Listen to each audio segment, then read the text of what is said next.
Ladies and gentlemen, viewers and gamers around the world, welcome again to the Gamers 8 IESF Asian Championship happening right here in the beautiful city of Riyadh, Saudi Arabia at the biggest and craziest and awesomest gaming and esports festival, Gamers 8. I'm Bara Abdallah. With me is the very talented Wajih. كيف الحال؟ شكرا لك اخوي براء، حياكم الله جميعا اعزائنا الحضور ومشاهدينا الكرام في كل مكان، ورجعنا لكم باليوم الرابع واليوم الحماسي والاخير في لعبه دوتا 2، وعندنا ايضا لعبه موبايل ليجندز، وكلنا صراحه موعودين ومتشوقين مثل ما شفنا في بدايه البطوله والمواجهات الاسطوريه. بتكون اليوم هي اليوم الاخير واليوم الختامي لهذا اليوم، ومثل ما احنا شايفين اخوي براء بنشوف من اللي بيكون بطلا في هذه البطوله ويتاهل معنا لكاس العالم في رومانيا ويكون حاصل ايضا على الكاس في هذا اليوم. يعطيك ألف عافية وجيه، كلامك صح. Ladies and gentlemen, a lot's gonna happen here today as we are here reaching the finals to Dota 2 and Mobile Legends. We're gonna start with a bang and end it with a bang. And now we're gonna pass it on to the amazing casters. Take it away.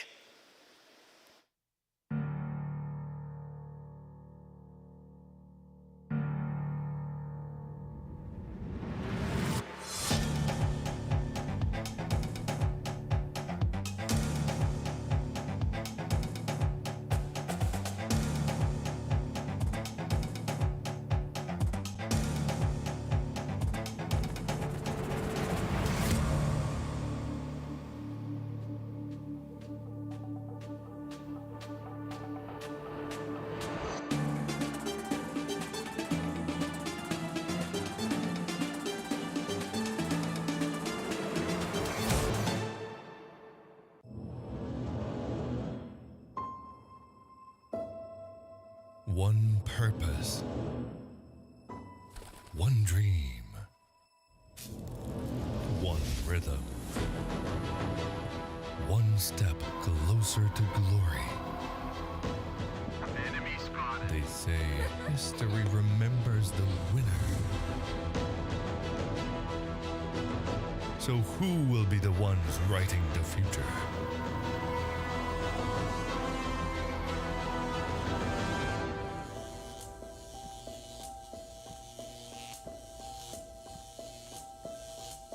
The halls of power call for their kings. The ones who won't back down. The ones who believed.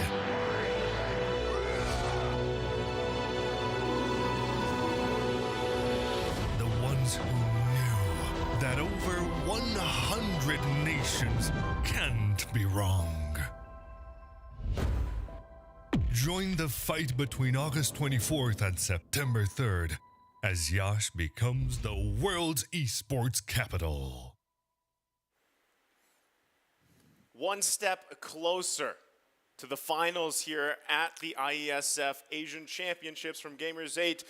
And again, the journey to Romania for a lot of these teams, right? They've already locked in their position, but now fighting for that grand final spot. We're kicking it off here with the semifinals upper bracket match between Philippines and Mongolia. Again, I am Nice, who joined with me on the desk is OSX. How are we feeling, man? It's been 3 days that we've seen this action-packed gameplay so far, and we've made it to the final day.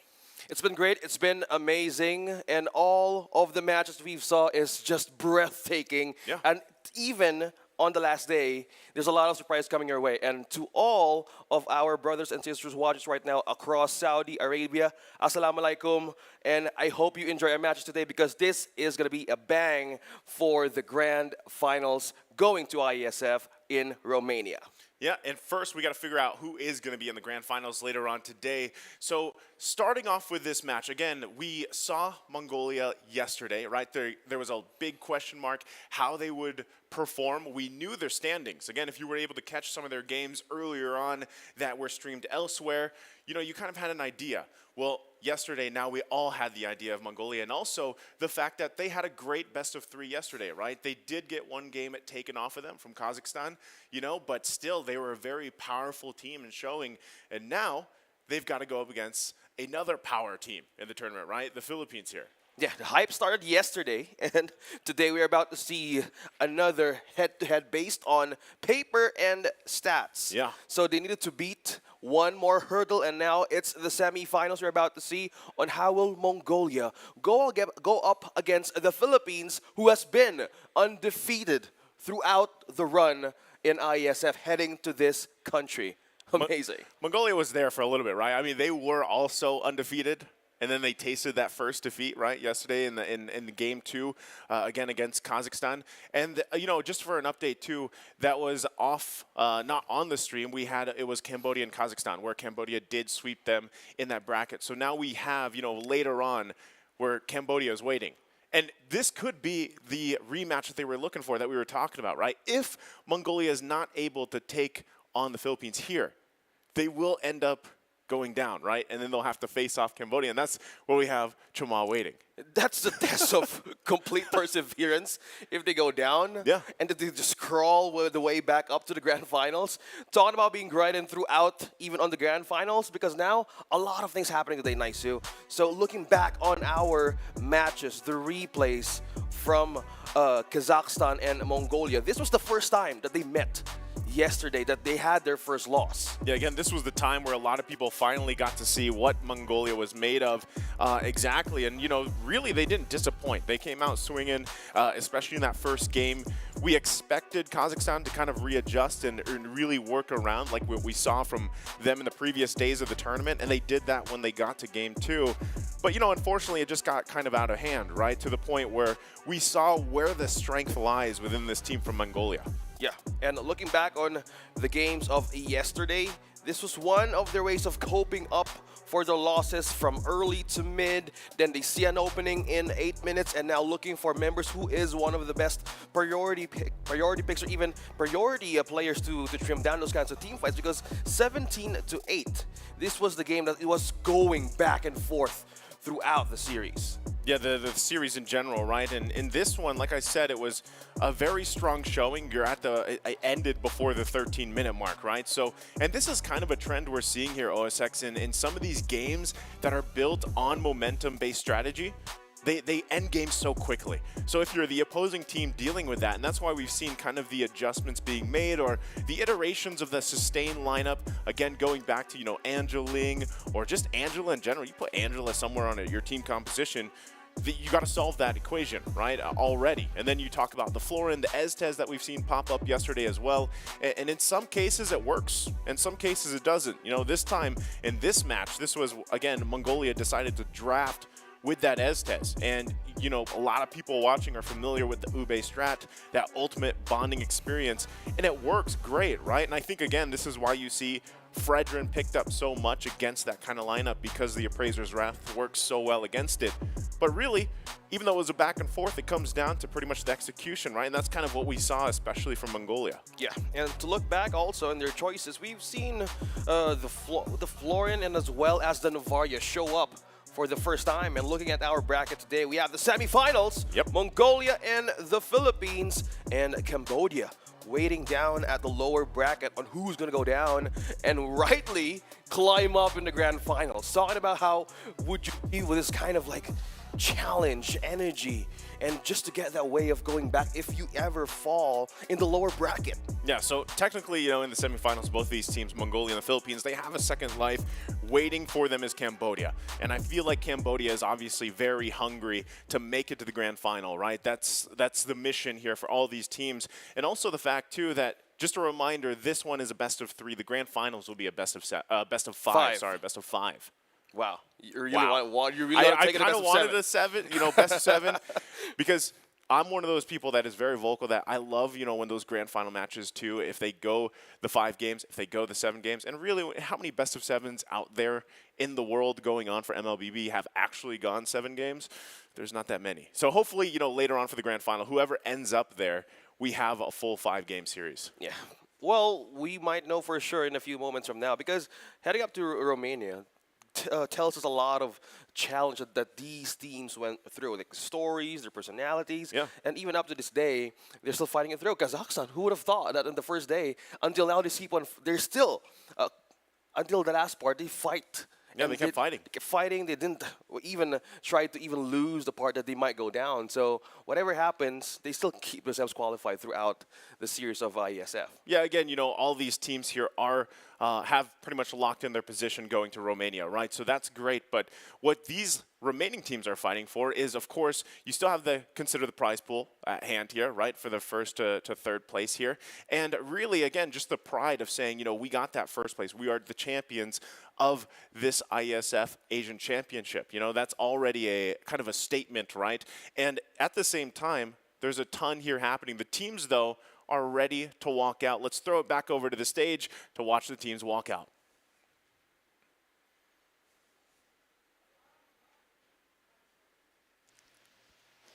شكرا لكم اخواني المعلقين ورجعنا لكم مرة أخرى والآن بتكون معانا مباراة جدا حماسية ومصيرية لأن الفائز في هذه المواجهة بيكون الحاصل بيتوجه على طول للنهائية الكبيرة وبنشوف مين اللي بيثبت نفسه ويكون الحاصل على المركز الأول في هذه البطولة. يعطيك العافية وجيه الحماس أسمعها في صوتك. I mean, I can hear the hype in your voice. It is happening, ladies and gentlemen. Here today, the finals for Mobile Legends. Bang, bang, and another bang to that. Well, I'm not going to keep waiting because we're going to introduce the teams getting here. The Warriors, the Bees, who's going to pretty much compete to the road to Romania. So, جاهز? كلنا جاهزين والجمهور أيضا جاهزين. أنا جاهز and I'm ready. So, ladies and gentlemen, calling in the first team right now, right here for this match. Let's hear it for Mongolia! تحية قوية لمنتخب منغوليا.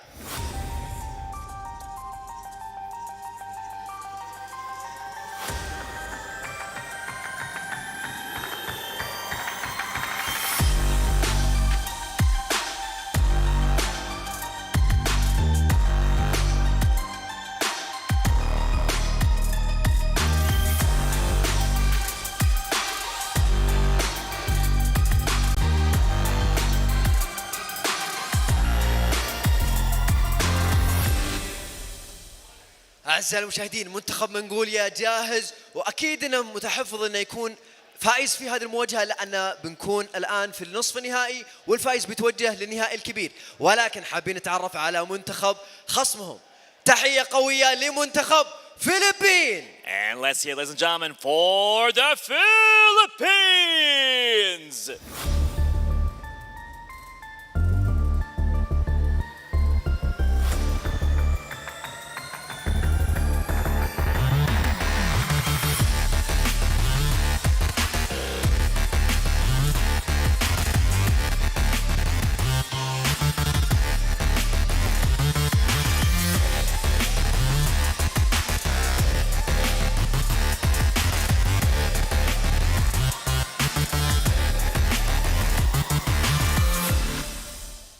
مباراة مصيرية تجمع منتخب منغوليا ضد فلبين والفائز بينهم مثل ما ذكرنا بيتوجه للنهائيات الكبيرة وبعدها بنشوف مين اللي بيكون الحاصل على المركز الأول. فما ودنا نتأخر عليكم ودنا نتوجه لأخواني المعلقين عشان نستفتح فيها المباراة لهذا اليوم. You're absolutely right. The semifinals. Who's gonna make it? Who's gonna go to the finals? We'll see that in this match. And now, handing it over and passing it on to our amazing casters. Fire it up!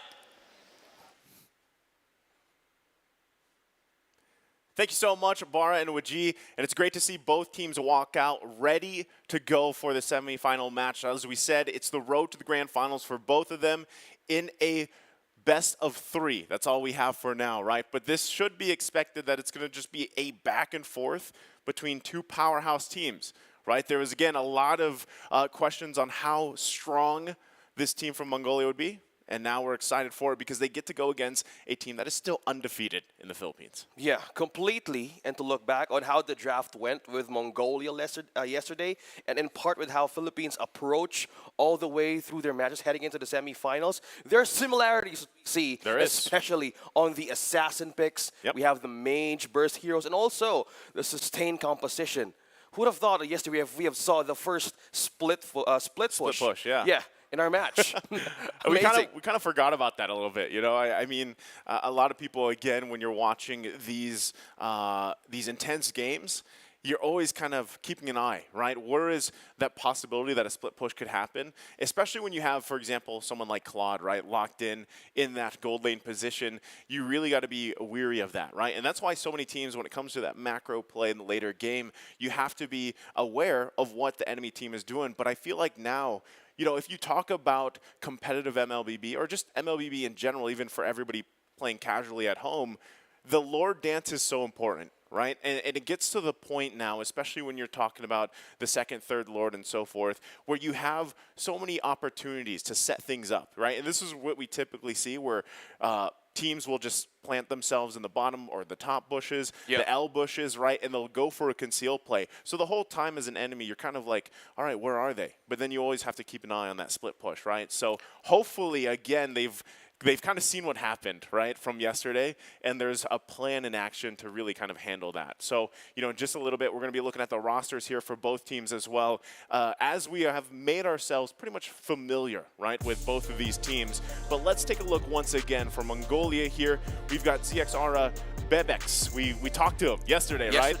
It's Bebex, Ethan, Forbid, Eisen, and these guys across the board, man, like I said, they play with a lot of communication and synergy. They do their own drafting, if I remember correctly as well. And at the same time, I think there's been a lot said about Forbid specifically and Eisen, you know, those two alone, how impactful they are for the team here. Yeah, and yesterday we seen a good Beatrix game out of Bebex as well as for Eisen. Not using the Terizla for most of the games. He didn't go that route. Yeah, and it's a different flavor that we're seeing for Mongolia, that they're not going with their own way of maybe winning throughout the IESF. Now, with this kind of way that they're in the playoffs, they're changing their cards and how they can have this mystery. They have this edge all throughout, especially in the drafting. Yeah, definitely. I think they have to adapt. You know, all these teams, as you get through the tournament, pretty much you adapt along the way. And I think that's what we've seen, right? We've seen changes already here at OSX from day one, and exactly how they've done that. Now, the other thing on the needs to be talked about is, once again, not getting baited into picking up the Ling, giving up the Angela. Like, we saw that yesterday, right? Angela first pick in what world, right? Well, this world. This world, it happened. Yeah. First pick Angela. So let's see here for Team Philippines. And there you go, right? Let's break it down here, OSX. We have Cannon, Saison, Archangel, Unigo, and Recutiano. Archangel, finally. Recutiano. We're seeing the two-time SEA Games gold medalist present in our Team Seaball Philippines roster, battling out today. Again, a big step here that Mongolia has probably learned from yesterday is, you know, don't give up the Fanny too. Let's just better not to, you know, at least ban the Fanny. We kind of forgot that. Yeah, the draft. That's the thing. Is like most teams going against the Philippines, like that's one of their game plans. Is all right. Number one, just don't give the Fanny over, right? Because it seems like all these players from the Philippines, for some reason, it's like they grew up playing Fanny. It's like the first step. It's not Lila. It's Fanny. Yeah. It's your tutorial hero. Just go straight to Fanny, one of the hardest, most high skill cap heroes in the game. Might as well play that, right? But now, again, like I said, when it comes down to the draft is really where Mongolia needs to shine. And we talked about, in our own way, like keys to victory for defeating the Philippines, right? And one of that is controlling the early game. And how do you do that? Well, you set yourself up with, as best as possible, a draft in your favor where you can control that early game and not let it get out of hand. But then, most importantly, as I've said throughout this tournament up to day 4, the Philippines just shines mid-game. Completely. You have to be able to control that power spike as best as you can, and the only way you can do that really is not getting too far down or, you know, having a deficit early game. And we've seen teams do that. Like, they maintain themselves in the early game, but then be ready for, you know, just basically a sucker punch in the mid game for the Philippines. Somehow, some way, they always do it, OSX, and I would be surprised if we see that here, where right before that first Lord comes up, they look for those kills. May it be 2-3 kills or even a pickoff, and then they just snowball from there, and the game's over in like 10 to 14 minutes, right? So that's something I feel like Mongolia can adjust to. If it's a team that can do that, we were thinking Cambodia yesterday, right? But unfortunately, it didn't work out for them. So now it's Mongolia's try. Yeah, and since we're talking about keys to victory, maybe number 2, maybe stick to your roots, or even these are boxes? Yeah, these are boxes that we're trying to create now. So first is you said like right the first part is we have the first point that they need The to do early game, the yep. early game. Second is maybe sticking to your roots on your comfort picks, because yesterday we've seen some teams follow the crumbs on how Philippines is setting up in a macro scale as we've observing Yeah. throughout the matches. So if they have a long and a hard grip on even in those lanes, maybe that's one way of disciplining themselves, like they can actually pull off something out of their own comfort picks that they can't get distracted in most of the times that they can be ganked in their lanes. Well, I think comfort is probably the answer for most of the teams that will face teams like this, not just the Philippines, but even against Mongolia, right? Because again, a lot of people were still considering them the dark horse of the tournament. There's a lot of, I feel like, even things we haven't seen from them, not just because it hasn't been streamed, but just because the dynamic, the change of the course of the meta in the game, and this is something that we've really kind of talked about for this tournament. And I'm sure as tournaments go on, for MLBB, this will be a main talking point all throughout, because the emblems have made such an impact, over and over again. A lot. And I don't know, like I said, I don't know how many unique combinations of emblems we've seen up to day 4, but for the most part, there's been quite a few changes, and I feel like that's one of, again, the highlights where we are in the current state of the game. You have unique heroes popping up, especially in the second phase of the draft, where you're kind of thinking, we have an idea, but what you're seeing also as a trend is these heroes popping up that also have flexibility in terms of role, in terms of lane placement, and then you put on top of that the new emblem system, right? And I think it's great also the fact that now we don't have to see all these junglers running back before. It was a jungle emblem, Demon Slayer.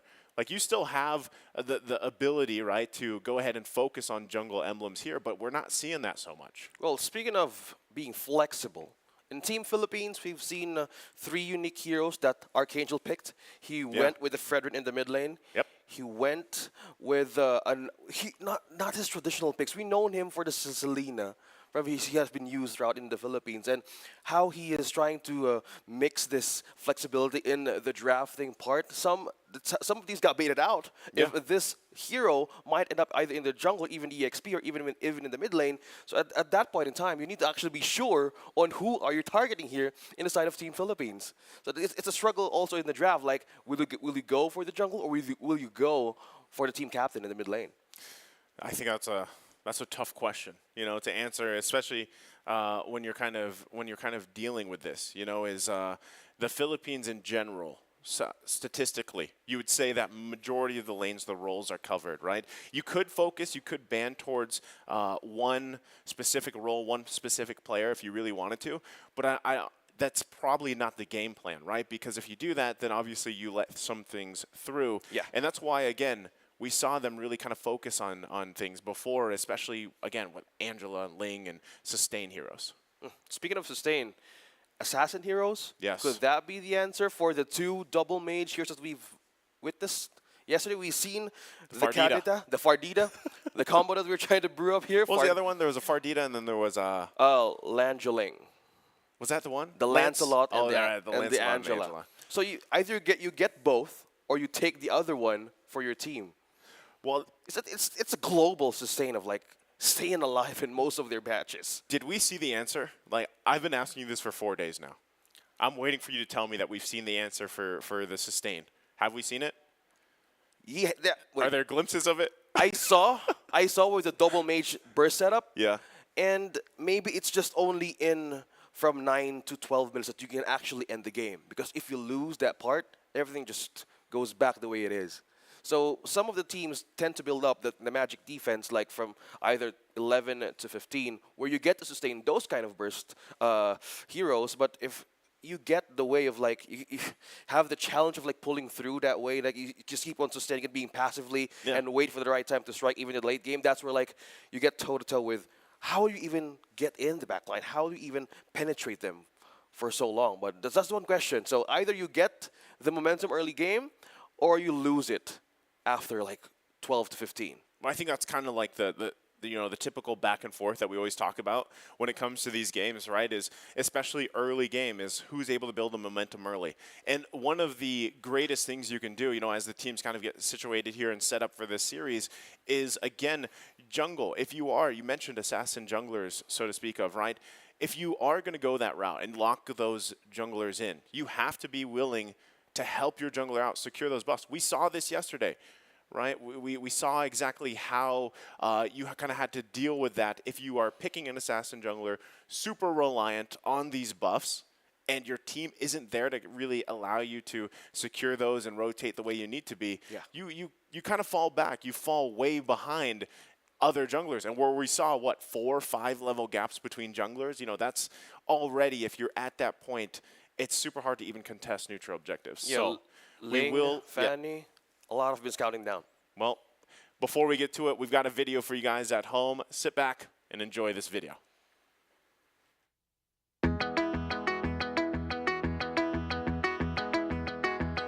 So esports is more of a hobby to me. Maybe I'll plan to go all the time, but I'm focusing on my studies mostly. So it's like a hobby to me, and I want to practice more to be a better esports player. It means a lot to me. I see myself in esports for career. Yeah, I play games for not for fun, but also for fun and also for future and career. So yeah, I see it quite seriously. Esport is not just game. It's one of the biggest part of my life. Esports means to me is all about passion and building my career around it, because it's helping me build myself up, completing my inner child to compete in world stage and compete for my country. For me, esports is my key passion, because esports gives me a lot of emotions, a lot of opportunities to realize myself, and the esports can be the key idea of my life. You know, esports is like, in our country there are very shortage of fields, so we cannot go out and play. So kids tend to, you know, go to mobile phones and other electronics to play the game. So that's when we get to know esports, and when we actually get to know these, we realize that it's a lot similar to the sports that we play in the field. It's so much more emotions than people realize from the outside world. Esport means something special for me because I was a gamer and I'm still a gamer. So I want to participate in official and big tournaments.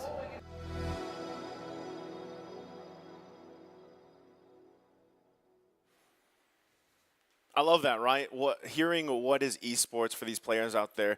And if you think about it too, something that really caught my attention there, OSX, was the fact that, yes, you from Mr. Ray, you have mobile gaming that it was the entryway for a lot of these people out there. Again, I'm sure you can think some off the top of your head. That was their first exposure to esports, you know, to competitive gaming. Again, not everybody out there has consoles or PCs. So when we started to have this rise of mobile gaming, obviously it made waves around the world, right? And that's what we've seen kind of develop up to this point. I do have to ask you now that I'm curious, what is esports to you? Well, I started off like playing in the PC version of a MOBA.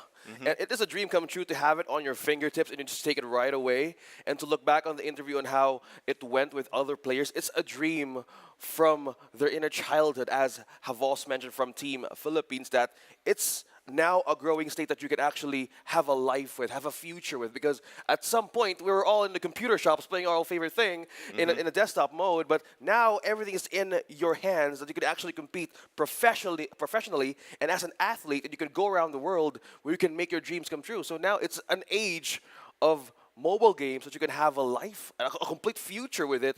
So for me, from starting from with a mouse and keyboard, you go back with your phone, and still go back with a mouse and keyboard. But it's just living a dream, just like what we're here now in Riyadh. So it's amazing how we get to see, meet, experience, and fulfill your lifelong wishes to have this kind of emotion and fulfillment that you want to do with your dreams and career. Well, to go back on that too, the point is you have esports in your life, OSX, as a caster, right? And also, not just that, but you've also worked on even production side, you know, and I think that's something that's so important because even for me, I just recently did a talk to a school about esports, and it was more than, it was basically driving the message like, look, esports is more than just being a professional player. Yeah. You know, but naturally, a lot of people when they hear esports they automatically think, okay, I could probably be a pro player. If I'm not a pro player, maybe a broadcaster. You Or know, or like content what creator. else could I do? Yeah. There's a lot of things. There's a lot of opportunities. So now we're going into the draft. First game. So it's Mongolia on the first pick. We're seeing Philippines on their second pick side, so which is mostly that we see. So Mongolia gets a chance to trade their own strong and comfort pick against Philippines. Okay.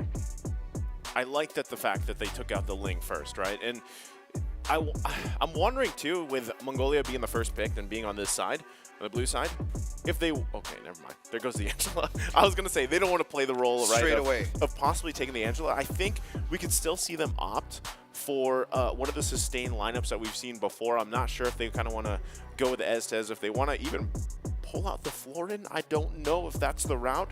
Or like you said, OSX, just be on comfort. Like, just stay in your roots. Yeah, stay your roots, be as comfortable as possible, and, you know, kind of build off that. Right now, though, the response seems to be the Diggy, the Franco. There it is. I was wondering if that would come out, too, in the first phase. Yeah, three assassin heroes on comfort of Saison and as well as Unigo.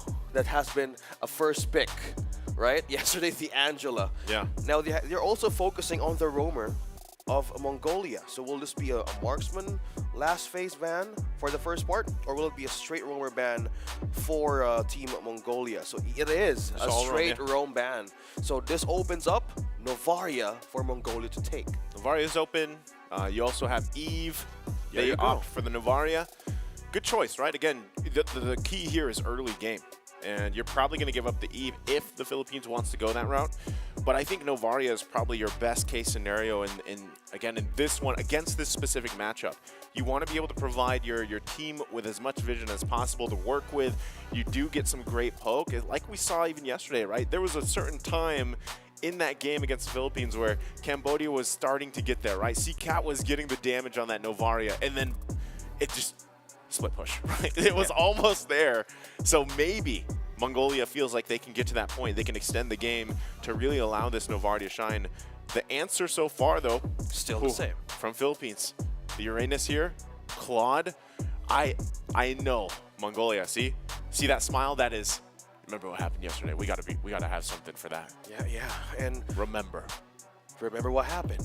They made a good split push with that kind of way, and that was against a Novaria as well. Yeah, but that's the thing. Like, if you are worried about the split push, that's where the macro prowess comes, right? And in terms of these teams out there, the way that they handle the waves, the way that they put pressure on the side lanes to alleviate some of the pressure around the neutral objectives, you have to be able to control that. This is also a pick popping up here quite a bit now again, and we've seen this counter pick before into the Uranus, right? The Dairoth, still a great option here. You just got to be able to land especially the Abysm Strike that you need. At least it should work really well, or at least complement this Leslie pick if you can get to that point, you know, where you can shine as a Leslie. Because as we've talked about time and time again throughout this tournament, OSX, is these marksmen need time, right? They need time to build up, and just like that, look who is locked into the jungle here. Hayabusa in Team Philippines, and you've mentioned the macro prowess of Team Philippines and how it works with wonders. Mongolia with a good pick of the Leslie. Their marksman actually reveals a lot of places in the map with his ultimate. So if they have this is a ton of way, ton of vision. You have the Novaria, you have the Leslie. So this is like, okay, we know what happened yesterday. We know the split push happened. We need that radar. We need that coverage. And this is how they want to do it. Because in the second phase of the banning, you take out the Paquino. Yeah. That was we've seen this yesterday. a couple times, yeah. And trimming down also the choices there for the jungle or even for the EXP. So now Hayabusa is out, and for Mongolia, they might trim down. Yeah, we were expecting a good combo for the Claude, which is the Eve. You have that AoE, you have that setup, you have that escape. So they don't want you to get a kind of power in with their own composition. So they take it out the bag. I'm wondering if Mongolia wants to go ahead and just ban out a Farsa too, and then that would kind of force some, something, I don't want to say completely new, but something that's not usually part of the mid lane, right? Because you're going against Novaria here. And at the same time, we are just going to assume This is mid lane Navaria, but we have to also take note that it could be a roam still, right? There still is room Seen that. for flexibility. Yeah, we've seen that actually in quite a few different tournaments even, right? So now last ban from Philippines going to be the Fredrin. Good choice here. Also being kind of flexed, has been parked in the mid lane by themselves, right? We saw that. And last ban though for Mongolia is actually going to be the Atlas, who we also saw in action yesterday, finally, right? Rolling with that focusing mark emblem, really allowing, if you get those multiple Fatal Link combinations off, it's a great just follow through setup potential. So now the response here from the Philippines, we're gonna have to see exactly what they want to park in the mid lane. You don't want that the way of getting into the back line of their own defense, because Leslie at most of the time he just uses his ultimate. Yeah. And his way is like keeping like, okay guys, you get the front line, I'll be at the back, just keep on shooting here.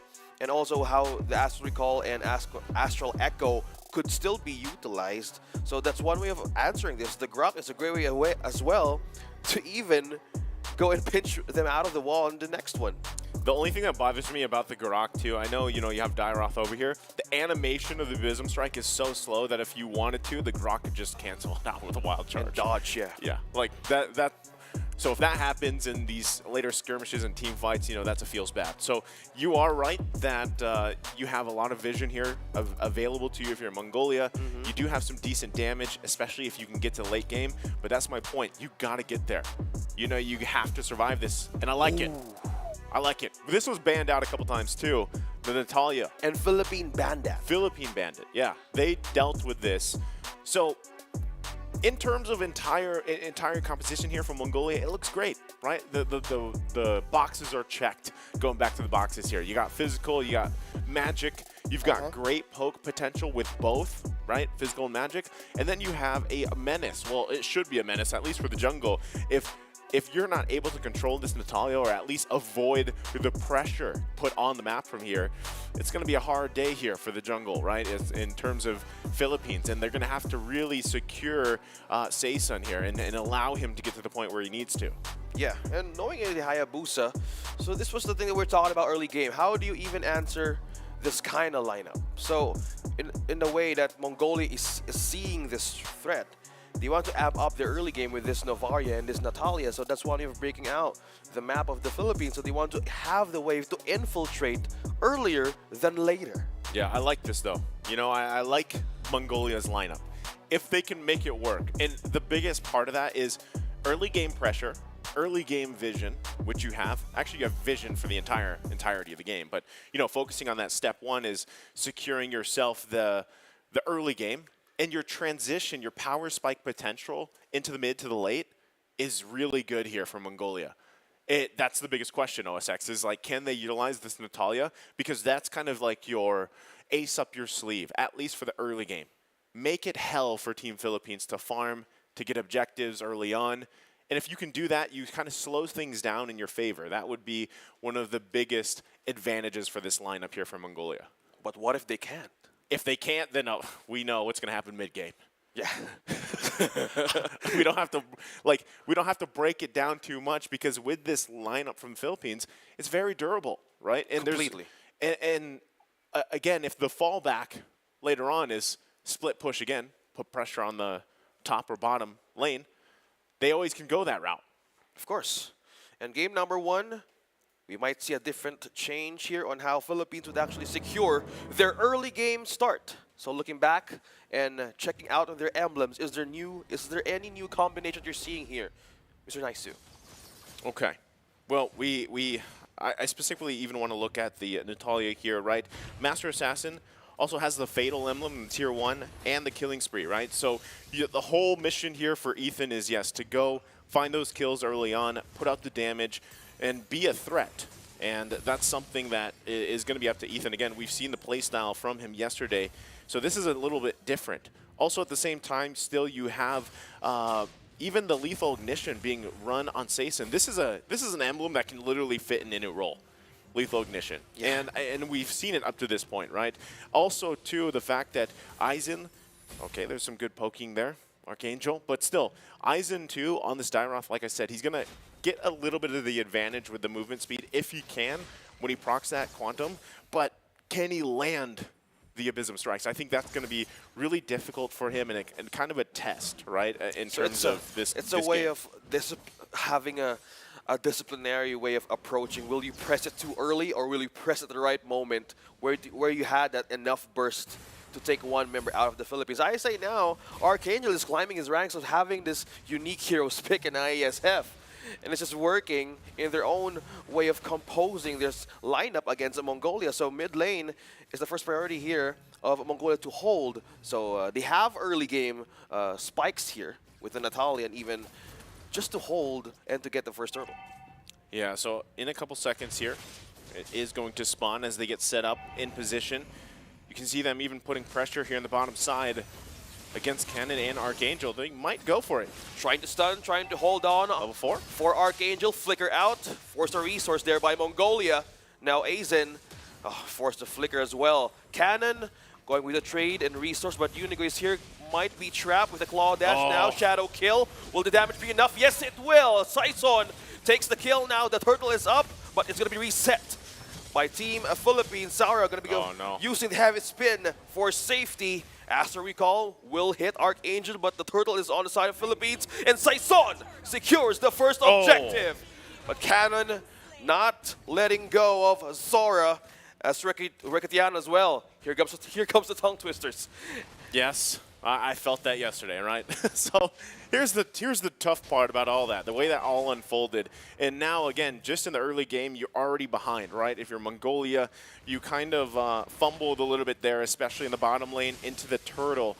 And it was a great just show of discipline, once again, from Saison, right? Patiently waiting for that wild charge from Unigo, able to find the knock-up on Ethan, and then the plan was gone for Ethan, right? He was taken out so quickly, and the pokes that were put on ZXORA here, he was not able to actually contest that turtle. So now, with this minor lead that you'll see from the Philippines, they're going to keep putting the pressure on the jungle here of Mongolia and make it just, you know, slow things down a little bit. Hold on, top side though. Well, Ethan receiving the damage of the BMI plus the Blazing Duet. Saison secures the kill. Guriano with the post, and Bebex now might be forced to be on a defensive state, but look at that. Shadow kill onto Bebex now. Unigo as well trying to hold them off, putting them all in the corner. But how Philippines rotating now, they're really trying to delay the power spike of Mongolia, and they're starting to go a great way in doing that from 4 minutes from now. The tough thing here, like I said, with Ethan, hold on, they still might, no, they might not, yeah, they shouldn't be able to get this. Unigo's fine here. No, that's the thing with Ethan, like I said, early on, you're going to be wanting to get the momentum in your favor. That's the whole reason why you picked Natalia. So already being 0-2 this early into the game kind of makes you hesitate a little bit more, right? Yeah. As they even put pressure here on the top lane, it's not enough to get the kill they're looking for, right? So even holding on, again, he has I feel like early game-wise, the time is already kind of run out there. Right, you are still a threat, you do have damage, you've got execute, but still, can you actually find the kill you're looking for? Now that this next turtle is for the taking here, both teams going to get in position. Cannon doing his thing with Uranus here, still trying to whittle people down the best they can and spot out Ethan. Okay, now Mongolia is pulling the turtle on the side with the wall block. Look at that. Astro Recall now connecting onto the members of Philippines. Bebex, will he have a perfect target? No, he won't. Flicker out. That is a shadow kill connecting on to the marksman of Mongolia, falling down, pushing them into the back lines. Now Zora as well. Secure the objective. Now Philippines trying to island taking one trade. Aizen will be the target here. That's the wall. Evading the block. Now Saison going in deep. Look at that. Shuriken throwing over to Ethan just with the pokes. Now with the trade, Mongolia secures that objective. And meanwhile up top, Reketiano getting busy with the push and the tower takedown. Talking about trades working for Philippines 0-4. Well, taking a look at the items, how all this is profiting for the Philippines right now, almost 3K ahead.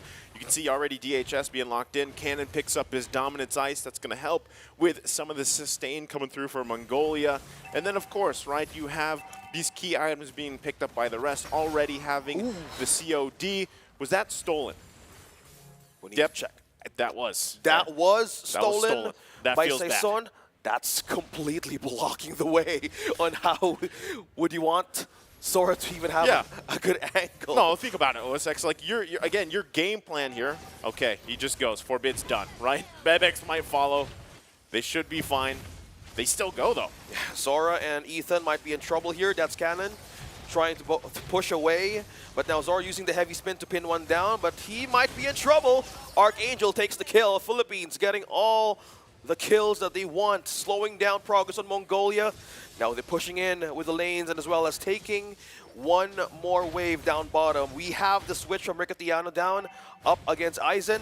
Now mid lane on a concealed state. Philippines will still eye on getting this push. Dominance Ice though, going into Aizen. Yeah, but even with that pickup, like Dominance Ice for Aizen, I mean, what can you do, right? You're 4,000 gold behind right now, 7 minutes in. Usually, this is not the time where Philippines is pulling on a full power spike, right? But it's all happening before the third turtle. So you're kind of at this deficit. Yeah, you grabbed the turtle previously, but you lost so much in terms of itemization in comparison, right? And that's kind of what we're seeing, yes, especially in the economy. So you already see Saison going to go ahead and start up that turtle. He knows how much of an advantage he has in terms of items. I mean, even if Ethan finds him, he's almost 4 levels behind, right? So you can't really do too much, at least against the Philippines jungler. So that is a turtle secured, looking to plant themselves to take another purple. Good zone out by Cannon, not letting Mongolia near the turtle area, now being pinned down by the heavy spin by Zora. Can even sustain damages.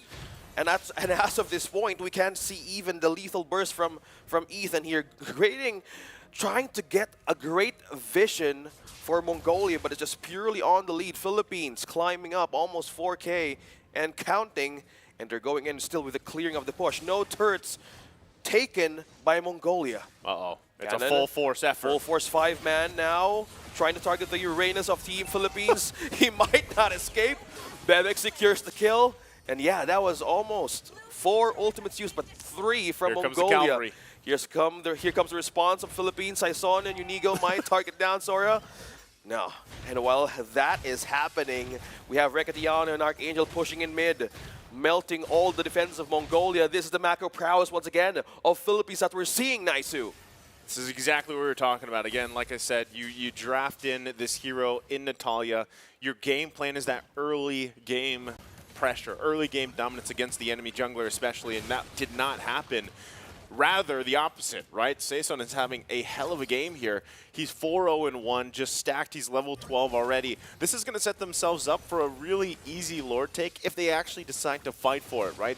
Best thing Mongolia can do is just try to find what they can across the map, and that's what they have been doing. That's what happened even to Cannon as they get in position possibly for more here. But they have to be very careful on how they approach this because they could get cut off as Cannon and Saison are not too far away as they continue to whittle down these tier 2 turrets, working on more space. Saison going in deep, shadow kill. Okay, forced out. Passive out of that marksman. Now Saison and Cannon still on with this duo team up, forcing everybody out to be even peeled by Archangel and Unigo. That's the pin down wall charge onto 2. Now members now of Mongolia are dropping down 3 out, and it's still going and going. Ethan is trying to do it with the claw dash. Will the lethal burst be enough? No, it won't be. Ricatiano takes down 1, and 1 member left. It's Zora going back to base, and another objective freely being taken by Team Philippines. I don't know why I saw that in slow motion. Unigo getting in position on the Grok, just having the perfect angle to work with the flicker, the wild charge onto 3 members of Mongolia. It just looked orchestrated, right? And there is the Lord being secured here for Philippines, now working with about an 8,000 gold lead as they get prepped up here. Here it is, right? This is what I saw in slow motion. Boom. Finds 3 with the wild charge and a massive setup there. And just, again, all that was because they tried to get the kill. Aizen was trying, he even used the flicker, the Abysm Strike combination, missed, and the rest of the team paid for it. And that is tough to deal with. And now you have to deal with the Lord coming down the mid lane. And at this point, again, Philippines is in a great position to just kind of press this situation. Flicker isn't available for Unigo, but he might just wild charge in if he finds an angle here as the Lord works on that first base turret. Yeah, talking about angle, Unigo used the wild charge again. Look at the burst. Almost now being taken the base by a team Philippines. Aizen falls down, a trade of 3-1. Okay, they're trying to have a trade here, but Archangel will receive the casualty here from Mongolia. Now the base is open for Philippines to just keep on melting. And now the waves are now here with the flicker out from Cannon. With the waves that they had, a little excited. They're just pushing it, and now they're opening up the base. And this is just game number 1. Philippines with a great start up against Mongolia. Those are nice. I'm assuming he flickered in there so he could get all the minions. Probably that's what it was, right? That's a big brain move. But again, this was near, I think it was less than 12 minutes. And so in this trend of the Philippines, this is what they like to do. They like to, most of the time it happens in that mid-game shift. But here was the majority of the game, right? The whole 12 minutes, they were just rather dominant. And it seemed like Mongolia was really trying to just struggle and try to find their footing here the entire game. And they just did not get there, right? So I don't know what has to be solved for Mongolia, but this, again, is a dominant showing, a game number 1 for the Philippines to take against this dark horse, if you will, for this tournament. Going back to the draft, the Natalia. It could be your poison, or it could be your own way of destroying yourself. How would you faltering? And how would you even survive your late game or even mid? He was having troubles getting the vision, getting the kills, even getting the gank. And that's the problem that even Akai that needs to be solved in getting those objectives, because at that point they have no way of like getting in the front line. How would you even get a perfect set? How would you even counter the wild charge? How would you even dodge? That's resources being depleted out one by one, and it just being in a passive state. That was just Team Mongolia going in, just defending them all way throughout the game. That's what I'm saying. Like on paper, the draft was actually decent, you know, for Mongolia. Like they had a lot of the coverage that they needed. They had vision. They had multiple types of damage, especially in the early game, especially with Natalia. That's usually what you see. But I would say almost all the teams that do go for Natalia picks, in a way, it's a risk. And then one thing we've talked about in the current meta here, or at least what we've seen developed in the meta, is some teams really like to go that risky route, right? And Natalia is one of them. And it just didn't work out. That was already the early kill, the first blood that went in the hands of Saesun, able to already start the snowball this early on against, Ethan, who really wanted to stop this kind of free flow farm, get kills from Philippines, but they just went everywhere and anywhere and found kills here. Yeah. Going back on the replay, 5 minutes on the game, 4 points on to Philippines. This is just them picking out all the free heroes of Mongolia who's really being shown in the map. Look at that, Saesun just going deep with the Uchi Shadow kill. It's almost like the heavy spin, in a way, used mostly like in a defensive way. Yeah, defensively, right? We didn't see many sets with it. Yeah. So mostly, they tried to capitalize on members of Team Philippines who's out of the map or who's being isolated. But this game-changing set that Unigo did, he pinned down 3 with a wild charge, and the perfect entrance of the Blazing Duet was a massive takedown. That was 3. They got delays onto their jungler, they got delays onto their own marksman. It was an inevitable way of like, they would want to defend, but if even they get to the point that they're in the late game, can they still have the damage to burst down Philippines? Yeah, this is, even this play, right? With Archangel going down there, it was all part of the plan, right? To cap this game out before the 12-minute mark. And that's what we see so much from the Philippines, where they utilize all their roles, all their players for the win, and that's exactly how they do it in dominating fashion time after time. As we take a look at the stats here for this game, 4-15, 11:23 game time. Just rather, I want to say quick game, but this has been kind of what the Philippines has been doing, right? So the teams have to just kind of figure this out. And even going forward as this, the meta kind of develops on the road even to Romania, like teams need to figure this out. Yeah, look at that. 0 towers destroyed. And this is the defense that they needed to answer, because at most of the points or the ways that Saesun is going around the map, they leave this trail of crumbs. Yeah. Like Mongolia is answering, and one of which is you're letting things go is your own defenses, your own turrets, and that's one way of just pulling the funnel onto Riccatiano or the marksman to just get all the items that he needs, because as of that point he has the DHS, even the golden staff, 4 core items in for this Claude, and having all the emblems powered up, the passive of the Claude plus the Lunox here. It's a complete way of bursting down members of Mongolia, which was squishy most of the time in the early game.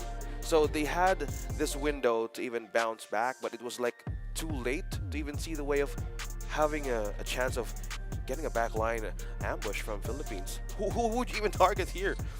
The Lunox, the Claude?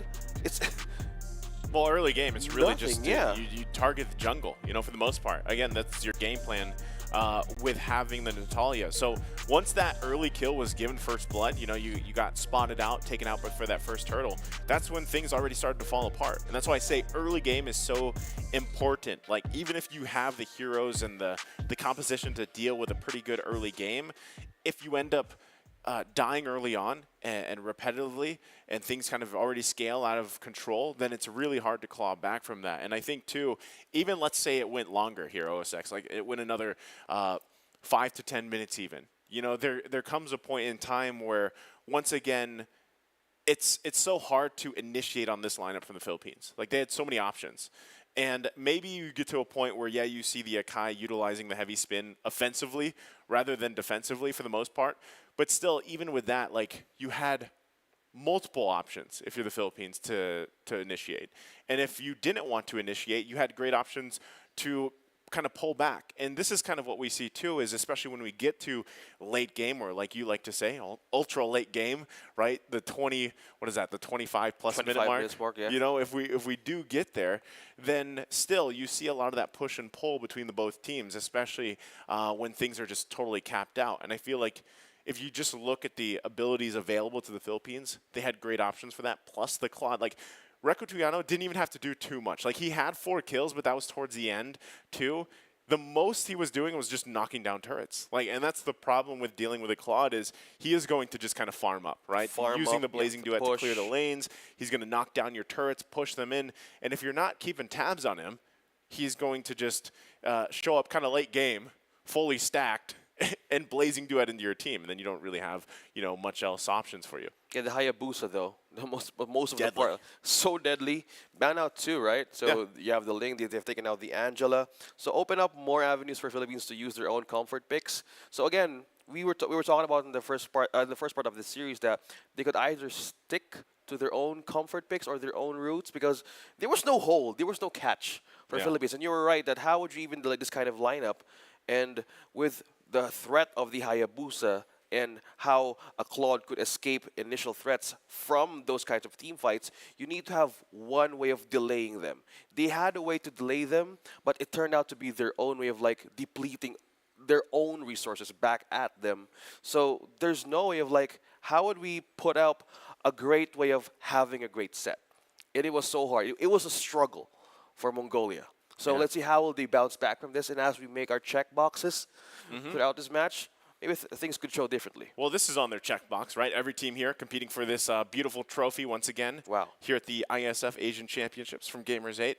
And like I said, the kind of pride to say you are the champion, to have that trophy, and to bring that pride to your country or wherever you're representing, and continue on again to the World Championship later on, right? That's something that a lot of these teams are considering, a lot of these players here, and they're playing their hearts out, right? And I think even for Mongolia, despite having this game won, they should be able to make an adjustment quickly.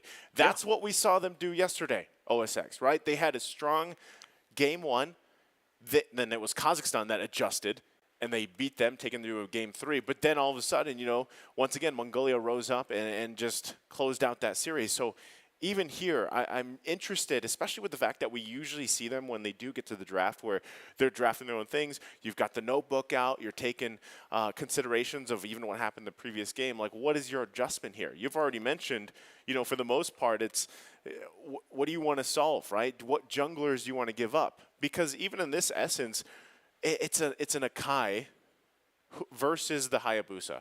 And you're going to naturally think, that's a little bit slower, right, to deal with and everything. But that's why you have the Natalia. So I'm wondering if they want to go the route of, do we match Assassin versus Assassin in the jungle and try to control pacing, or at least match pacing? Because at some point, when you're throwing everything in a roam that is Natalia, and you die early on, and then you find yourself like 4 levels behind, how do you get a successful gank off? Yeah. You're going to get deleted, right? So maybe the best thing you can do is also have more of a durable roam, or opt for, like you've mentioned before, one of the bursty mage options, right? Two mage heroes. Fardita. Well, Farsa was open. Kadita was even open on the last ban. So Philippines on the other side, they have the prio pick now. So with this, they're ready to gambit something out of Mongolia. They might force something out of Mongolia. And now we're seeing respect bans here. You have the Uranus. Yep. And also, Philippines is mostly focused now on the roam choices. We have the Diggy, we have the Frank. We might see Kaja being banned again. We're seeing it might be staple bans. Yes, it is a Kaja. They don't want that penetration or even the backline disabling the security of their own marksman. So opening up the chances here of the Philippines here. Something tells this could be a setup again for the Novaria. Yep. This might be a setup again for the Fanny. First pick Angela. First pick Angela. Oh, okay, that was a Fanny ban. That was a Fanny. Okay, so this could be a first pick Angela. There's no way, right? We're not going to see this again, are we? Oh, wait. Let's wait for 40 seconds or less. If that would be the next route, or that would be the same thing for the Philippines. So we could either expect Angela or Novaria. Oh, it's happening! What? That's what I'm saying. Like, when was the last time that you can remember Angela being first picked? Yeah. When? In my own ranked games, I see Angela first pick, but not in our own professional league. This is different. Okay, but the last time that they did this, right, it ended up working. But on the flip side, what they did is they kind of forced the Ling pick. But since Ling is banned out here, you know, you can still expect, if they don't take the Uranus, they're probably going to also pick up Uranus for Philippines. So Mongolia kind of has a choice. They've already locked in the Fredrin, right, which we're just going to assume is going to be parked in the jungle. A great option to go that route. Yeah, a little bit safer. Yeah. We haven't seen them exchange with an EXP or even for the mid.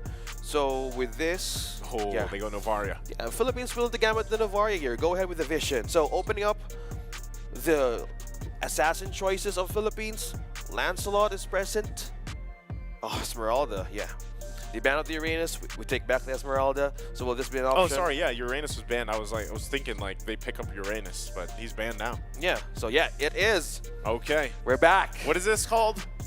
The Langeling. Langeling. The Lancelot and no. Langela. No, that's not Langeling. It's sorry, it's Langela. That was 3. I can't keep up with all your combinations of words, man, but it's great. I love it. Or Angelot, something like that. Angelot works. Angelot. Yeah, Okay, Angelot.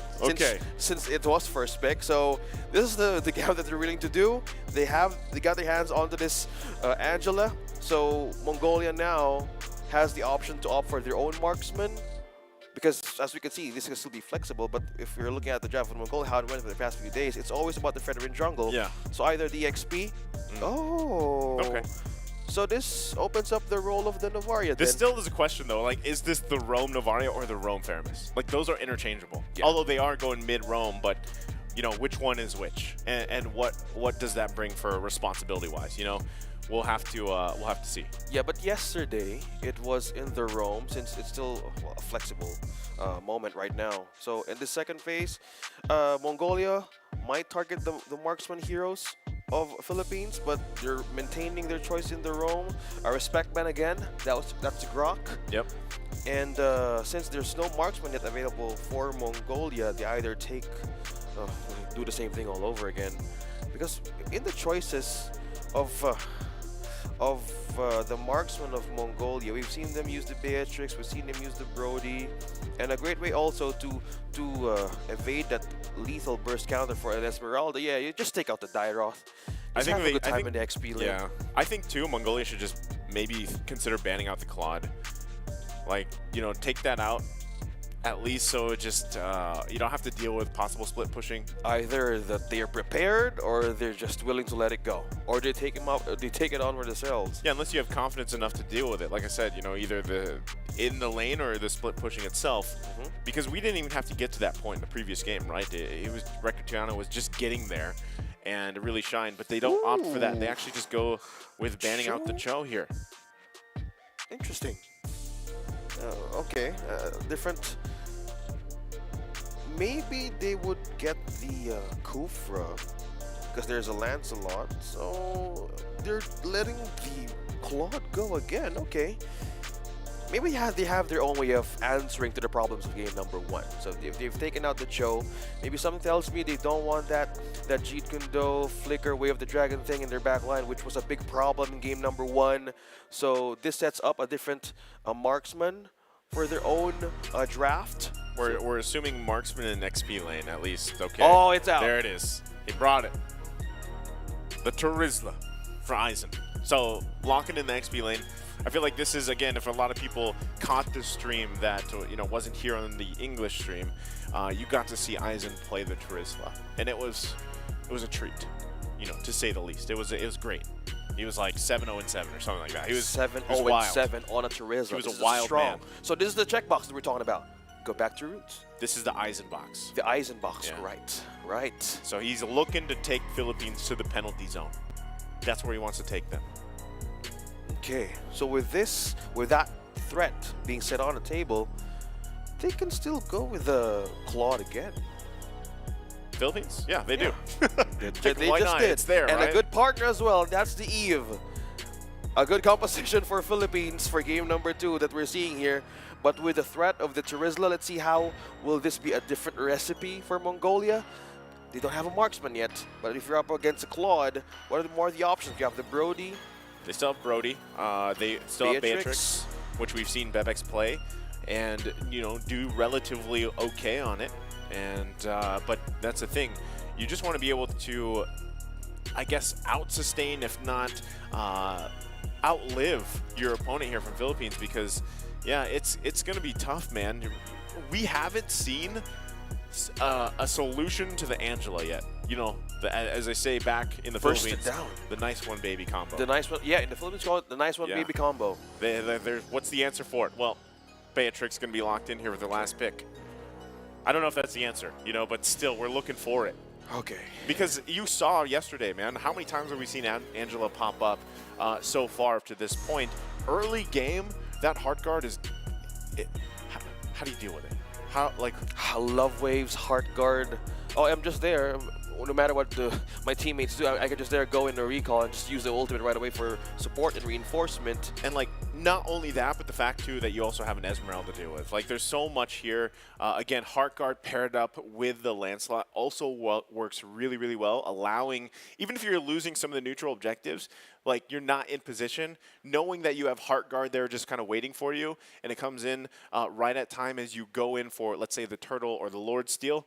You have that extra layer of confidence, you know what I mean? Just to dive in. Just to dive in. Yeah. So that is something that you have to be aware of if you're Mongolia here.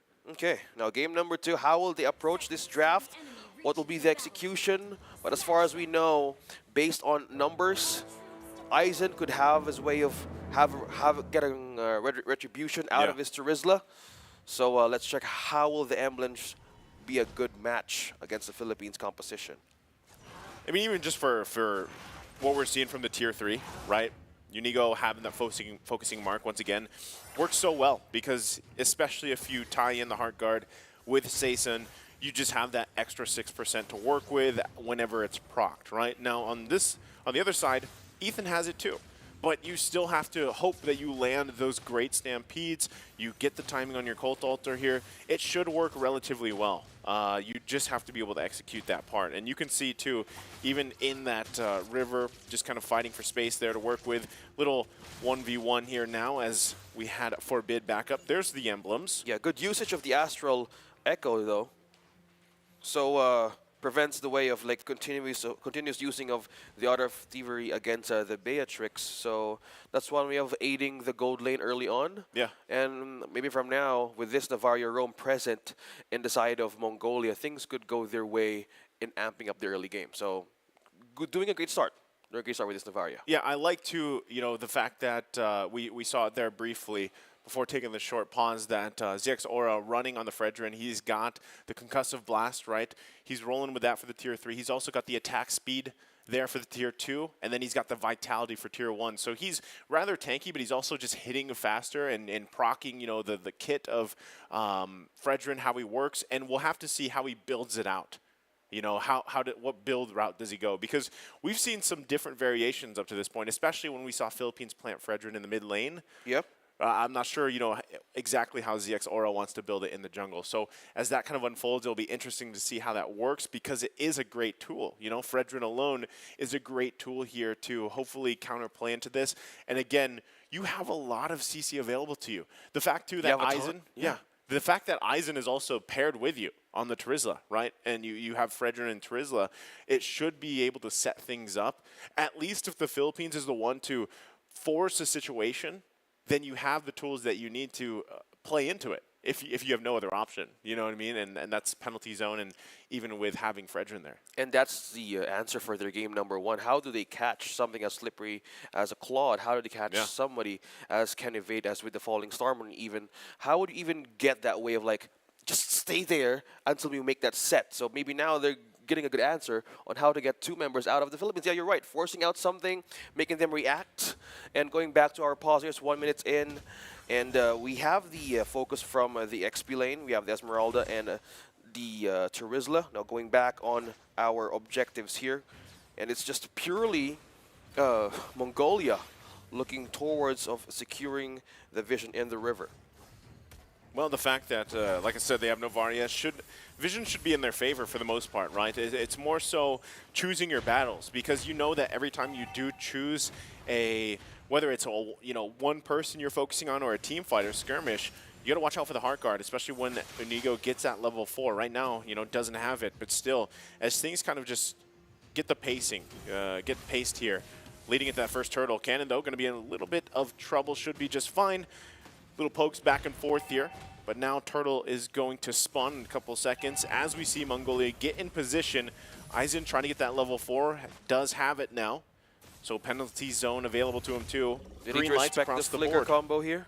That might come up. Oh, look at that. That's what I'm talking about. Inigo now being forced to back away. Now Cannon trying to hold on. And this is still going slowly. Okay, so still going to be working for the Turtle. And as they work for it, that's going to be secured. So it works well, right? They get the Turtle starting off with a good part of the early game. Now going back, Philippines here, getting back on track. So the lead, a bit of a, well, almost 1,000 against Mongolia. Now they need to go back in their own resources to move. Good dodge, though, from Saison. But that is vision being collected by Forbid. That's one thing that you utilize with the Astral Echo. Look at that, being trapped and slowed. Yeah, Forbid should be fine. He's going to go ahead and regen up. Still focusing on that purple buff. The rotation here important. As you see there too, Bebex though. Heart guard already on Saison. Should be able to get away. Bebex now has the support of his team. They get the knock up there. Saison will fall. Now going to be looking for Inigo. Do they go? Stampede going to come through. There's the kill cleaned up by ZX Aura. Mongolia able to find kills across the board here now, starting to build their own little lead. This is the threat now of Mongolia. That 4-man gank and invade onto the member of Team Philippines. This is their nature in the early game. They have vision, they have way of slowing down, they have way to taunt. This is the one we're talking about. They force out something out of the Philippines and get them off guard most of the times in the early game. So now since the Navarre is present for Mongolia, their minds is probably to cross the bridge and have the power spike for this Novaria, and they need to hold it through. And if you want to, in the late game, you need to have the good defense as well. But Team Philippines might be on a state to be on to focus and being disciplined, getting the objectives. Well, so they're already, you can see this. This is very different from Mongolia this time, right? They've got this nice, 2K gold lead already 4 minutes in. And they have a lead, right? They have this lead. They're going to be working for it, putting the pressure, even in the jungle, which is great. Aizen even just confident enough to plan himself there to try to possibly catch someone out if he can. And it's Mongolia that's setting the pace, which is great to see them do to hopefully get us to a game number 3. Philippines will have to find some answer with this, though. Also just kind of working against the displacement, the vision provided. Look at Aizen. Aizen, he's still in that. He's been there for minutes, man. Here he goes. Inigo, he's going to jump in. Penalty zone should be an easy kill. Finds it just like that, all leading it to another turtle. Going to go and be secured by Mongolia. Bebex, though, going to be in trouble.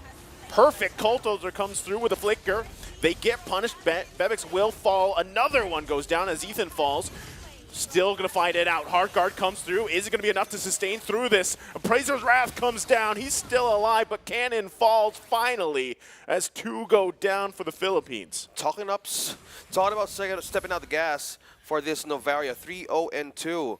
Pokes, we're talking about how will this suffice the sustain of an Angela and a Lancelot. Well, force them out, burst them down, and just by looking at the items, you have the magic shoes present for Forbid, and as well as the BOD for Bebex. Now we have the dominant size as well. Early start for Mongolia, and this is the confidence that they need. Something to penetrate Philippines here in their own way, and having the chance of the regen, but as well as with the Faramis, I can say just keep on doing it over and over again. Try to isolate the members of Philippines. Yeah, Eisen, he's cutting that wave up there on the top side, but look, 2 members, he already penalty zone 2, but meanwhile in the bottom lane, Requitiano will fall. Meanwhile, in the jungle, Eisen, 1 versus 3, basically gonna flicker out after grabbing a kill here. He's on the run. Quite a bit of action on all parts of the map here, OSX. Yeah, Sora now taunting Archangel. Oh, still he gonna might be going. not survive. Look at the taunt. No, Appraiser's Wrath taking out the life out of that Eve. Now Mongolia trying to gain more coverage of the map this time and gaining more kills onto Eisen and Bebex. Wow, this is the roots of Mongolia going to the comfort picks, getting in and starting in strong against Philippines. This is exactly what Mongolia has to do, right? They're starting, they came out swinging, to be honest. Like they just started right away. They got the lead that they needed. They're maintaining it. So we're almost to that point again where they're going to go ahead and hopefully be able to secure that last turtle. They'll transition to the mid game and late game. Hopefully we get there, and they can hold it together because right now they're the one controlling the pace of the game. And now it's up to the Philippines to respond. But if you're looking, even before we took this pause, there was the action at the bottom where Requitiano was focused on by, I think it was 3 members, right? But meanwhile, up on the top lane, it was just Eisen versus the world, it seemed like, in the jungle. And he came out with a kill, and then he survived on it. Yeah. And so look back on how the life drain is just going well with Eisen and Terizla. Looking back on the defensive items on Team Philippines, we just see 1 building up to the dominance Eisen, as well as mostly the offensive items present. We have the Demon Hunter Sword and the War Axe. Mostly on an offense, and this is a build-up that they're trying to do. Finally cross their own way of getting into the mid-game, because right now the Novaria is just having a good power spike. 3-0, a good start for this mage to even activate in the later stages of the game. So the pokes needs to be worried about, but some point in time they can divert how they're rotating macroly. So there's one way, like trying to pin down mostly of the members of Mongolia. I think biggest thing here that has to be taken care of if you're a Mongolia is, once again, no matter how this early game is going, it's going great, right? But being aware of what's going on that mid to late game, especially the fact that, yes, you're still working against Requitiano here on the Claude, even at any point of the game, he could still be putting pressure, right? So you need to be aware of that if you're Mongolia, because as good as the early game is going for them, the macro play, we've been talking about this a lot, OSX, about Philippines and how they've mastered that. And so for Mongolia, the early lead, it's how many kills do they have? I think it's like 10 kills or 11 kills at this point early on. They're doing it, right? But still, can they maintain that into hopefully getting, like I said, these objectives, marching down into the lanes of the Philippines and really taking it to them, because that's kind of what has to happen here. Because as time goes on, and we saw this even just with the specific hero of Novaria, scaling is going to be great for Bid, right? You have it, you can use it, you can utilize that. Philippines, though, has to be very aware of that and deal around it. They have an Eve. Objectively, they should be good. Cannon, though, should be able to get... Okay, he did sprint. He's going to get knocked up here, still trying to survive the best he can. Falling Star Moon to safety. Dodges the Appraiser's Wrath as well. Oh, no. But the shot is going to find him. Cannon and Unigo fall. Man, he was in deep territory cutting. That 3-man rotation onto Mongolia is going way faster than we thought. Saison, the damage! Receiving from Sora. Massive show of display of damage from that Fredrin.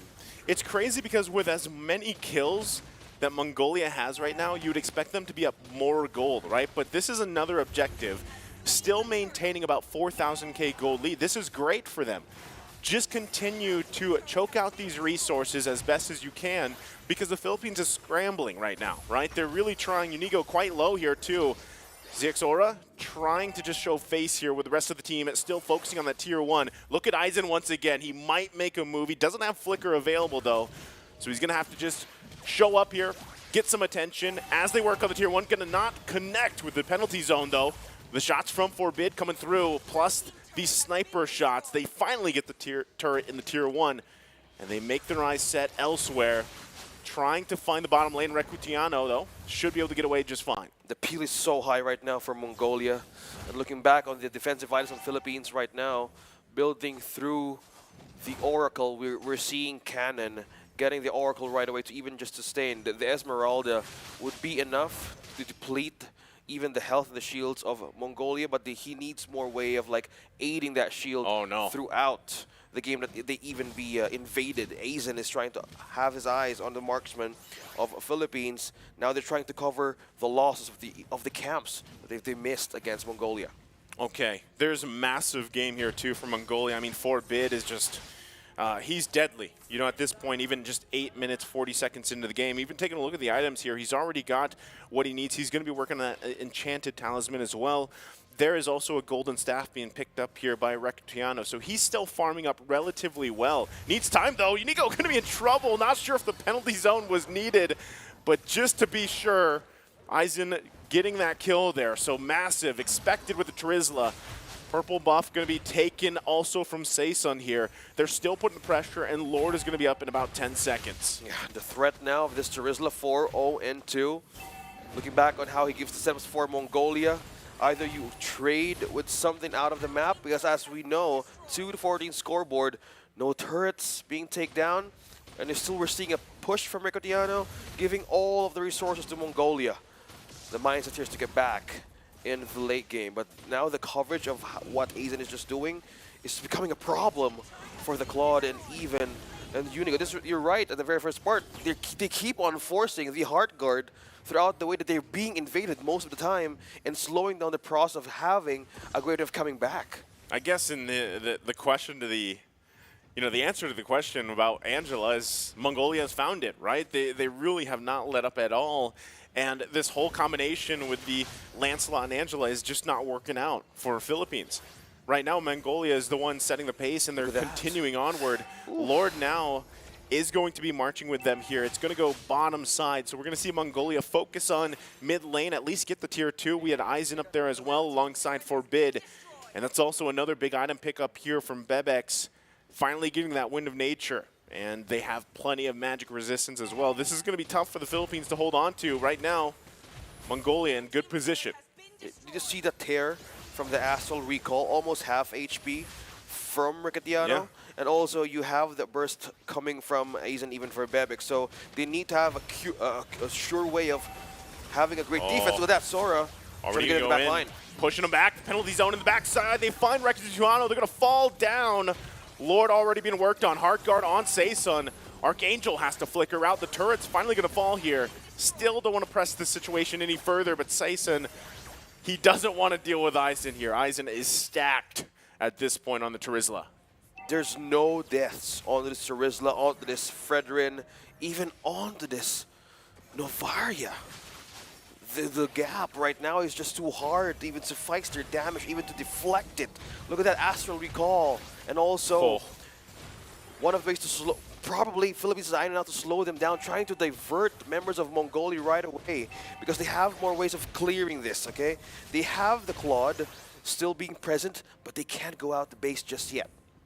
That's so tough. This is almost like a, in a way, it's like a mirror from what we saw in the previous game in terms of like economy, lead, and everything else. Now Mongolia about 8,000 gold ahead, just the 12-minute mark, massive in the kill department, and there really is no answer right now for the Philippines. They're just playing to the beat of Mongolia here. Even if you look at the gold earned, right, Bebex is on top. You have Aizen there as well alongside Forbid.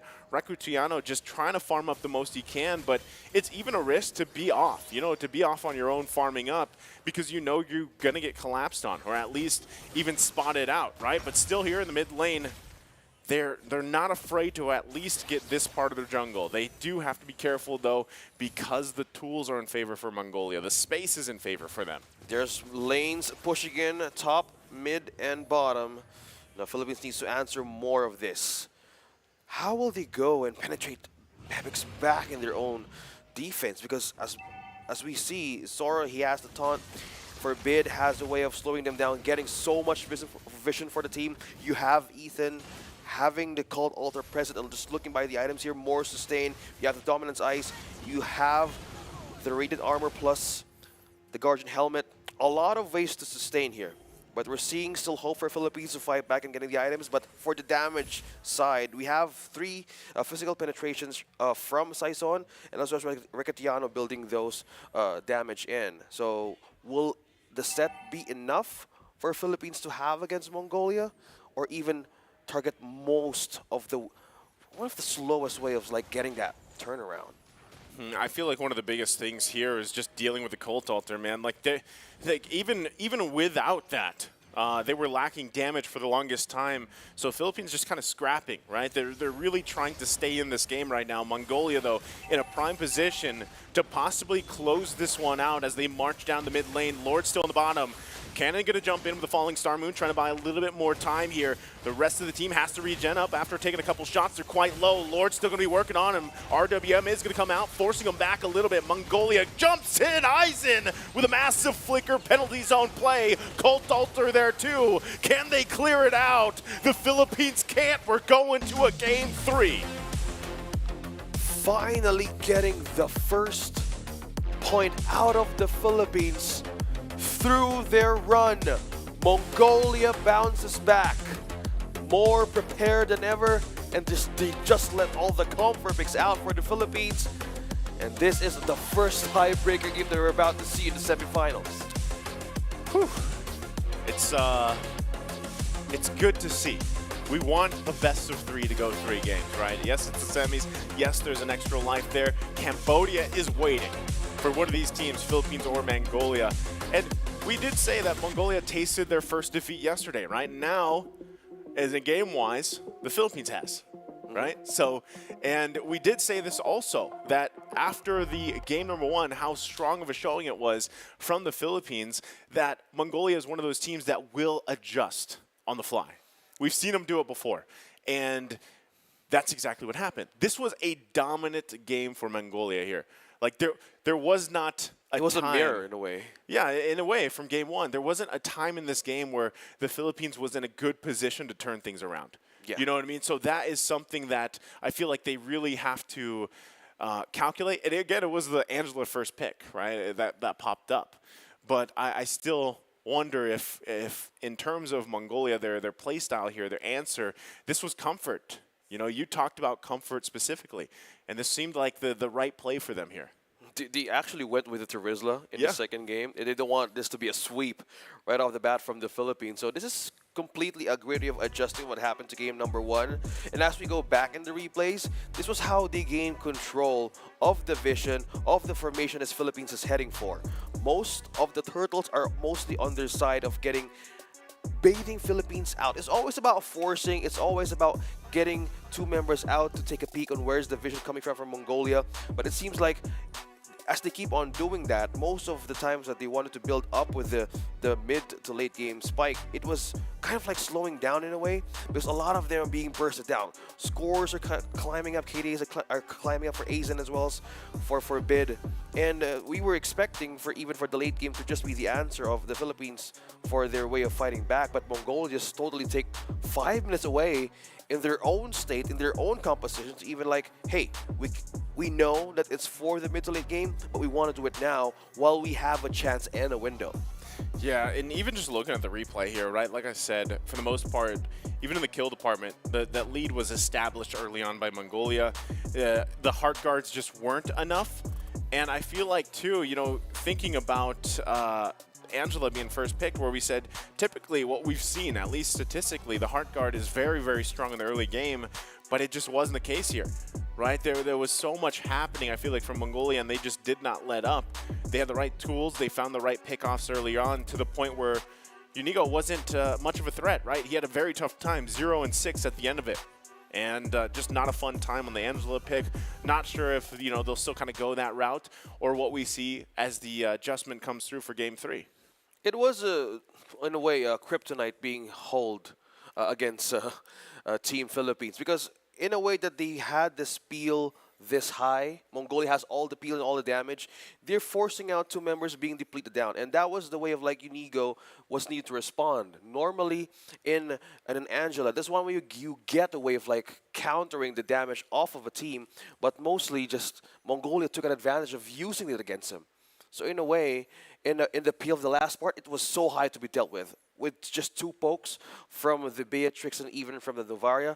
It was a completely devastating moment for the Philippines even to defend. Yeah, that's what we saw, right? We kind of saw that from Forbid, specifically even. We kind of knew this when Novaria does come out to these matches into the Land of Dawn, whatever team is playing her, you know that the poke is going to be deadly. You know, even if you don't get to the late game, it's kind of tough to deal with. Whether she's in the mid lane, whether she's in the roam role, it's still the same, right? So looking at the stats here for this game number 2, let's break it down a little bit further as we saw kind of the builds. Again, 2-16. Mongolia dominant game number 2, 14 minutes, right? It took them a little bit longer here. But even just looking at it, like I said, it was played out very well. The CC that they had available to them, plus the poke damage, just between Novaria and a Beatrix alone, is kind of a headache to deal with. You know what I mean? Like, it's tough to deal with, especially when you're behind. So you pair it up with the rest of the tools they had, it was tough. With that kind of a headache of burst, of lethal burst damage, what Philippines has is just a Dominance Ice. And also Oracle, 2 Dominance Ice as well in Oracle. Yep. But it wasn't even enough, because at some point, Inigo needs to respond. He has no way of like letting things go. Like, if a jump from Saison would make a difference if in pinning down members of Mongolia to have a depleted way of answering in the late game, he would go for it, just respond right away. Because that was the thing that they wanted to fall into from the minds of Mongolia. Make Unigo answer for Saison to even to respond, and just you have 3 members to even go up against their own way of poke damage type of heroes. You said it correctly. You have the BOD, you have the Malefic Roar, and as well as a full, even you have that Divine Glaive present for the Novaria, having no deaths at all, and even for the Terizla. You said a 707, right? In the stats for the Terizla, now it's a 503. He had a massive game, you know, but not even just Aizen. Like, I know, like, Aizen had great plays, and even at the end they're able to catch him out with that, you know, the signature flicker penalty zone. But just overall, like, Mongolia covered their bases in each role. They all played an amazing part for this dominant win, and it was, yes, it was the draft as well, but just the execution obviously was way better for them here than in game 1. Like I said, completely. If teams are going against the Philippines, your biggest thing you want to do is be able to establish your early game, or at least maintain, like stay toe-to-toe with the Philippines in the early game and hope to transition really well mid and build that lead. Because Philippines, for example, if they are behind like this, and with this kind of lineup specifically, again, it's Angela. Your job is to just heart guard into people. There's not too much of an impact that you can have in terms of other than just the heart guard part, right? Like, that's what your job is. Where in comparison, right, Mongolia you have the Faramis available to you. There's a lot more you can do and kind of be proactive there, you know, and deal with that, especially with the Cult Altar timing. It's really important to take note of that, because early skirmishes is all what leads up to those mid-game spikes and the transition from there. So, you know, we're at the 1-1 now for both these teams for the semifinals. We are going to take a short break and let the teams get reset here as they get ready for game 3. So sit tight. We'll be back after the break.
one purpose,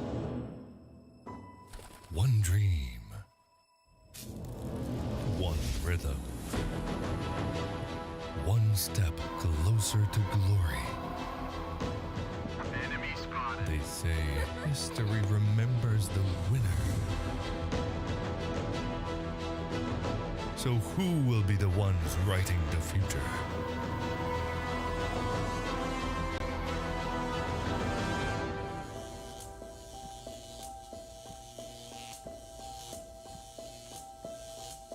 The halls of power call for their kings.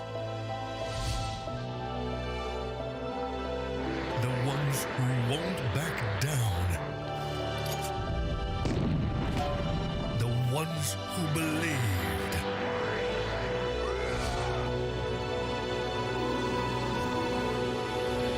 The ones who knew that over 100 nations can't be wrong.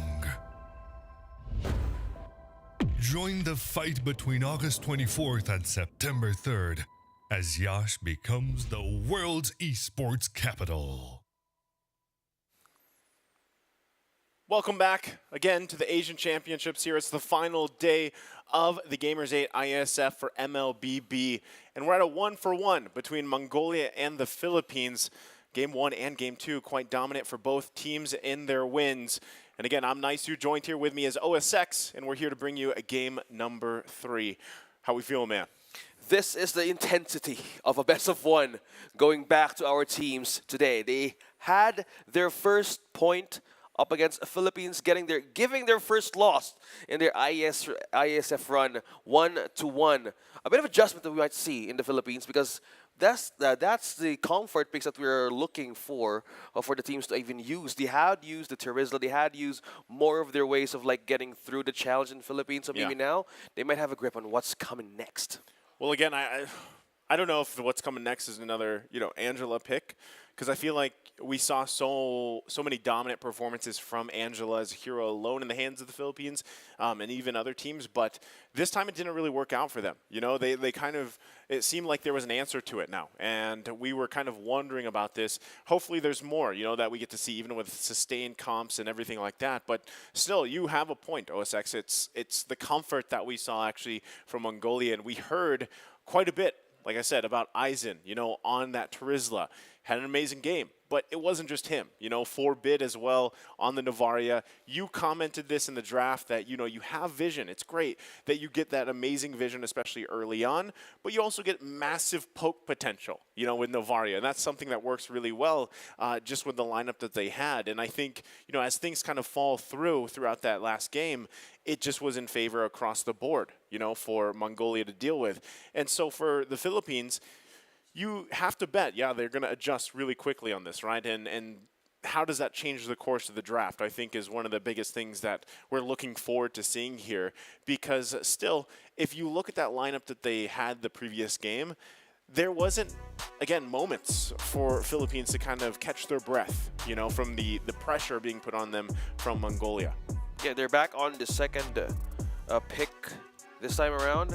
So first, Mongolia needs to gambit something out from the lineup of Philippines. So they have taken out the Link, taken out the Uranus.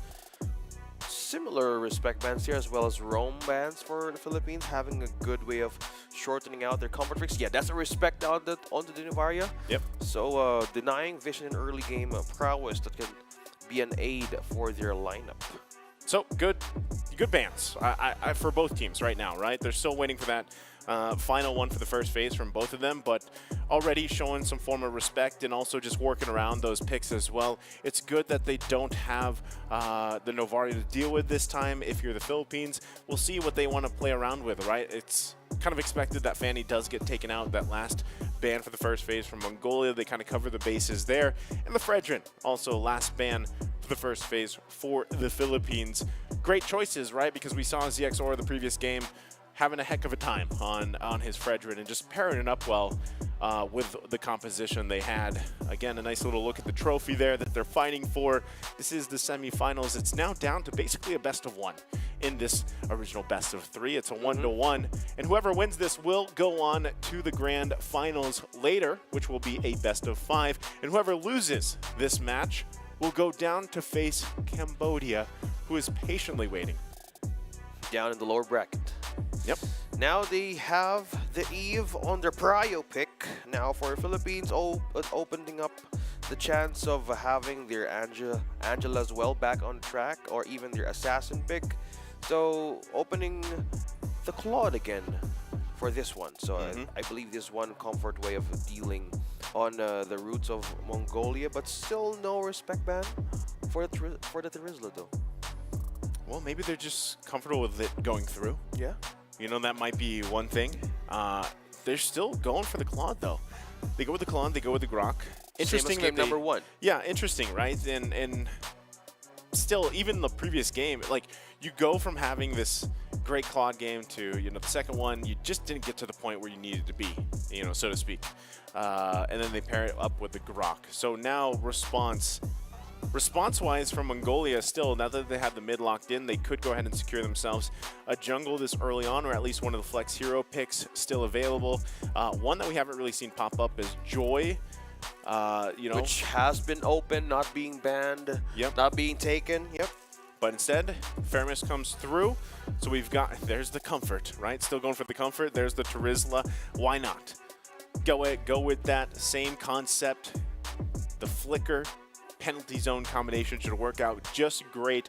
But this time, yeah, you have an Eve and a Faramis to kind of help you out. So in terms of that, right, you want to be able to deal with this combination just in the mid lane alone, if you're the Philippines. Yeah, I think they're more prepared to handle it this time, knowing that they did not respect ban it. So going back to game number 1 draft, you have the Grok, you have the Claude, so they might tend to settle up in their own mage hero here.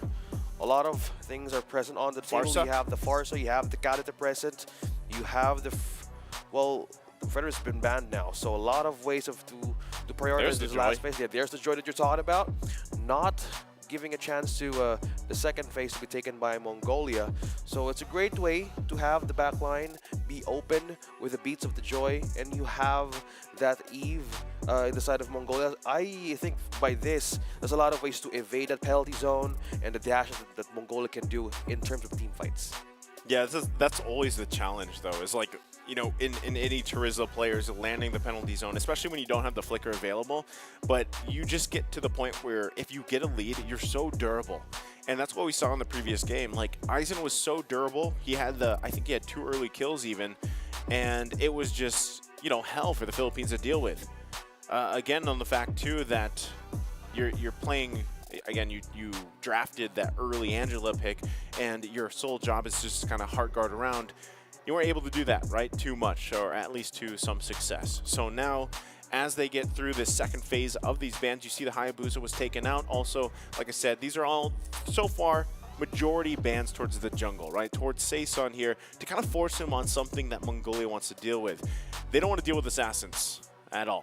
So last one, too, for the Philippines is the Bane pick, which, again, has showed up quite often in the jungle here for a lot of teams in this Asian Championship. Yeah, looking back how they're respecting the Hayabusa, the Fanny, and the Ling, a huge respect for Saison's hero pool, and for Philippines, since it was a way for for this Bane to show up, especially in the jungle, so they don't want that chance of having this counterplay in terms of getting those objectives into the retry battle. So with this point, they don't want the knock-up since they have the Joy, don't want the knock-up as well for the Grok. So might as well like deplete the choices and have a balanced way of approaching taking objectives or even taking out ganks. So now that we're in this second phase, this is where some surprises could come through. Maybe even from the Philippines here, as they get ready to lock in their next option. Like we said, they still need a mid. The Farsa is still available. They also have to decide what they want to throw in the jungle. It's going to be the Martis, though. So leaning or opting more for that utility that we've seen quite a few times that teams kind of go through.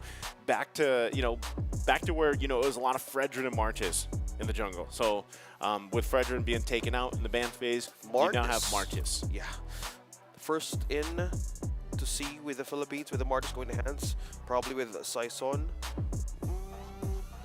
Now with this kind of way of dealing with the ultimates of the Martis and Enjoy, how do you evade that? So might as well, like, we could either expect Mongolia to have that Purifies present in this game. So how do you even get across those catch? Yes, you can force, but in terms of evading, you're dealing with the skill set of a Martis that can be deadly and also be a way of there's a dealing more surprise approach and a surprise, and they're using it against the Philippines. Okay. Hellkurt for Mongolia, and you have a Leslie. Darkness is falling. At what time is it here? It's it's in the afternoon. It's about 1:20 in the afternoon. 120, but if in we Saudi hit, Arabia. yeah, it's still. Well, we still have sun. Darkness is falling in the land of dawn. At the least, land right? of dawn, So, and in the Philippines, yeah. it's a different time zone. But will they take out the Hellkurt, and they're using it against the Philippines? Again, I said Mongolia is one of those teams that likes to play, a little on the edge, a little risky. Hellkurt, we have seen him, in other competitions pop up, and sometimes it works out great. Sometimes it doesn't. But that's part of the play style, and why I say some of the teams just like to live on the edge a little bit, right? You take a jungler like that against a Martis in this lineup, which is rather tanky. You've got quite a bit of durability here to deal with if you're Mongolia to deal with the Philippines. And you have the Yuzong back in the hands of Cannon. We've seen him how he performed back in the SEA Games, one of the comfort picks. We're going back to the roots as well for the Philippines. Their strong way of dealing and probably getting through this tiebreaker game against Mongolia. A lot of ways to opening up where you're strong at. So you're going up against Mongolia this time. Yep. Maybe this is more of a better way of approaching it, since there's no Novaria present, but the threat of the Hellkurt. And rotation-wise, you saw and you told us in a macro prowess, that is how the Philippines is known and strong for. Yeah. Well, they're trying to breaking it with the Dark Knight Falls. And, Hellkurt's fun. Like, Hellkurt's a fun hero. Of course. Yeah, it's because of the fact that you really are, I don't know, I guess he's one of the more exciting assassin heroes to play, especially with the way his mechanics work and everything, but also just the numbers can be quite big, can be quite a surprise.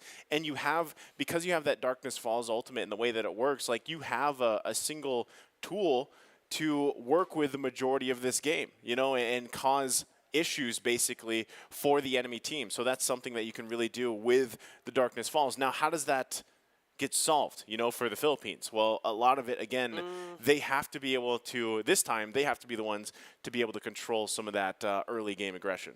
I say when they switch the lights off, just do your own thing, not get too, anxious on where is the Hellkurt might be coming from. They know this like in the back of their hand. They've been playing Hellkurt for so long, and that was one of the surprise drafts that we've seen in the pro scene.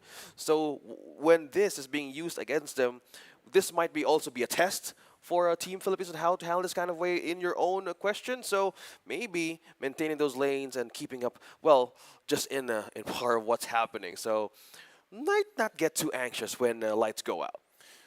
Well, anxious or not, dealing with the Hellkurt alone is something that the Philippines has to deal with. But like you mentioned, this is not unfamiliar territory to them.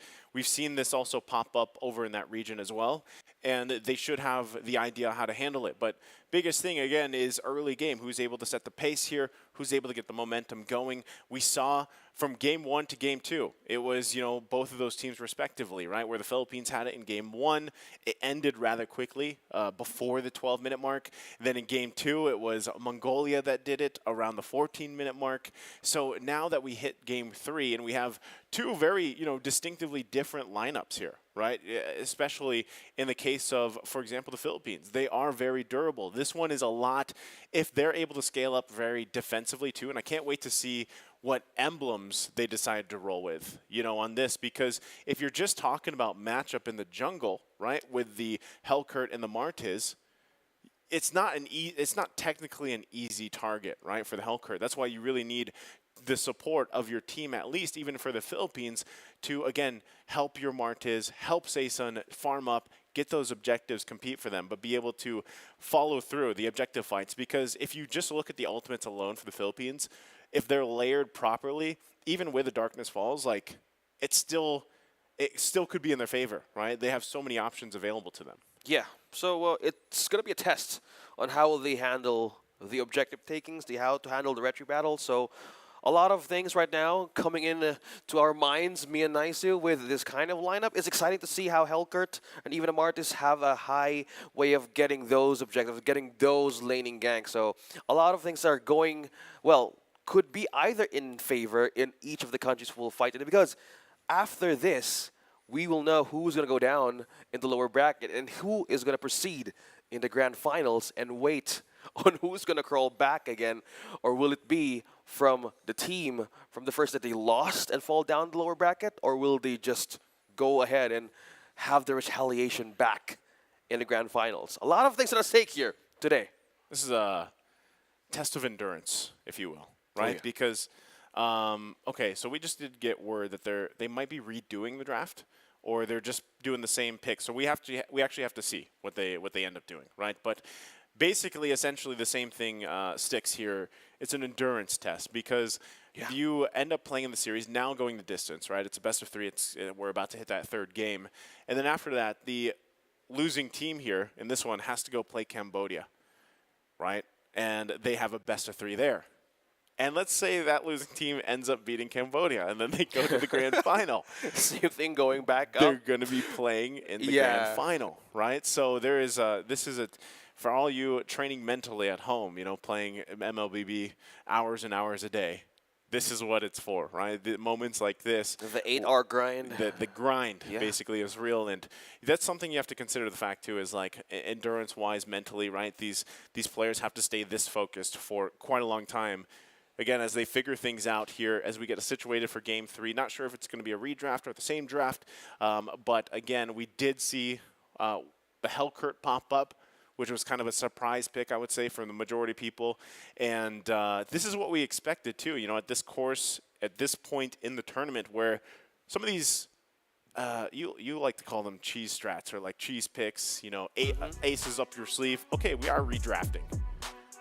So we'll see if it's completely different. The same thing, this time around. Yeah. Okay, we have bans on the Navaria. Respect bans again from the Philippines, from Mongolia as well. Still the staple bans and approach. So Fanny as well. I think it's gonna be the same for the bans for the first base. You think so? Yeah. Because if there could be changes. Maybe it wasn't meant to be Helkert. No, joking. I don't know. We don't know. Oh, right? Come on. Helkert would hopefully we still see it. Okay, we're hoping for that. But Philippines, in a way, ban out the Faramis. Okay, so it is going to be different in some way or another. Okay. We'll just hold our horses here, just in case. Let's also go through a reset here, OSX, right? Me and you. All right, rewind. Okay, rewind. Okay, there's the sound effect. Now, 30 seconds till we find out the next ban from Mongolia, right? They're already respecting. We saw this, though, previously from the last draft, where it was like, all right, let's focus down on these assassin jungle picks against Seisun, kind of corner him to something. We did see him, like I said, he picked up the utility. Martiz was going to kind of go that route, but this time it could change. Last ban, though, might still, in this phase, it might not be towards the jungle, but I wouldn't be surprised if later on you still see, for example, the Hayabusa banned out. So this time they take the Uranus out. They don't want to deal with that in the XP lane. The problem of having Uranus is most of the time you got cut lanes, you have his way of zoning out and getting those turtles on their side, and as well as getting your own solo kill. We've seen those matches that the Uranus can take down marksmen, heroes on the opposing side. So maybe that's one you're like, hey, let's balance it out. Go ahead and pull your comfort picks, and we'll see it from there. Yeah. So opening up the chance here for Mongolia, they have a way to prioritize their comfort picks once again. You have the Terizla. You have also, what do you call this? Yeah, the Eve being present. So still the same, I guess. For now. For now, but they've taken out the Faramis. So with that being said, a lot of ways to show the same thing for Philippines, either the EXP or even the Fredrin back. But yeah, it hasn't been banned. It hasn't. Yeah, it could be picked up here, right?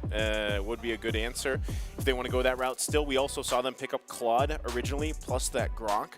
Not sure if that's still the game plan they want to go, right? But it seems like that we get a little preview here that Fredrin is being shown, but it's not locked in just yet. It would be a great pickup just for the safety, right? Safety purposes in the jungle, but it looks like they are going to lock in Grok and Fredrin this time, not taking that Claude like we saw previously.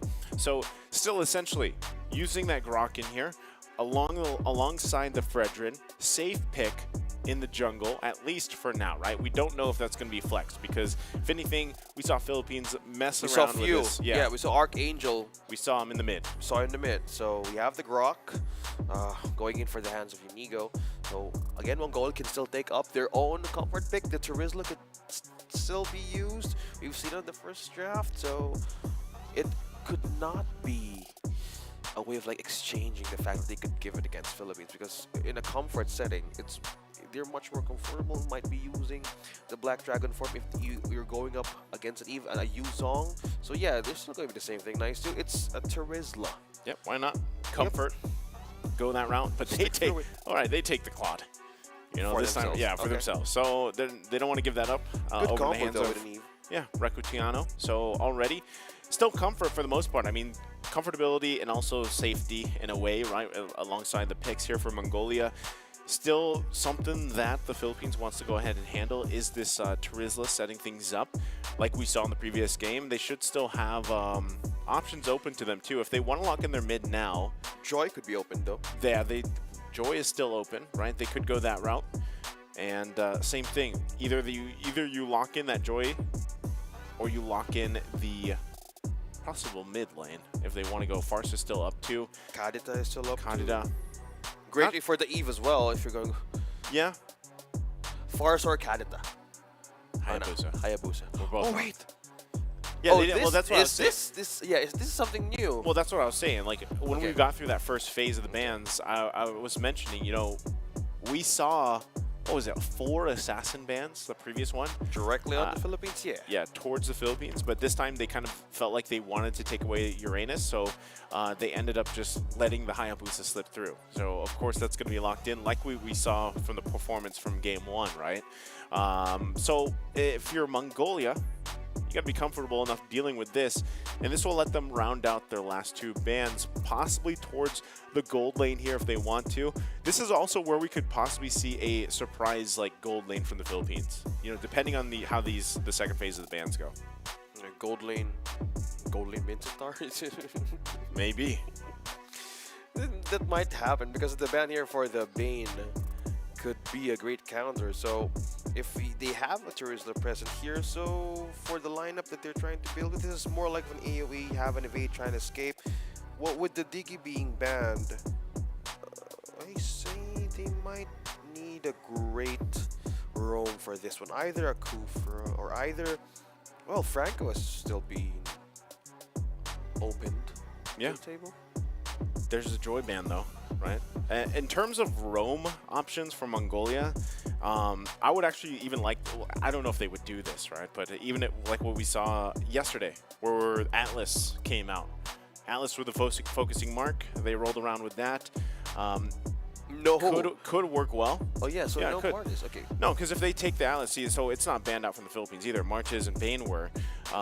But even for that cause, like if it's the Atlas in your roam position, you have great tanky durability. But then if you land a Fatal Links with a focusing mark into this lineup, especially with a Blazing Duet, penalty zone, and their RWM, like that is devastating.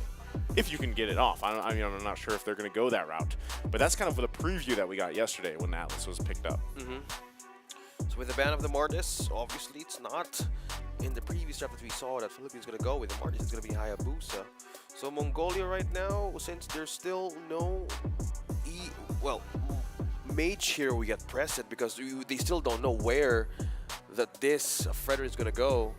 So they might be even forced to, but no, they're maintaining their respect onto the marksman of Philippines, onto this for Recatiano. Imagine it was a mid Fred and then like a mage gold. Oh, the exchange. If they, for some reason, like Philippines wanted to do that. Because you know, we already saw the mid lane Fredrin from them. Yeah. Kadita. Okay. Alright. So no Fardita, but Dita is just open. So with this kind of burst, you infiltrate easily the RWM and where the Claude could be landing. Yeah. So I gotta check from here. I'm happy with this. Okay, well, on the other side, Mongolia will flip in, not flop, flip in the Estes. It's like tossing a coin, right? It's like, what sustain hero do you want? Well, we saw the performance from Angela the previous game. We also saw how strong the Estes can be, but I'm actually interested too because we've seen it picked, at least the Fredrin picked into the Fredrin, or sorry, the Fredrin picked into the Estes because of the strength of Appraiser's Wrath against the heal. So we'll see. Again, and I think this is something too that you can say, OSX, we've seen a lot of this Kadita pop up against that lineup too, the sustainability lineup, right? Yeah. So interesting that the Estes came up here for Mongolia. We were talking about a great tank that could even be in a good lineup with a Claude and a Terizla, but the Grok being stolen by the Philippines just makes total sense, and having, well, trimming down that power spike with their own way of dealing that with their own composition. So a good answer though, to shred power against a sustaining lineup with the carry. Okay.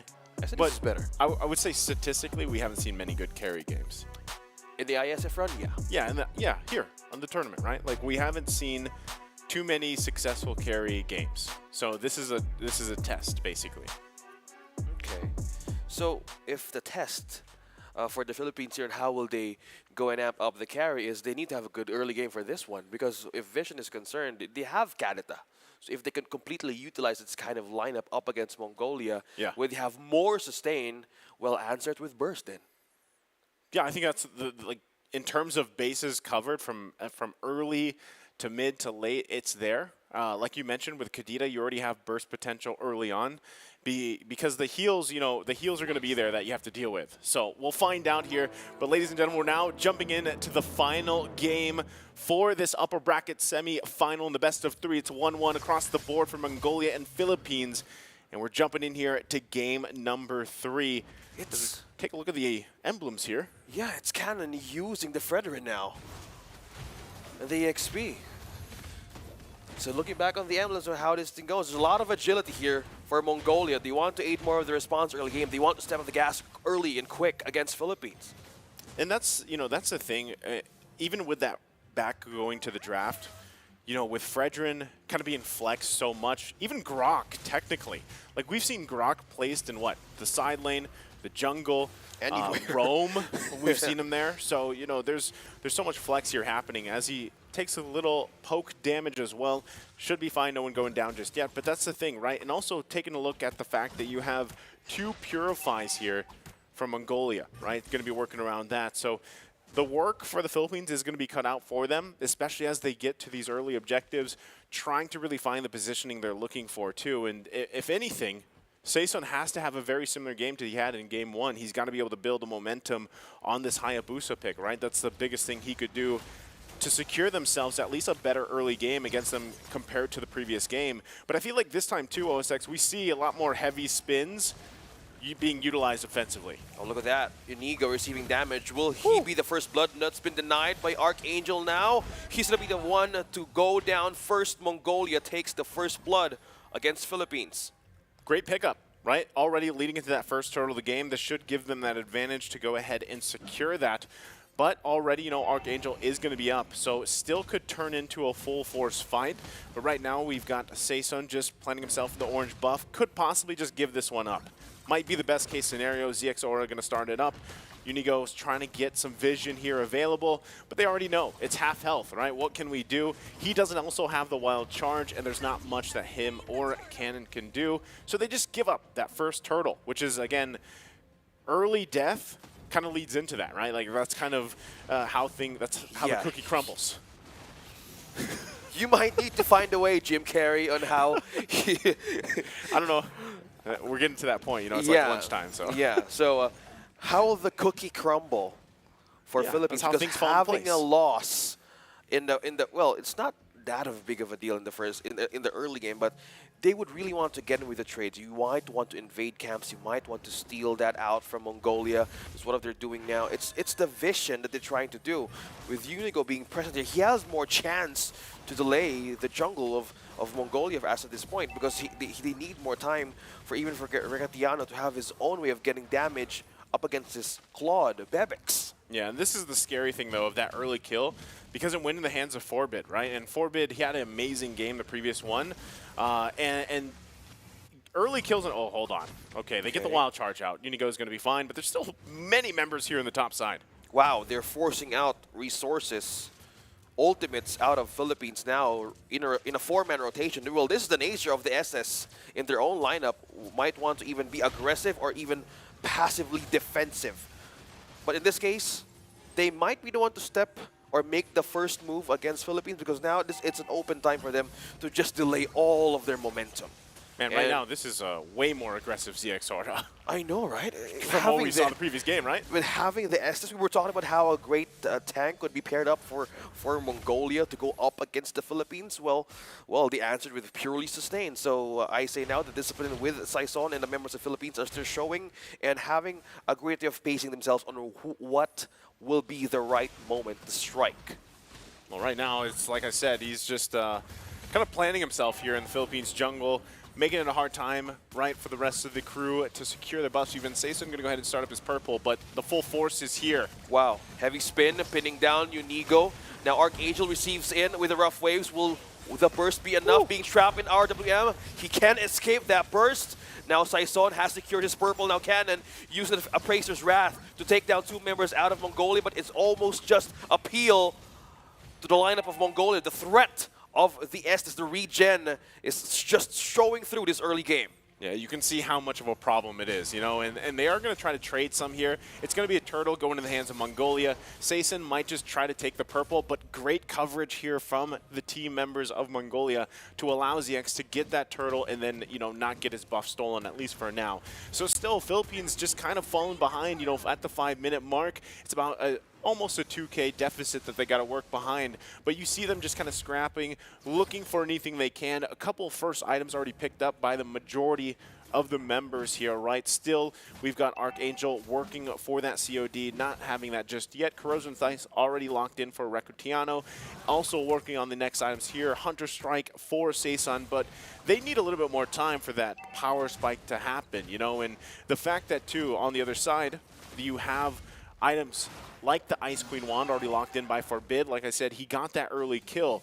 So it's building up, right? And objectively, it's going to be a little bit harder to contest that. A lot of these wild charges, too, are being committed defensively from Unigo. So it's tough to deal with. Yeah, and if you were a Grok right now, what he's doing is good, trying to gain with the vision for Saison. And most of the times, he's trying to reset. But they need to be careful. There's a heavy spin here present from Team Mongolia, but that is the burst. It's just not going to find the mark. Not going to find the mark, but Bebex, on the other hand, destroys a turret. Philippines now trying to look for an exchange. Saison up against Aizen. He forbids him to get that purple out of to get his hands on. Aizen forbids, right? Alongside Forbid as they still fight for dominance around this purple buff. Saison just trying to grab what he can. He might try to whittle his way back towards this. Archangel, though. Unigo dropping his HP bars low. Now he's going to be being the target of Sora. Now Cannon tries to hold off, not to be penetrated, but that is a flicker being forced out. Saison secures his purple. Sora too late for the steal. He might be in trouble. Heavy spin has been committed. Now he's going to turn around for a retreat. Void Crystal slowing Cannon down. Now Mongolia having their eyes on that. A flicker in the penalty zone, but Philippines escapes the wrath of the possible burst. But Aizen secures the kill. A follow-up from Archangel takes Sora's down. Now Saison here trying to get in for a kill. Aizen missing out the hammer down, but another turret takedown. Two members out from Philippines at a trade of one. Mongolia seeing openings of the lineup of Philippines going through. It's just Aizen, man, he's massive, just like he was in the previous game on this Terizla, and this is what people were expecting when they saw it for a glimpse of it anyway throughout this tournament. And it's the same thing. He's 4-0-0 now, 740 into the game. what is the answer, right? Half the time, every time that flicker is available, and sometimes when it's not available, he's still making plays with the penalty zone. So this is a great start once again in Game 3 for Mongolia here as they continue to build that gold lead. Still at about 3K. Next Turtles up here. They might just clean sweep the Turtles, taking 3 for 3. But Philippines, they've got to kind of collect themselves. They've got to be able to find the targets they're looking for. Yeah. Even Archangel hasn't been able to find the combinations, right, with the rough waves or the petrify, finding the targets, because also you just have so much sustain to work through here. Yeah. So Unigo once again trying to get some vision. They need to pierce through the defense and sustain of Mongolia. Now with the setup, we're seeing turrets being destroyed. Setup for the Turtles now with Mongolia. Now Philippines still waiting for the right moment to strike. Half HP onto this first Lord. Nobody near from Philippines. Yeah, I think they just give this one up. Yeah. They can't even contest it, right? And then just the disparity in terms of it's not even so much of a massive gold lead, right? It is now about 3K still, 3.5. But it's more so like, how do we get through this sustainability? Because they don't have the tools they need right now in terms of items, right, to burst through things. Archangel might be able to find one pickoff.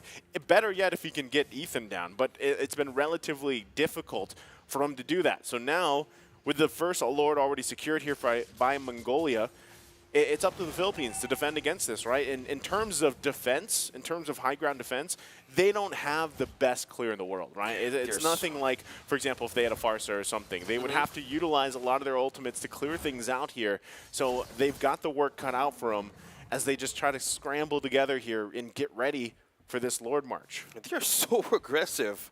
Most of the orange and purple showing up, they're just there. Ready to contest, ready to force out. Mongolia here is just really having a good time holding off Philippines and taking out of those resources in their hands. Gotta be careful for Aizen though. Ultimate and Flicker is up for possible setups. Second tier turret going down as well. Cannon trying to hold on, trying to taunt in. RWM being set up on Philippines. That's the rough waves, that's the burst. Evading, but force out an ultimate out from Forbid. No RWM though. Still clearing, they're Still going. Clearing Zora. Cannon evades that heavy spin with the Flicker, half on HP. The bottom as well. Clear coming from Saison. Okay, this is the macro prowess we're talking about. Is this when the time is Philippines going to strike here? Because looking at all the damage that they have a Clock of Destiny, they have the Genius Wand now for Archangel.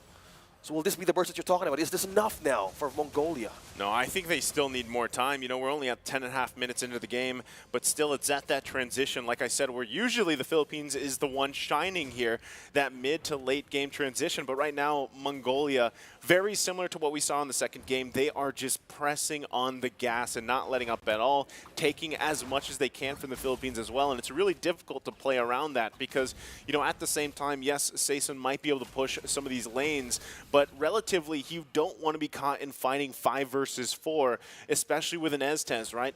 Ethan is just going to continue to heal up his team. He is the main issue here for Philippines. And right now, even looking at the items, you know, you saw there, they don't have exactly enough burst just yet. Maybe in another 5 minutes, they'll be a little bit closer there. But that's why you see them really just trying to avoid some of these fights, get what kind of gold and XP you can, and hope that you can actually stand toe-to-toe against Mongolia as the game goes on.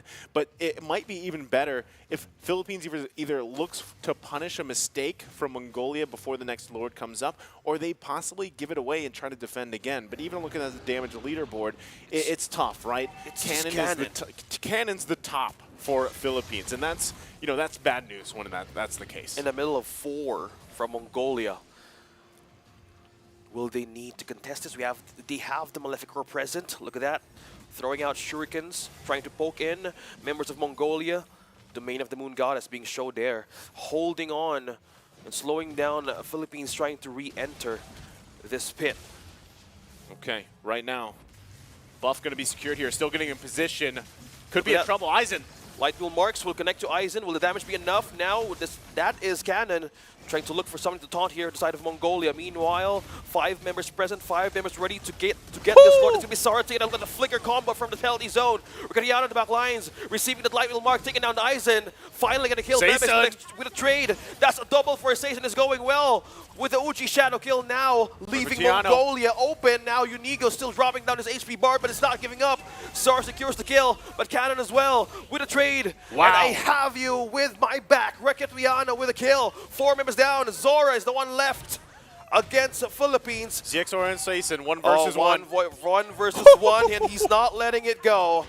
The last member, and the Philippines utilized that moment to just keep on pushing. Man, what a turn of events. But the upside there from Mongolia, they did get the Lord, so the Philippines has to back off, deal with this as fast as possible. They managed to get 4 kills out of it, right? But still, it's relatively, they narrowed down the gold lead a little bit, but that's the moment, right, where they look for the pivotal shift. And that you can see this. The plan here for the Philippines was to get the heal, get the Blessing of the Moon Goddess out from Ethan, and then they turned around. It was a push and pull between both teams. As Saison goes in, gets a couple kills as well. They get the call to keep fighting because they had the position they needed, and they knew Ethan was down. The problem, too, here was ZXORA still quite deadly on the Sakai, right, and ends up eventually killing Saison, too. So, as we saw right here, now it's still the Philippines with their backs against the wall, right? They might have had a little bit of a win there, but Mongolia is still in control of this game, right? The Philippines managed to get a couple turrets, but essentially they're still trying to buy time. You know, I just said this about 3-4 minutes ago when I said in about this time and maybe another minute or two, they're going to be in a, yeah, that's a lot of math I'm throwing out there, a lot of time math, right? But they'll be in a position where they can actually go full force fight, but it's dependent on dealing with the Estes, and you can even see, right, they've got multiple options item-wise to deal with the sustain. Not just through the Dominance Ice anymore, but they also, Saison picked it up, right? He now has one as well to deal with some of that sustain, kind of play around the heal and the timing of it, and hope that you can get it through. Yeah, that's a good item pickup, though. The Rose Gold Meteor up against Mongolia. You have 2. Burst, hold that thought. Cannon right in the middle of RWM. Archangel with the dive, and the rough waves being targeted onto Forbid. That's the burst coming from the Philippines now. Light Wheel March still connecting. Saison secures the kill. Sara is down. Now Archangel will be in trouble. Forbids him to go back to base. Saison with the pokes pushing back Mongolia. 23 seconds for the Lord with a trade of 1-1. Okay, it's a 1-for-1 like you mentioned, right? But the jungler went down here.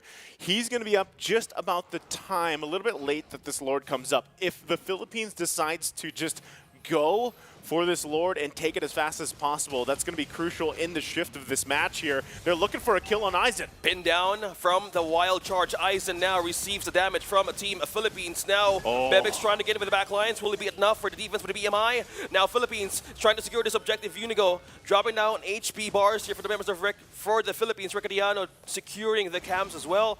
Mongolia's eyeing to get this and contest this Lord. Here comes ZX. ZX as well. Aizen holding it down. They're still going to be working on him. He's got a penalty zone defensively out of there. Lord's still going to be worked on. Will reset, though, as both teams try to find their space to work with around this objective. It's a crucial point. 16 minutes in. It's about even in terms of economy now. The Philippines have worked from that gap they had. It's up to Mongolia to find the positioning. Here comes the conceal. A pin down to 2. Now Riccardiano's running wild with the damage, with the burst with the follow-up from Few. That is Team Philippines getting through the damage of Mongolia. Sustain won't be the answer. Riccardiano on a killing spree. Bebex taking down Archangel with the trade.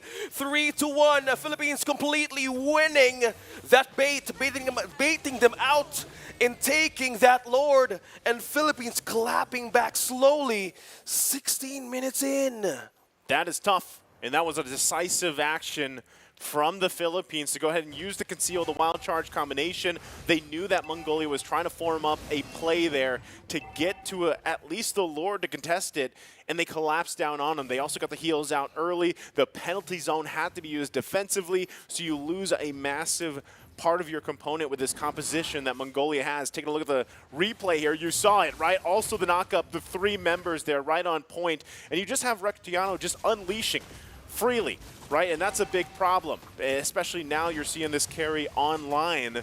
And now they got to defend against this Lord push. Oh, Cannon trying to taunt one. Lord with the push, destroying the last turret in mid in Mongolia.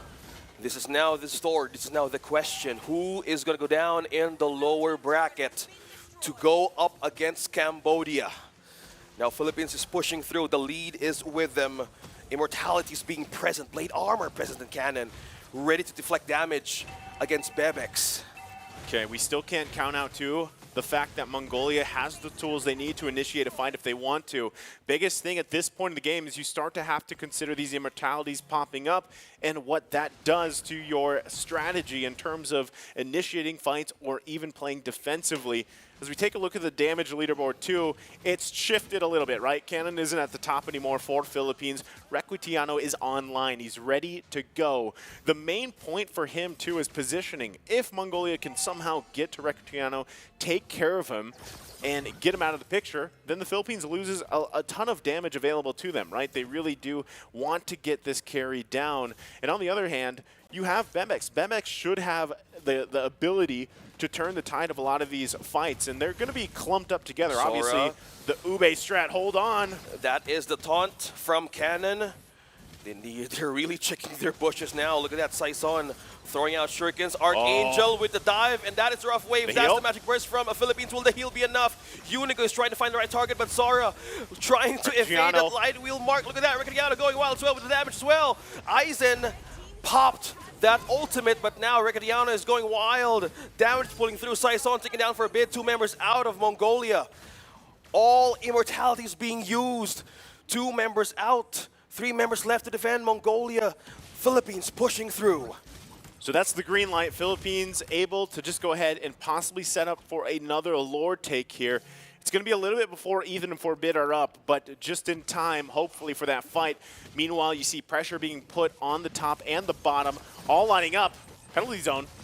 Well, trying to evade, trying to sustain. Look at that, the longest Uji shadow kill. And he's still sustaining it. Ricciano is pushing. The base is only open for the Philippines. It's going to be Ricciano, and as well as Cannon. Now Philippines knocking in the base of Mongolia, and they've done it again. Surviving the possible reverse sweep. Philippines has punched their ticket in the grand finals for IESF. Man, oh man. That was a little shot of deja vu, right? But this time it wasn't just Ricciano doing it. And what a game plan. You plant Saison up there, you get the attention, you have Archangel help him out, the rest of the team shuffles up, you have a play in the bottom lane, and they push through just like that. Again, this is something we talked about OSX with basically our little keys to victory, right, for this matchup. Anytime the team is playing against the Philippines, you always cannot count on the fact, you can't count out the fact that they will possibly just say, you know what, guys, let's just split push. Let's just do it. And that can happen. Again, this is the macro prowess, right? And we have both teams shaking it out here.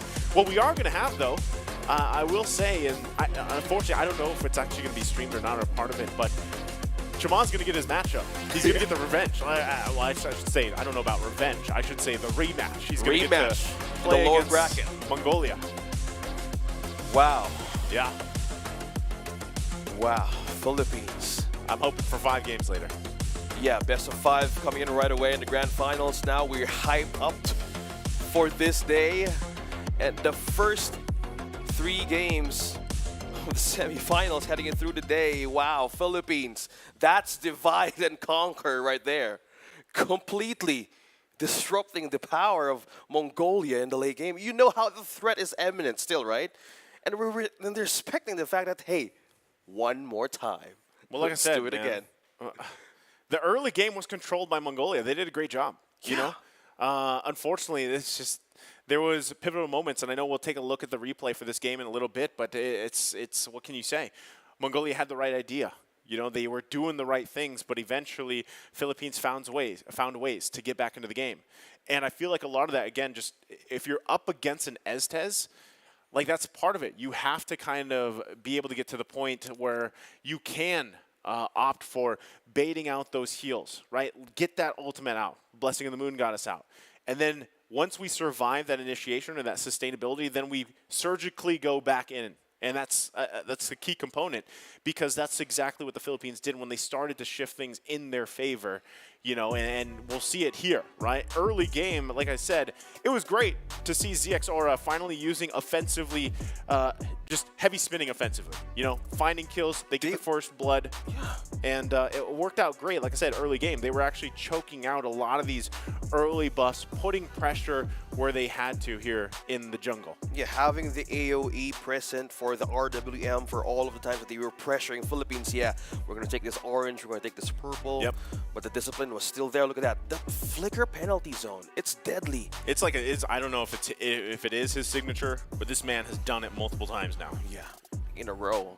If you have a penalty zone counter right in this tournament, we could have actually stats for that. See, look at this. They're down 3K here, right? And this is what I was talking about. Basically the surgical in and out, because they get the heal out, they go back, they get the call to go back. There was a hesitation there for a second, but they get the call to continue on. They knew Ethan was down, so let's grab another kill. You even have a offensive flicker from Recutiano there, right? They turn the tide here, and that's really when, like I said, this is the way the cookie crumbles, man. Whatever kind of cookie you want, you know? Chocolate chip, peanut butter, oatmeal, this was it. S'mores. I don't know about that. I've never had a s'mores cookie, but this is what I'm talking about. The things were turning in favor of the Philippines from this point forward, and they even out the gold lead after working for about 12, 13 minutes at a deficit. And this too, decisive action. Using the Conceal the Wild charge, the setup, the knock-up with that Kadita combination, it works very well. Yeah. Fardita. Fardita Well, or no Far Dita? here. Oh, no Far. There's no Far here. Just the Dita. Just the Dita. Yeah, and that's the answer to that sustain that you're asking about. Longer team fights, you need to have someone dive right in the middle of their own backline and burst everything out. Yeah, and even in moments like this, like to be honest, there was still potential here from Mongolia. And I also feel like at some point that's why the Philippines was just like, all right, diversion, push the base. Because essentially if it did come down to certain team fights and they didn't get the timing right on the heals, Mongolia could have won those fights, you know, even at that point in the game. So it was just a decisive action, basically, or decision from the Philippines to decide to go for that diversion and then push it in the base. Yeah, and with that, we have our own team waiting for the grand finals. Team Philippines now is here, and we also have more teams to witness in the lower bracket, Cambodia, and as well as, again, they're going to meet with Mongolia. Yeah, It sounds the same at the end. Yeah, I was going to say. They sound the same. Well, yeah, it's true. And like I said, I'm not 100% sure if that will be streamed or not. But also, let's go ahead and look at the stats here. And but my thing with this is, as we close out this looking at this game, right? And it was 13-11. Mongolia had the kills they needed. Again, they were dominating in the early game for the most part. But itemization-wise, Philippines picked up. Like I said, they had all the tools they needed to deal with the sustain. It was more so getting the timing right, too. Yeah, and looking at the items on how Aizen is just doing well with his own Terizla, the Queen's Wings build up here paired with the Dominance Ice, just trying to even have a minus on the damage from even Saison and even Carry, but just by looking on how they progress. You've mentioned about momentum being set up from the mid to late game. This is just purely in the side of Philippines taking back all of the orange. Saison didn't even miss all of the orange buffs that he needs to take. So that's one way of like dealing on how they were losing early game and just how countering it perfectly back in like 15 or like 11 minutes. Yeah, it was rough to deal with for the early game for the Philippines, but able to kind of collect themselves, like I said, too. Now, even the biggest fact, and we talk about this in the draft every time Kadita does pop up OSX, is, you know, you're kind of like, you have that option to get the rough wave combination with the Petrify off, and if you miss that, then what do you do? You know, like, what do you do for a while? And I feel like, again, Philippines knew that. They were aware of it, and that's why if it came down to those team fights, and let's say even a ZX Aura was able to find a lockdown with a heavy spin and they automatically got, you know, the numbers advantage, the Philippines wouldn't be in favor to fight, you know, for team to team, basically for those objectives in the Lord. So a lot of that was reliant on the composition they had, and that's why again, you just saw them, go for the push. Yeah. This is the intensity of a best of one. Like things could like go back and forth, and suddenly you're in it, suddenly you're out of it. Well, essentially, it was best of 3, yeah. but But in the best of 3 games, that best of 1 moment, and you have that mindset to even be fixed in the times that you have lost. It's one way of like amping everything up on the last moment. Yeah. So with this, we don't know what might happen in the lower bracket, who's going to climb up back. But it is going to be a tough climb today, don't you think? We started with 3 games, Naisu, and it could be a 5-game follow-up in the grand finals. Well, that's what I was saying. Like, imagine the endurance run. If it is, again, we don't know what's going to happen between Cambodia and Mongolia, but imagine if it is Mongolia and they end up finding themselves in the grand finals.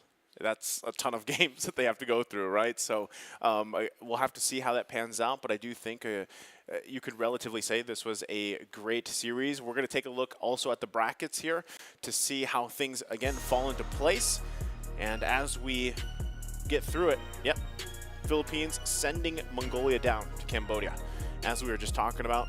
And whoever wins that matchup will end up facing off against the Philippines later on today in a best of 5. So also that matchup between Mongolia and Cambodia will be a best of 3. Again, I'm just not 100% sure if that is going to be streamed or not right now. I believe, check. Yeah, we'll have to get confirmation with that. But right now, we know the grand final, the Philippines is waiting there. Whew, what a great way to start the day. It's funny, too, because, like, if you look at that series, the best of 3, it was, you had game 1, it was dominant for the Philippines. Game 2, it was dominant for Mongolia. Game 3, this is how we get it was a back and forth. Yeah? Yeah, for the most part. Like, Mongolia was winning that early game, but then, like, here comes the Philippines. So what a perfect, picture painted for that series. Again, it was just a best of 3. Where essentially, like you said, it comes down to the best of 1.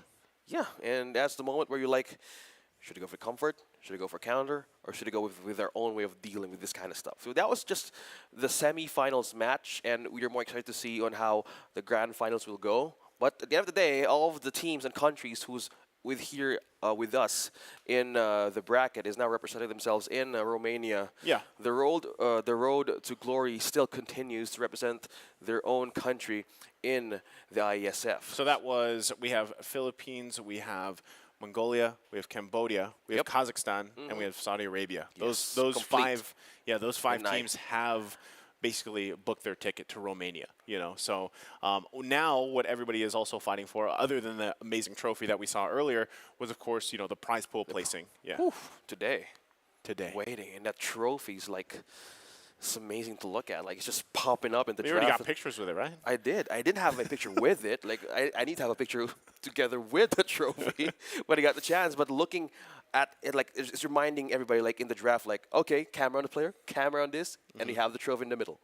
Well, So, that's a reminder of what they're fighting for. yeah, today. And in Saudi Arabia, we will know teams who's going to make history and who's going to move forward in IASI in Romania. Amazing. It is amazing. I know. You're amazing. You're amazing, too. Thank you. And I was This country is amazing. well, no, it's funny because, like, we're also just kind of contemplating, like, how the grand finals is going to go. And this is something we even talked about before, between you and I, before we even started day 1, was a lot of the point. Now that we're kind of, like, on this last day here for everything, and we've seen things kind of adjust themselves, like we talked on day 1, how would the meta set up, and how would these other teams that necessarily don't have as much, you don't have as much information on, how would they perform? And I think this is a big surprise too. Again, Mongolia looks great. Yes, they didn't win the series, but there is a reason, again, why a lot of people were saying this is the dark horse. This is the dark horse of the tournament. And I think, you can say that, yeah, I rather agree about that, because they were, even if you look at game 2, amazing performance. Yeah. Game 3, you're talking about comfort. They kind of went to where their comfort picks there. Game 3, early game was still in their, in their control. And this is against a team like the Philippines, so who knows, again, how they take this whole series, and when they, later on go play Cambodia, how that plays out for them. Because overall, just the course of this tournament for the 4 days has been amazing to see some of these countries really just rise, in terms of visibility, I would say, for the most part. Yeah, we've actually discovered more of the countries being present in the Middle Eastern areas. And one of the things that we saw is there's a lot of potential from the players. Even most of them are going back to the interview. The majority of the players are students, actually. Yeah, they're still studying. And they have this chance to actually have this kind of opportunity to move forward with life with esports. And this is just a dream. Man, that would have been my dream like 10 years ago. Same, if same. I was, like if my younger self. Yeah, if was esports existing earlier, Yeah. that could have been our dream as well. Well, we're still here. Like, Yeah. we're still part of the esport ecosystem. Yeah. And I know before that series, that's what we were talking about. There's a ton of opportunities available within esports. And it's nice to see, some of these players in that interview. What exactly is esports to them? Because as a professional player, it changes your life, right? And Completely. I think it's also important to hear some of these players talk about how they're still prioritizing school. We even are familiar with players, even back in Philippines region where they're graduating, like they're still Recently, playing. yeah. They're still playing in the professional league and everything. So I think that's really important as someone who also was an educator myself. The fact that you have esports and you can tie in esports and education, I think it's great. So and then opportunities like this come around. Is also amazing for a lot of these young athletes out there. So, with platforms like this, I can't wait to see how things unfold. But, with that, I'm excited. We're wrapped up for this series. We are going to throw it over to the stage to hear for this interview with the winning team, Philippines. حياكم الله جميعا ورجعنا لكم مرة أخرى بعد ما شفنا المباراة اللي قبل شوي كانت مباراة حماسية ومصيرية وشفنا انتصار منتخب فلبين قدروا انهم يفوزون بهذه المباراة بنتيجة 2-1 ضد منتخب منغوليا. عشان كذا معانا أحد اللاعبين حابين نسأله كيف شعورهم بعد ما فازوا في هذه المباراة. يعطيك العافية وجيه. You're absolutely right. We've seen such a hype match. For a second there's like, oh, what happened? No. What's going to take place in the third match or third game?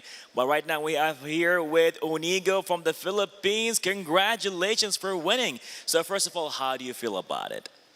I think it's a rough fight, but we pulled through. So yeah, I feel good. Feels good, pull through. ولا ايش رايك في الكلام؟ سووا اللي عليهم فعلا قدروا يفوزون بهذه المباراة. ولكن أخوي براء وأعزائي المشاهدين عندنا سؤال بخصوص منتخب فلبين من بداية البطولة من اليوم الأول ما خسروا في أي جولة. صح. فحابين نسأل وش سبب الخسارة هذه؟ Well, as the entire world saw what happened here today. First game, all cool. Second game, you lost that game. And it's like, what? That's the first game they lost in this championship. But then you had a comeback and you won the entire match. So what happened in the second game and what did you do to win the third game? So what happened in the second game was we're shocked at the meta of Mongolia. So we adjusted our draft in the third game. And I think we've done good. So, yeah. You did amazing. You won, that's for sure. It's the draft, man. It's all about the draft, بس ما ننسى ترى منتخب فلبين الحين راحوا للنهائيات الكبيرة ولكن خصمهم نزلوا للور براكت فأكيد في فرصة سواء منتخب منغوليا انهم يقابلون منتخب فلبين في نهائيات او لا فما راح نعرف ايش التوقعات اللي بتكون فأتمنى لهم كامل التوفيق تأهلوا الآن للنهائيات الكبيرة فصراحة لازم ناخذ بريك بسيط وبعدها نشوف ايش بيكون في النهائيات الكبيرة. Well, that's it. You are going to the finals. Anything you want to say back home? Yes, maraming salamat sa mga sumuporta sa amin, sa mga nanonood dyan. Tsaka sa mga punta dito sa venue, maraming salamat at sa Mongolia rin maraming salamat kasi nakapakita tayo ng magandang laban. Yan. All right, well, salamat to Paul. That's definitely it. Finals, here we go. And now we're going to take a little break and we'll be back right here with the Gamers 8 IESF Asian Championship. See you after the break.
حياكم الله جميعا أعزائنا الحضور ومشاهدينا الكرام في كل مكان. الآن مباراة واحدة تفصلنا عن النهائي الكبير، وبتكون معنا مباراة مصيرية بين منتخبين في نصف نهائي اللور براكت. يعطيك العافية وجيه. You are absolutely right. It's happening, ladies and gentlemen. We are at the lower bracket. Whoever wins will face the Philippines in the finals. والموضوع عندك الحين يا وجيه، يلا. أكيد مثل ما قال أخوي براء، الفايز بينهم بيقابل الفلبين بالنهائيات الكبيرة. أما الآن أعزائي المشاهدين رحبوا معنا بمنتخب منغوليا. Yes, ladies and gentlemen, let's hear right now for Mongolia.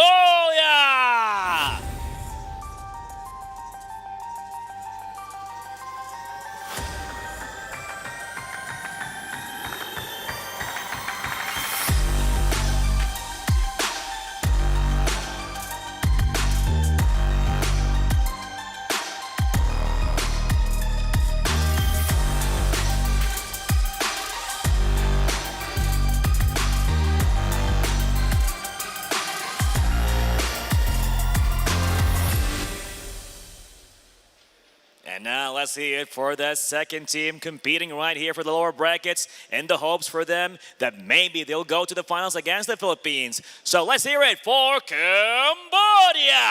تحية قوية لمنتخب كمبوديا.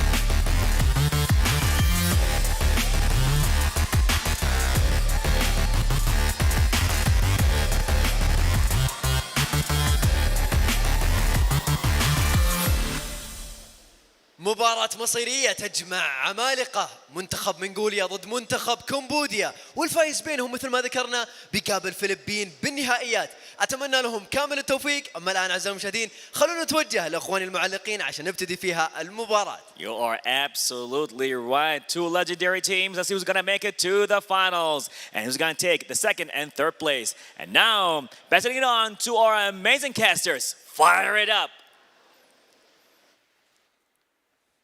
Thank you so much, Wajay and Barra. Now we're back in the caster's desk. This is World IESF.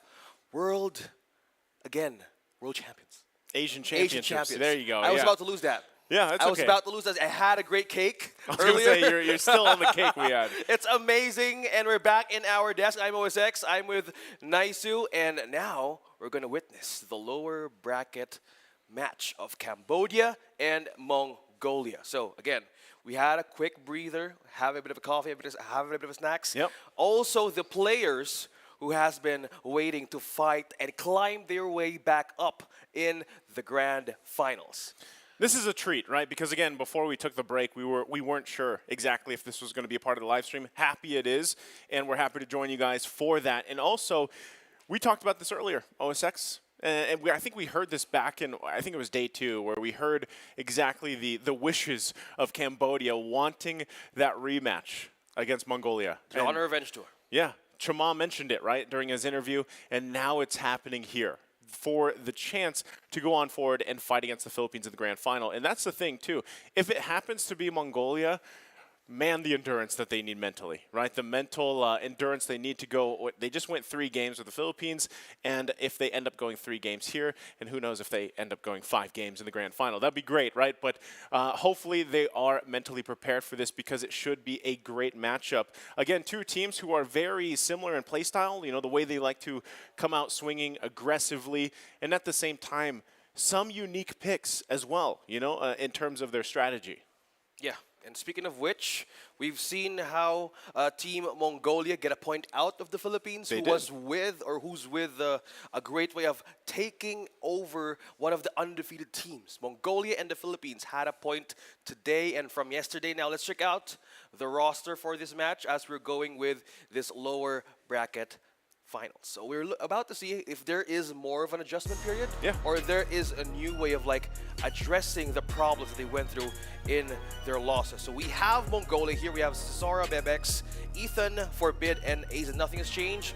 coming from the semifinals, still the same thing. We have seen them right at the back, taking a breather, taking a coffee. So yeah, I think the reset has been made by Mongolia. Yeah, they alongside us, got the replenishment they needed, and they're based on their last series, they should be feeling good about this matchup against Cambodia because they, for parts of the series, whether it was game 2 or beginning of game 3, they gave it to the Philippines, and we heard just how hard it actually was, to adjust to that. And during the interview, the respect there for that play style, the meta that Mongolia presents.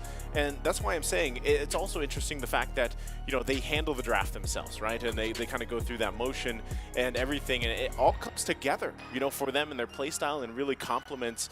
I just feel like that whole vibe for them, right? So now across from them, we're gonna have to look at the roster for Cambodia once again to get ourselves familiar here. We've got Fury, D7, CCAT, Seli Chma, or rather known as Chma also. The guy in the red jacket. Not sure if he has it today, but he's also not wearing it. ATM, right? So these guys also are a force to reckon with, and a lot of people know them. A lot of people are familiar with this squad, and even in their match yesterday that we watched, they were getting to a point against the Philippines where CCAT was loving that Novaria. He was getting online, but then in a similar fashion to what we saw earlier, it was ended in a split push from the Philippines, and that is something that you always, like I said, you have to be aware of if you're facing off against the Philippines. Well, going back on this lower bracket finals, I just gotta say that these two teams here has been split pushed by Philippines.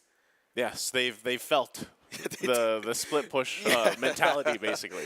Two of them now in the lower bracket are about to climb their way back up. So you've mentioned about CCAT could actually get his hands on the Novaria. So there are similarities from these two teams can actually go for with the draft. It's always about the draft, but the execution will matter. Because throughout the days of IESF, we were trying to decipher the part that, hey, how do you defeat or how do you beat out that assassin, that hero? The sustain.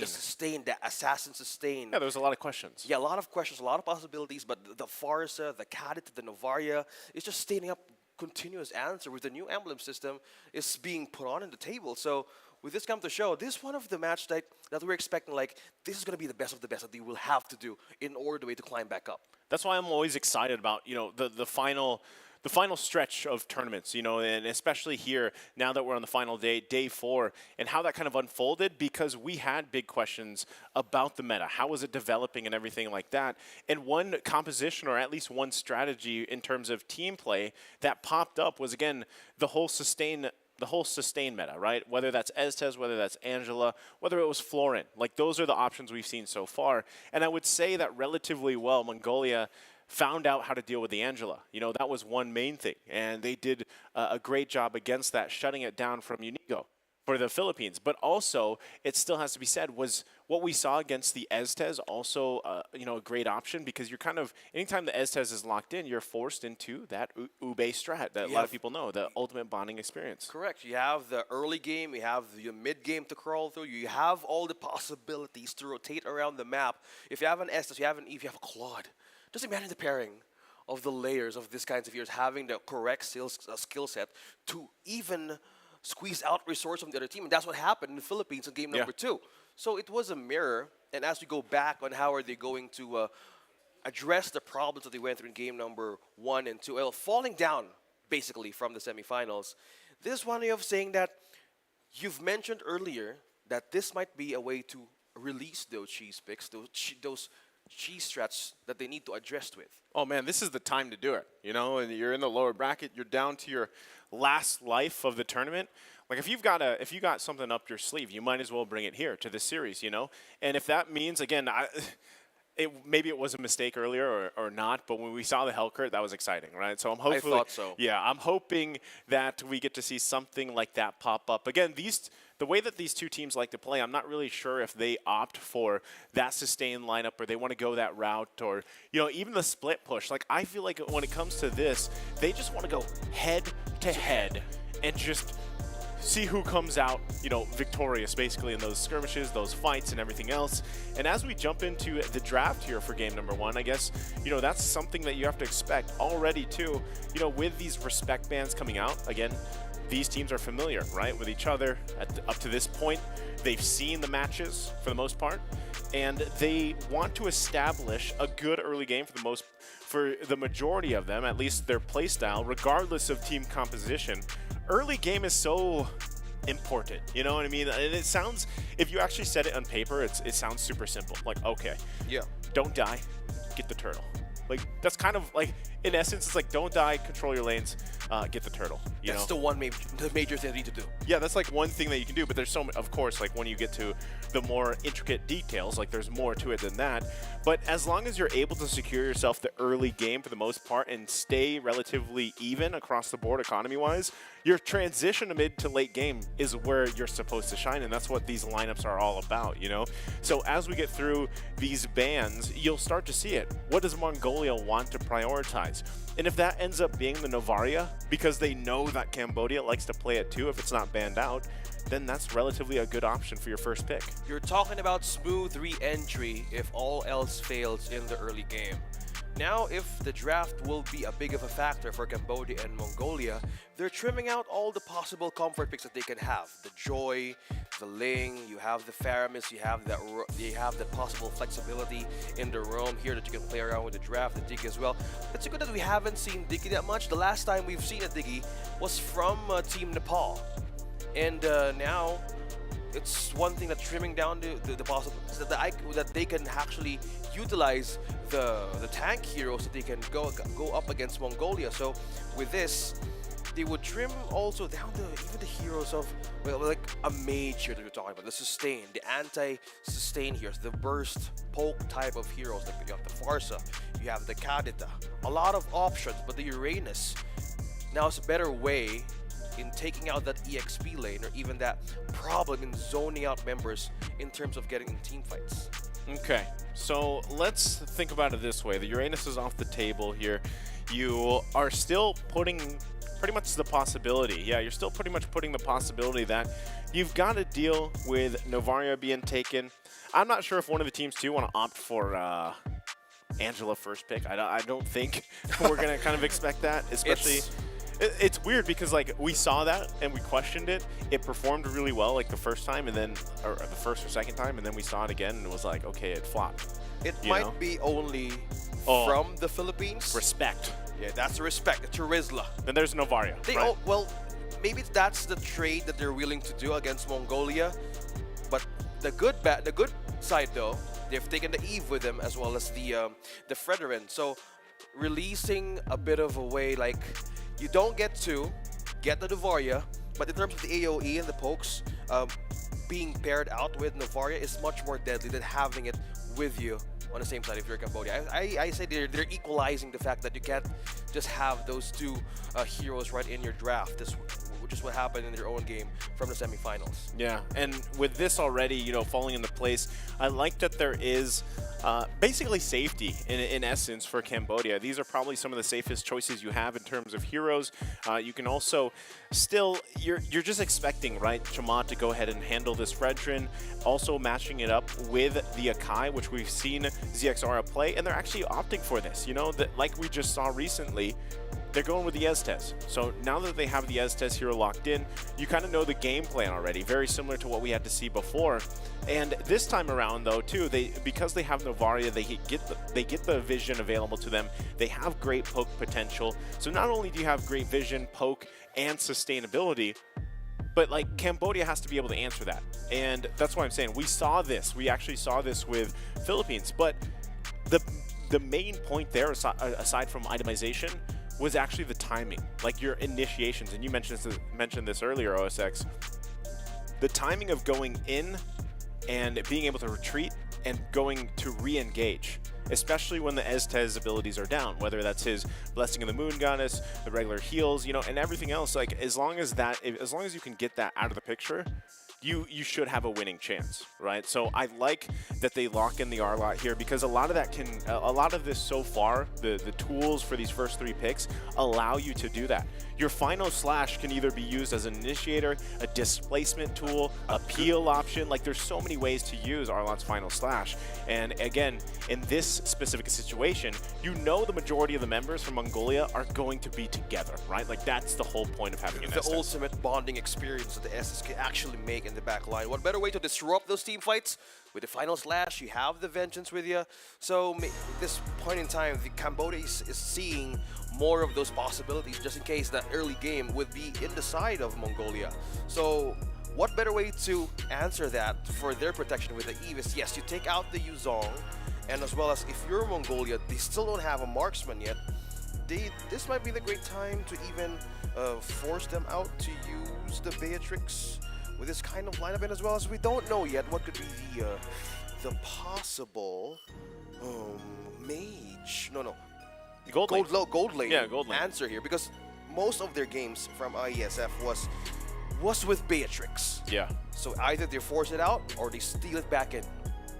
Well, either you take, like, you can go that route.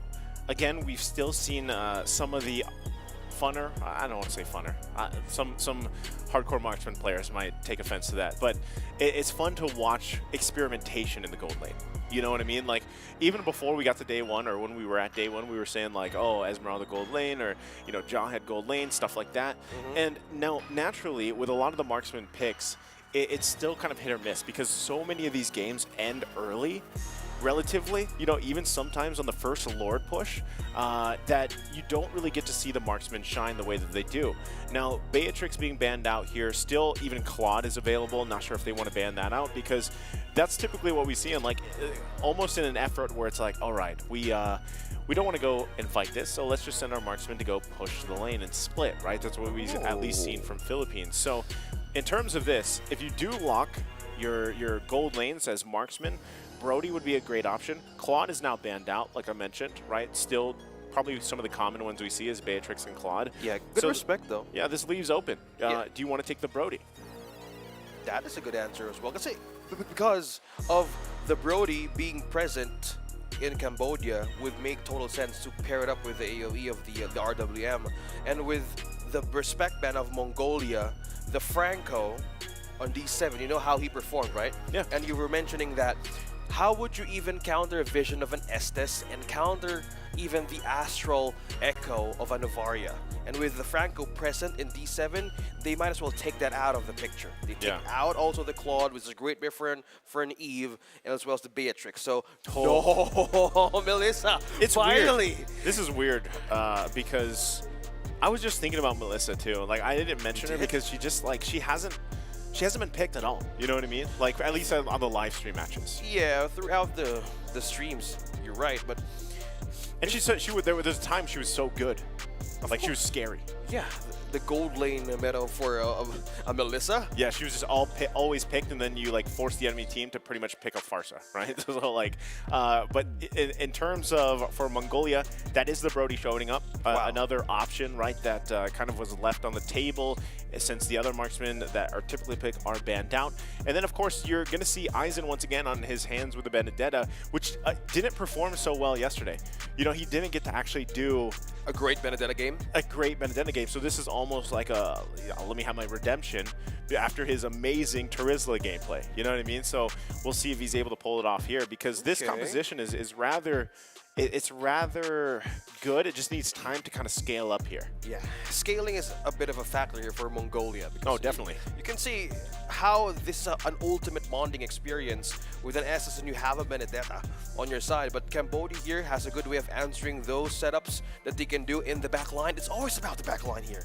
They have the Lolita, they have the Numenon Blast to take or catch the SS from behind, and as well as the Brody. So they have a hit or miss chance, and as well as you have the Numenon Energy Core passive to even defend your Melissa. So you have two shields with you as you go with your early game. Because as you said, scaling is concerned, but what if Cambodia is on the gas and hey, we'll take this point in time and maybe seal a deal later on. Seal the deal. Yeah. You know, that might be what they're looking for, but ultimately what it is just getting through that initial early game.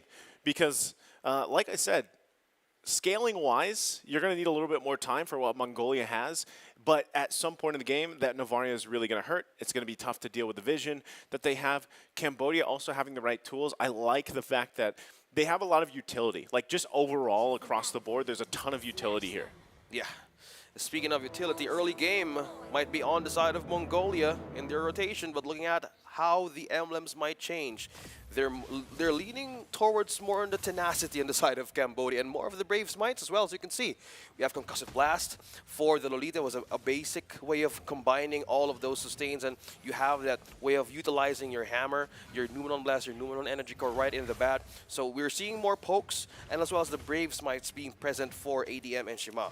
So with this being present, they can even sustain more of the team fight that they can get against Mongolia, knowing that there is the threat of a healing from an Estes. Yeah, not only that, but the scary thing in dealing with this Arlot here, running the Brave Smite, the tenacity, the vitality, is just the fact that, you know, you have this chance where it is difficult in the 1v1 situations to deal with them healing back up. And meanwhile, in the river, no one going down just yet. Aizen might be looking for something here, though, but he's got to be careful. Doesn't want to overcommit just yet. Still, Chama on the hunt as well. And he goes back still. Oh, wow. They get a flicker out, but Forbid gets the kill from down under. Clash just by the Lethal Wanderer. Talk about time here for Mongolia and upping up the pace of Forbid in the usage of a Novaria.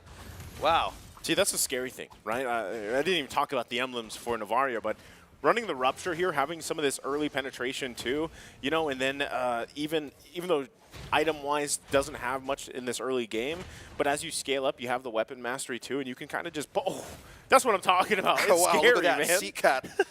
Almost a slither of life left in his HP bar. You gotta watch. Like, you have to watch out for that constantly, and that's the tough. One of the tough things about playing against, you know, this Novaria here. ATM should be fine.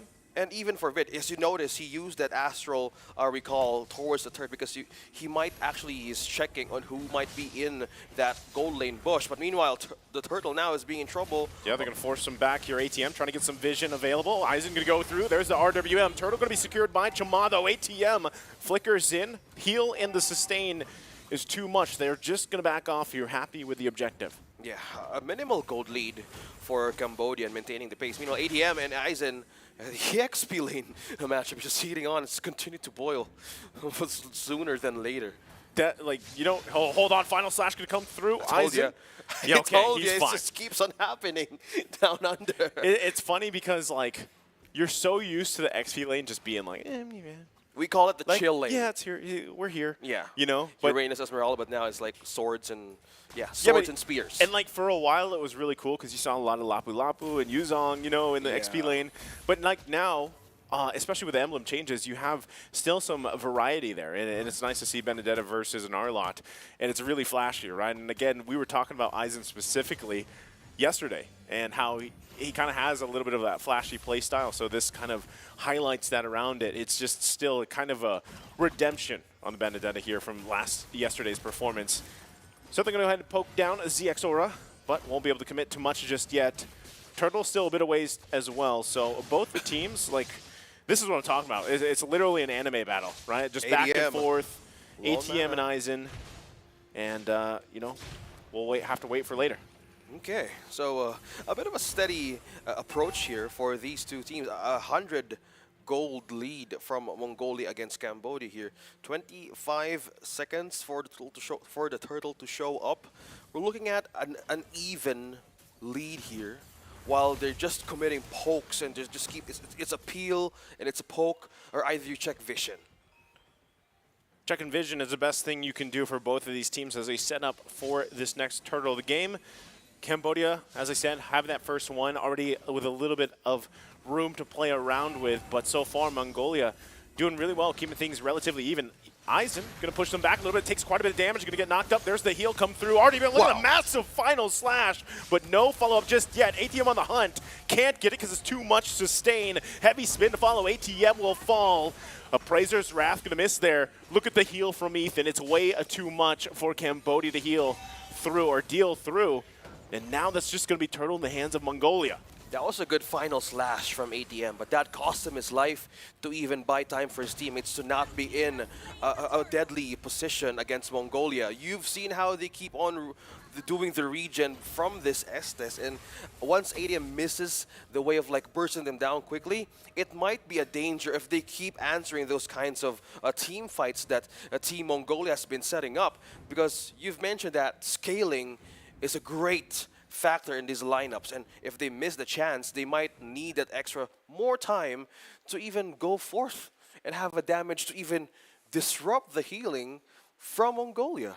Same thing. You saw it. Like that was, you know, that was the paint of the picture there for you, if you will. Because Estes, for Ethan, even with that kind of setup that was there, it was found.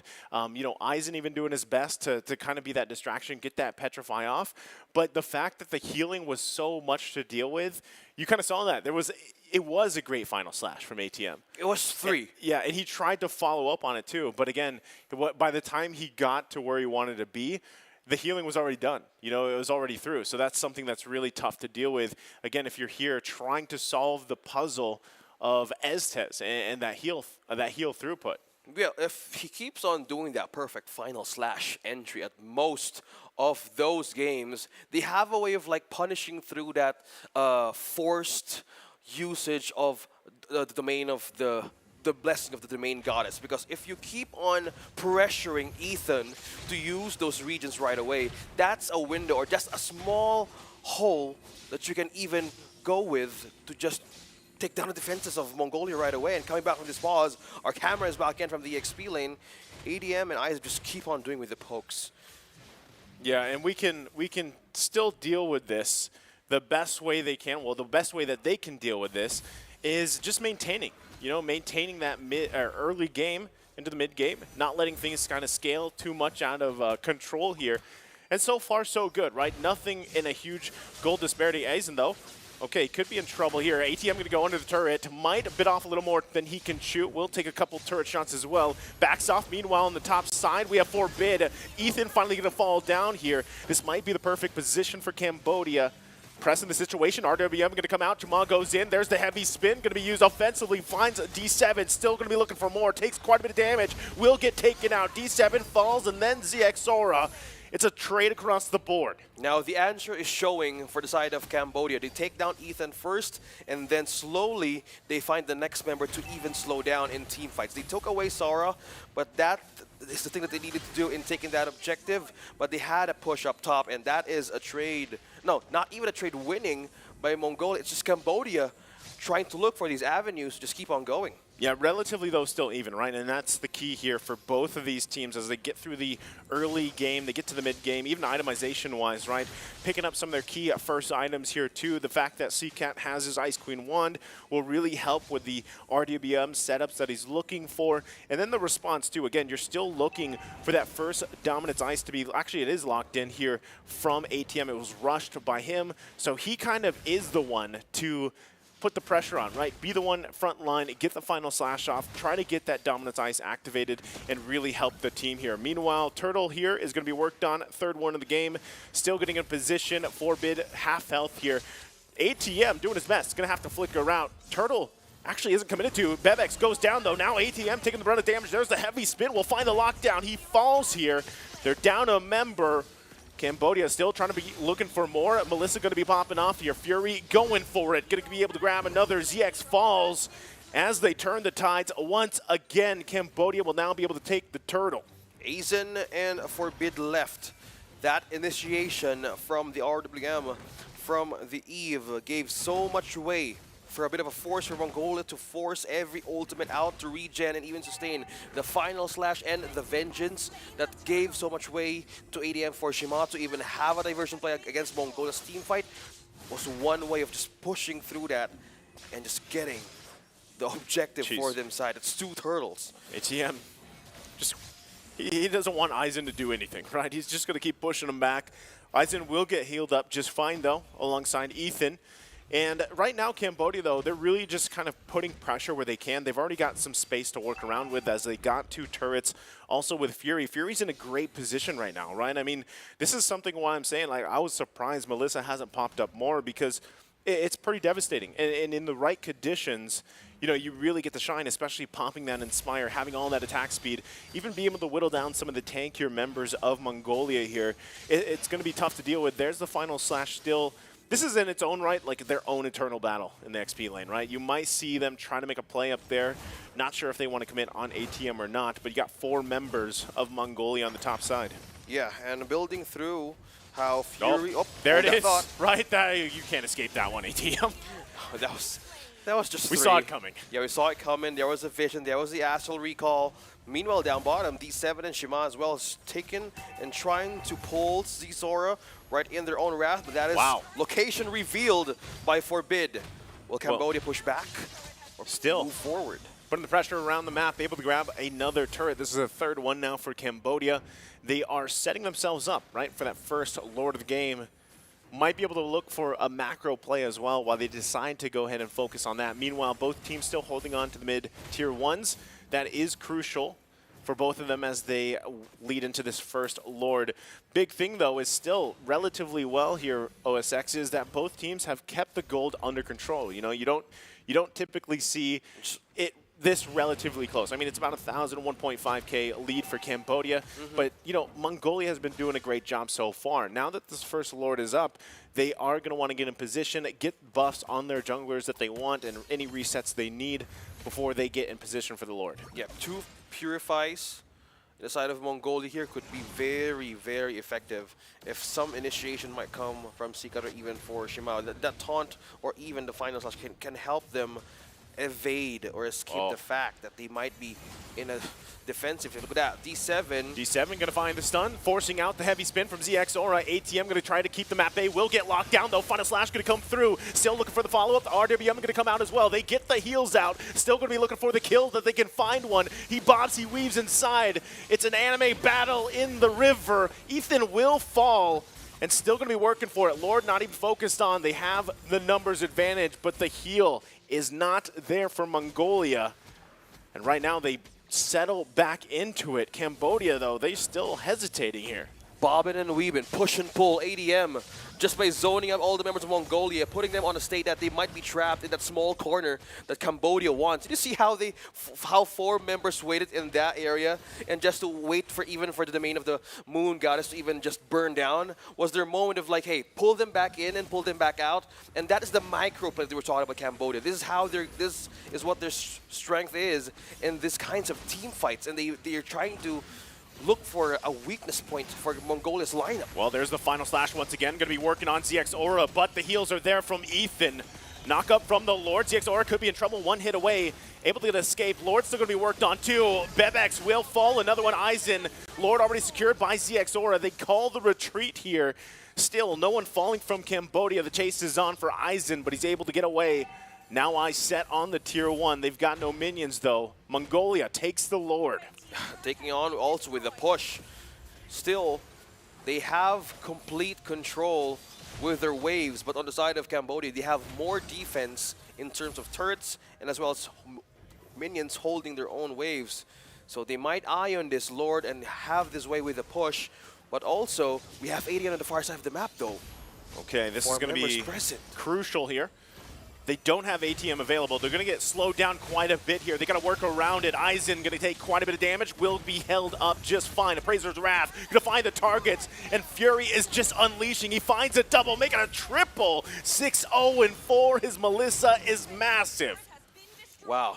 And Mongolia thought that without or with or without the Arlet, Cambodia may actually sustain them. But no, they have 4 members completely depleting the life out of Ethan, Zora, and Aizen.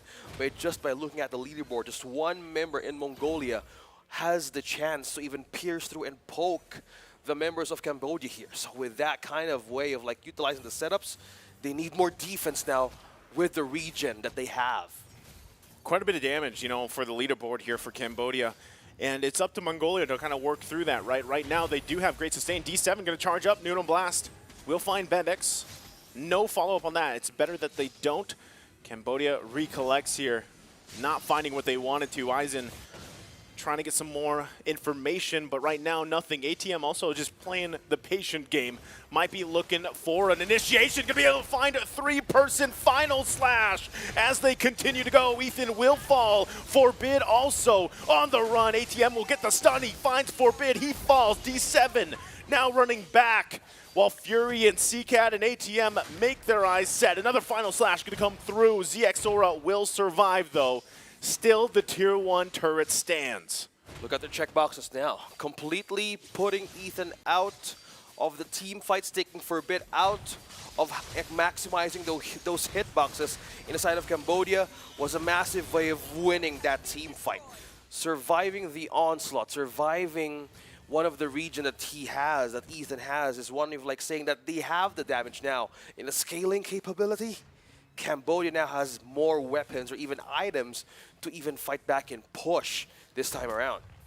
Again, the crazy thing here, OSX, is that the gold lead isn't crazy. You know, like that's what we're used to seeing.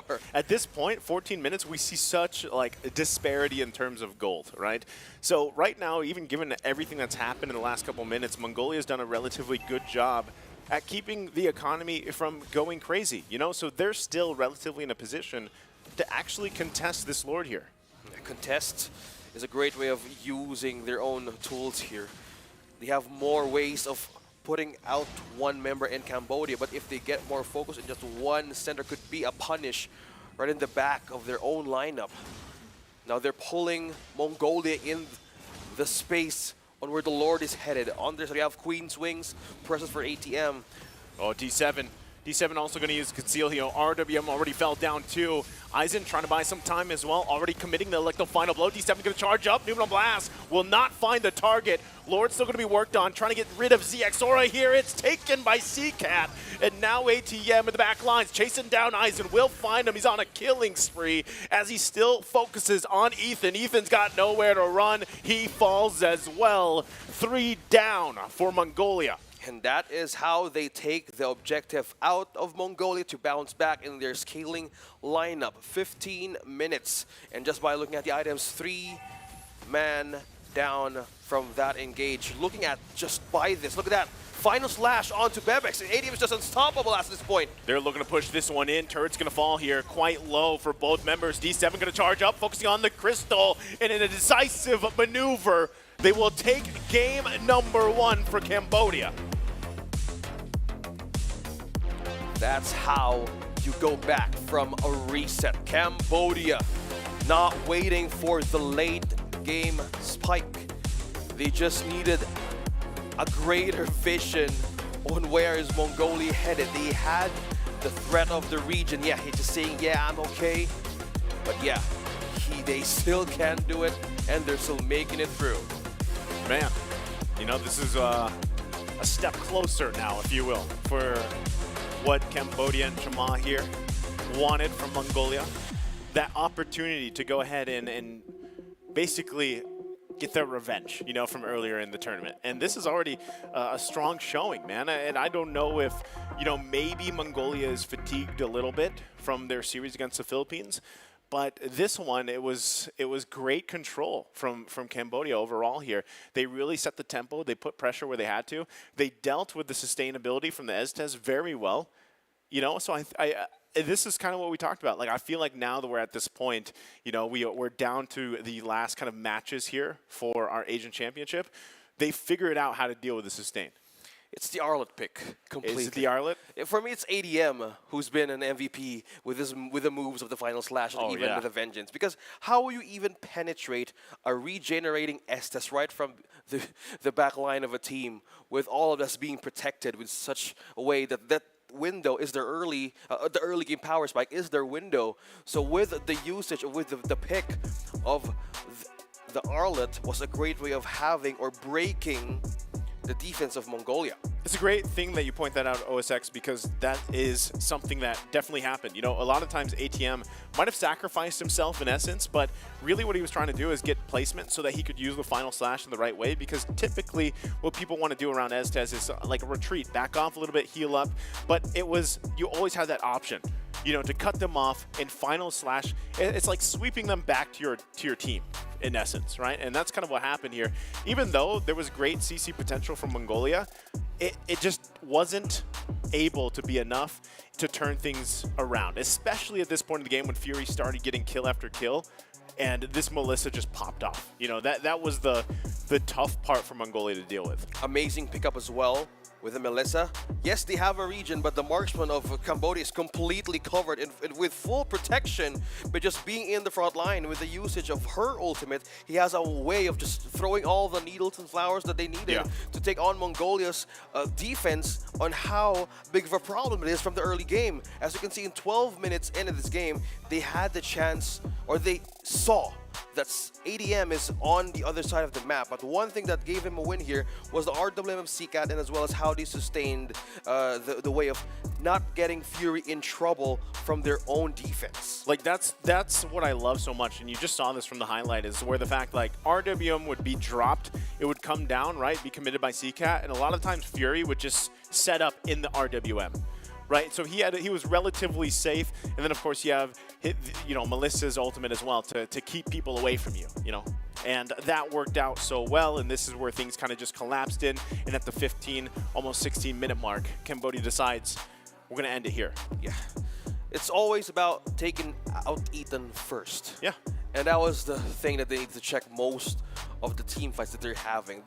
They have this clean way of having the right target, and looking at just by the stats from that game, it's an 8-15, where we were talking about the goal that it was not too far from their own progress. But one thing that stood out here is how the orange buff was also consistent for their own jungler. This is Shima.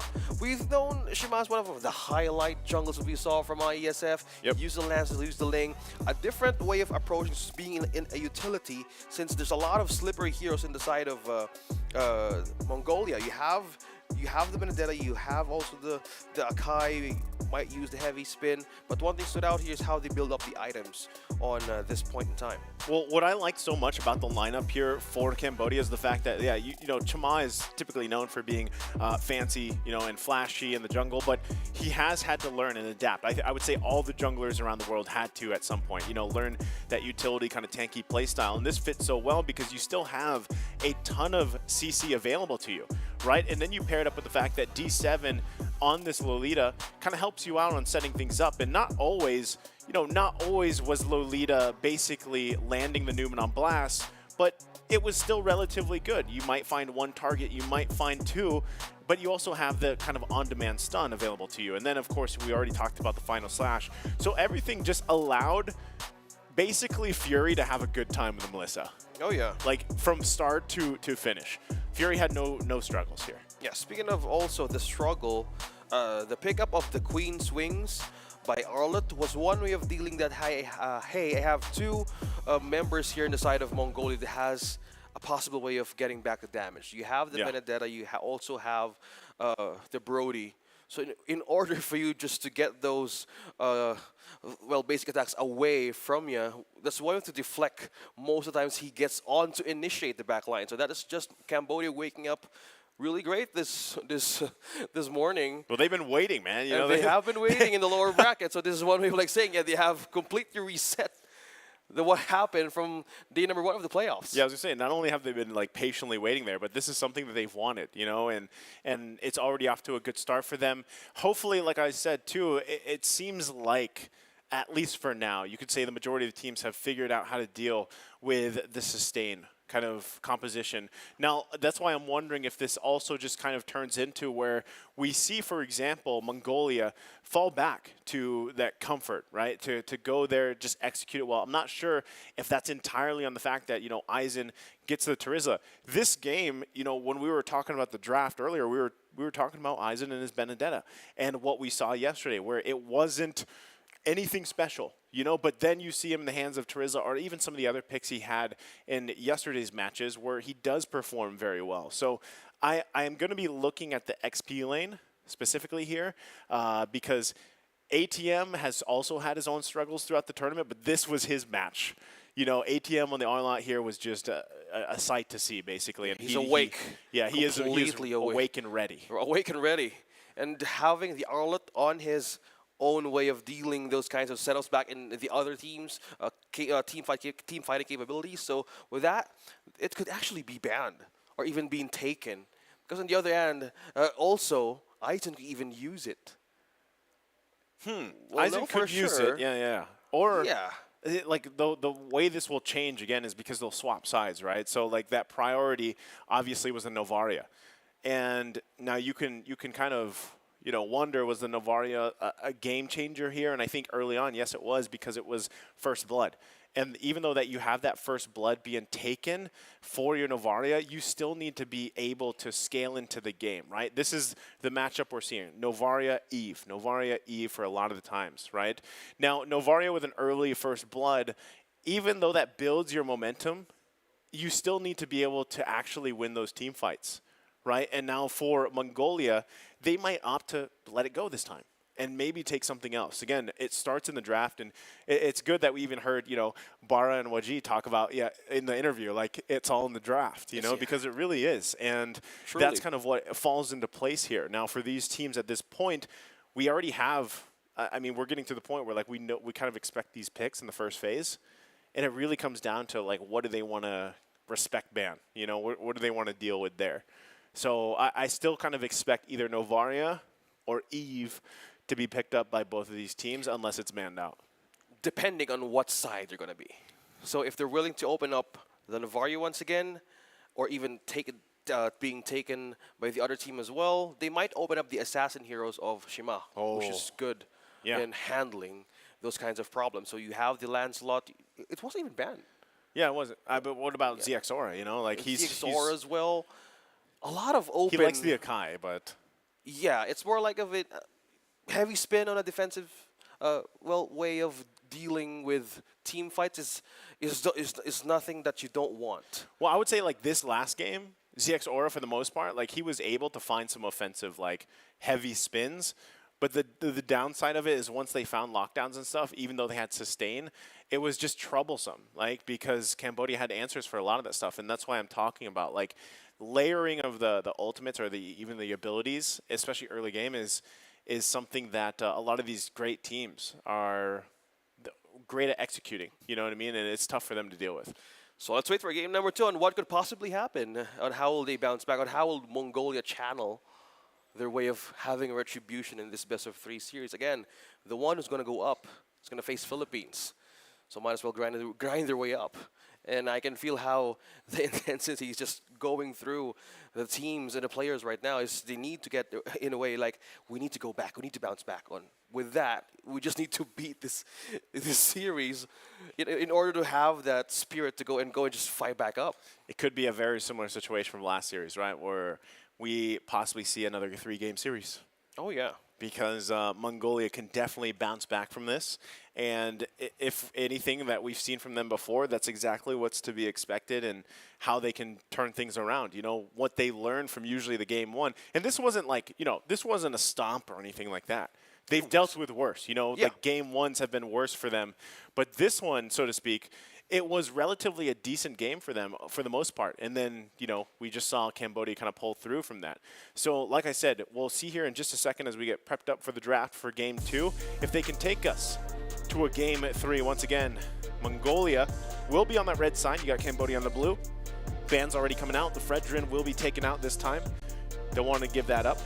And Mongolia, on the other hand, like I said, you can focus on those assassin jungles if you want to. That might be the safest.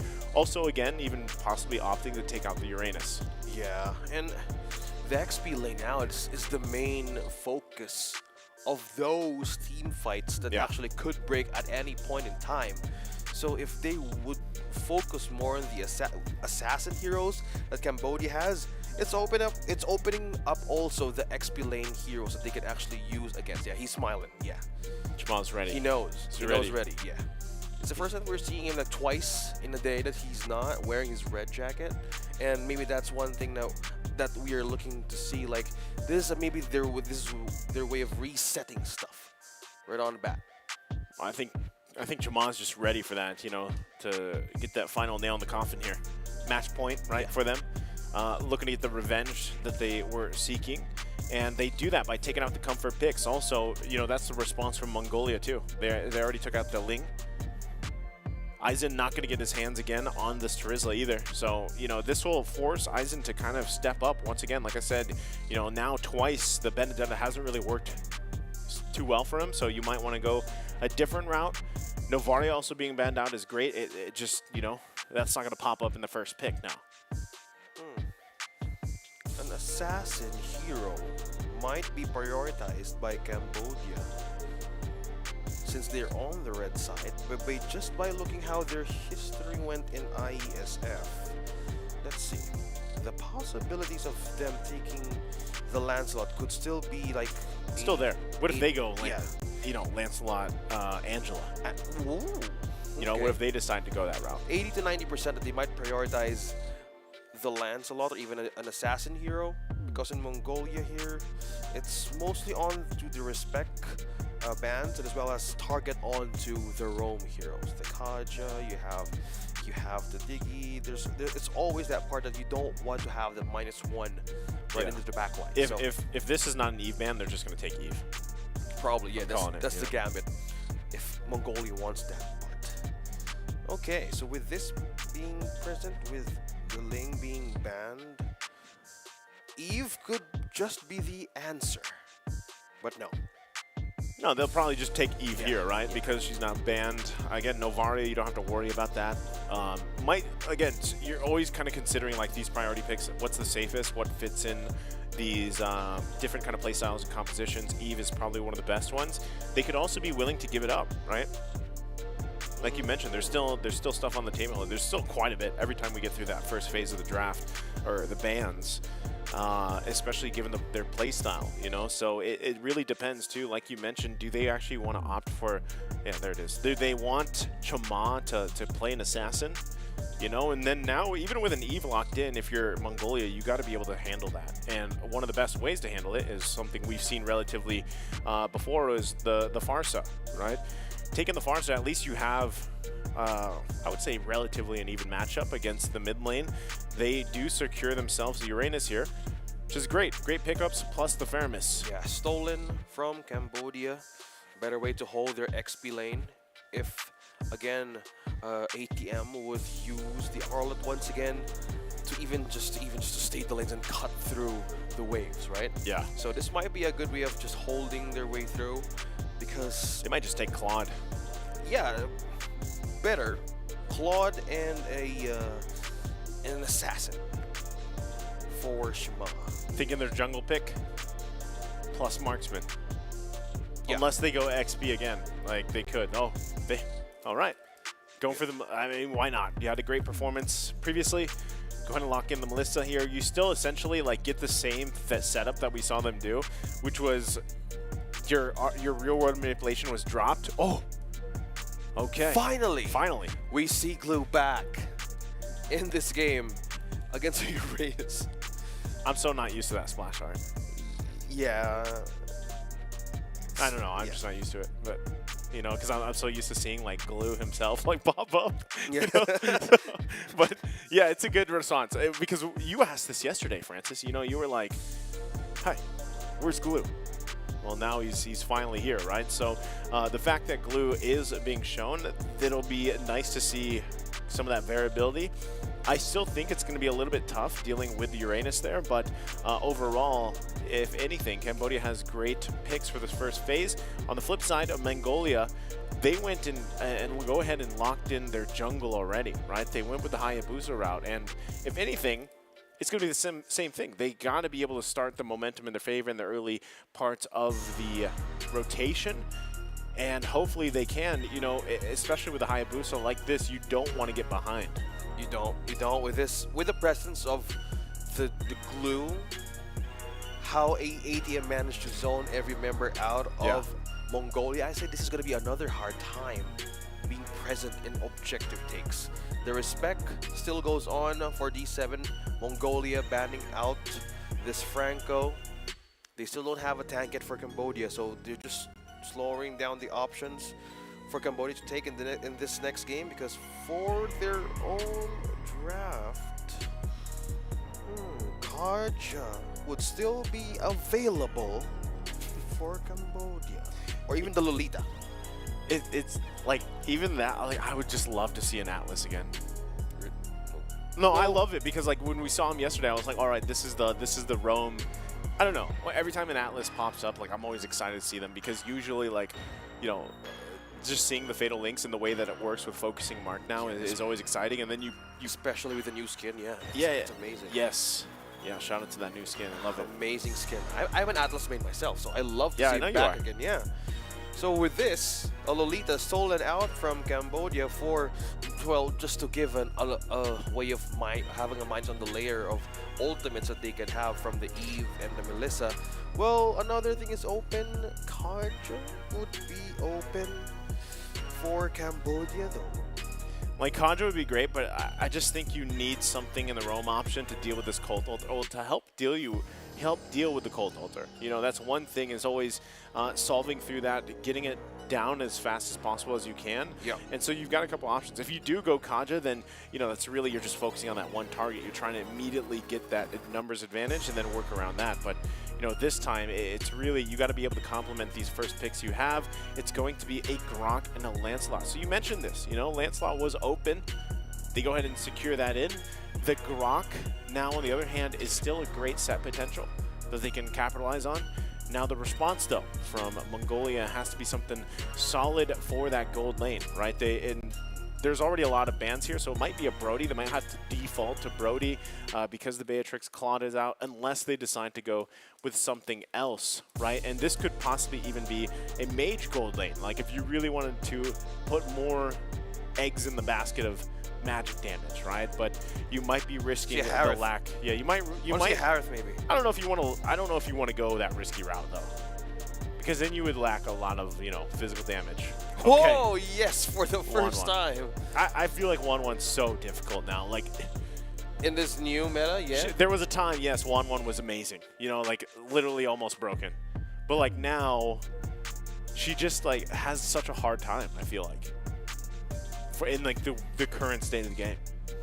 Maybe because of the new adjustment within emblems. It's a big factor for a 1-1 to even like scale up and even not being delayed most of the time. Yeah. So maybe that's one factor. That's why you're experiencing that even in the gold lane. So maybe they're trying to do something new. Well, this could be their final way to just go back up in the grand finals.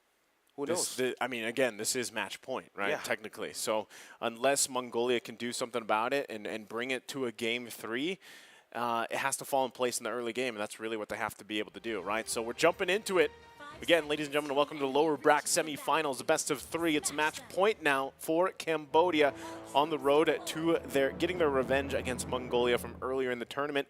So we take a look at the emblems here. You can see, right, there's quite a bit, especially the fact that, again, we have to pay attention to both of the gold lane here. We already saw Fury pop off of the Melissa in the previous game, so that's going to be something that Mongolia has to keep under control. If that's with this 1-1, you know, having the weakness finder, having the weapon mastery and everything else, then you have to be able to get to a point in the game where you can get the airtime you need, you know, that you're looking for. So right now in the early game, the main job here is for ZX Aura to finally scale into that early game for his team, right? And this is very different from when he was playing the Akai, where it was more so like, let me go ahead and get these lockdowns, let me get these objectives. So this is going to be a much more proactive game here for ZX Aura. A great route start for the tanks of Cambodia and Mongolia, looking for vision, completely getting on a reconnaissance on where their junglers are heading. But as of now, level 3 is now with Cesara or this Hayabusa. On level 4, we might try to see how will they use this way of like gaining their more of like an advantage in early game, because a Hayabusa present, yeah, D7 really has a greater way of distracting or holding or delaying everybody out of the map in starting those kinds of like steals in the jungle camp. And it keeps on happening. Aizen got a region out of the pokes from the Lancelot. Yep, still a slow start for Cambodia and Mongolia. Okay, I also like the fact too that, you know, in terms of the XP lane, now that Galu's here, you have him running pretty much with the Imperial Rage, so he can kind of just spam, looking to essentially just pull people into his team the way he can once he activates that split. But still, you know, in terms of utility, I would say it's relatively in favor, or relatively even across the board for both teams, especially with CCAT here. Now they're going to be fighting for this first turtle. Lumen on Blast, will it connect to two? Yes, it will. Ethan gets first blood, taking out the jungler, taking out the 7 and ATM, right at first 3 kills. Mongolia starting hot. Wow, that was Ethan, basically. A clutch Lumen on Blast that he found coming from the mid lane and just collapsing on Cambodia. Like, I don't even know how fast that happened in terms of seconds, but they were just taken out just super fast. And that is scary for Cambodia, because now, even with something that, that early on happening, you're already seeing pretty much gold build up here for Mongolia, right? Look at this. Here's the replay. Ethan charging up, finds 3, and they just get collapsed on so hard. The double kill too, going to Forbid on this Fairness is already going to be massive as well. Something painful to deal with for Cambodia. Zara. Stolen? Yeah. I think he did. He did take out that purple out. So now it continues right in the rotation of Mongolia is going through. Now on to the focus. Shima as well, trying to clean up as well as the objective in order to get those camps in his favor. Now the lead is on the advantage of Mongolia. That 3-man stun was so perfect to even hold that retry battle in. Yeah, that's basically like, if you want, again, to have the best early game as possible, that's not what you want to happen. Like 3 members to go down and then 2 literally go in the hands here of the enemy mid lane. Even though it's a fair miss, like still, the poke is now going to be hitting faster. The power spike is going to be hitting faster for Forbid. D7 in trouble. Look at that. Shadow kill onto Zara. D7. I was about to lose my words because one thing that I've been observing, Azen was in the base right in Cambodia, trying to hold in the waves in the minions. Now in the mid lane, he goes back and just keeps on taking those waves. You were pointing out that the fight might break out, but Azen was just in the base the whole time, taking 3 waves out. That's that's the thing about Uranus, right? Like you know he's going to be cutting lanes. But even when you're on the run, you run into a Uranus here. Shadow kill onto ADM. He's going to escape, but Bebek's on the crossbow of Kang. Misses the last shot, but that is ADM falling down. Forbid gets the kill. Fury gets Ethan out. No setup from Mongolia, and that's a double for Forbid. Now taking on to this turtle. It's been secured by Cesara. Mongolia slowly getting back on their feet. D7. Shadow kill onto this Grok. Might need the protection of the turret. Now safely, he might go back to base, but Fury here, yes. He might let go of his turret. Now Bebex and Forbid still pushing through. No, he's not going back to base yet. Yeah, he's still fighting through that outer turret energy shield. Like I said, this is going to be tough, right?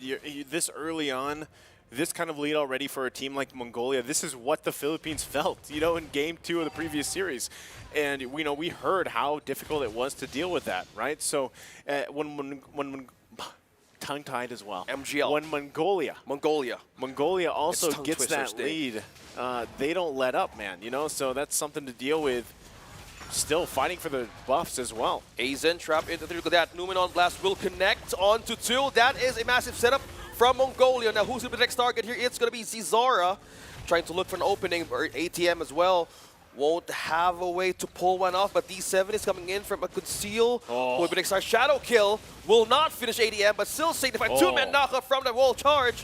Now Zora escapes, but Azen secures the kill. ADM is down. Now CCAT and D7 as well, trying to have a defense for this turret.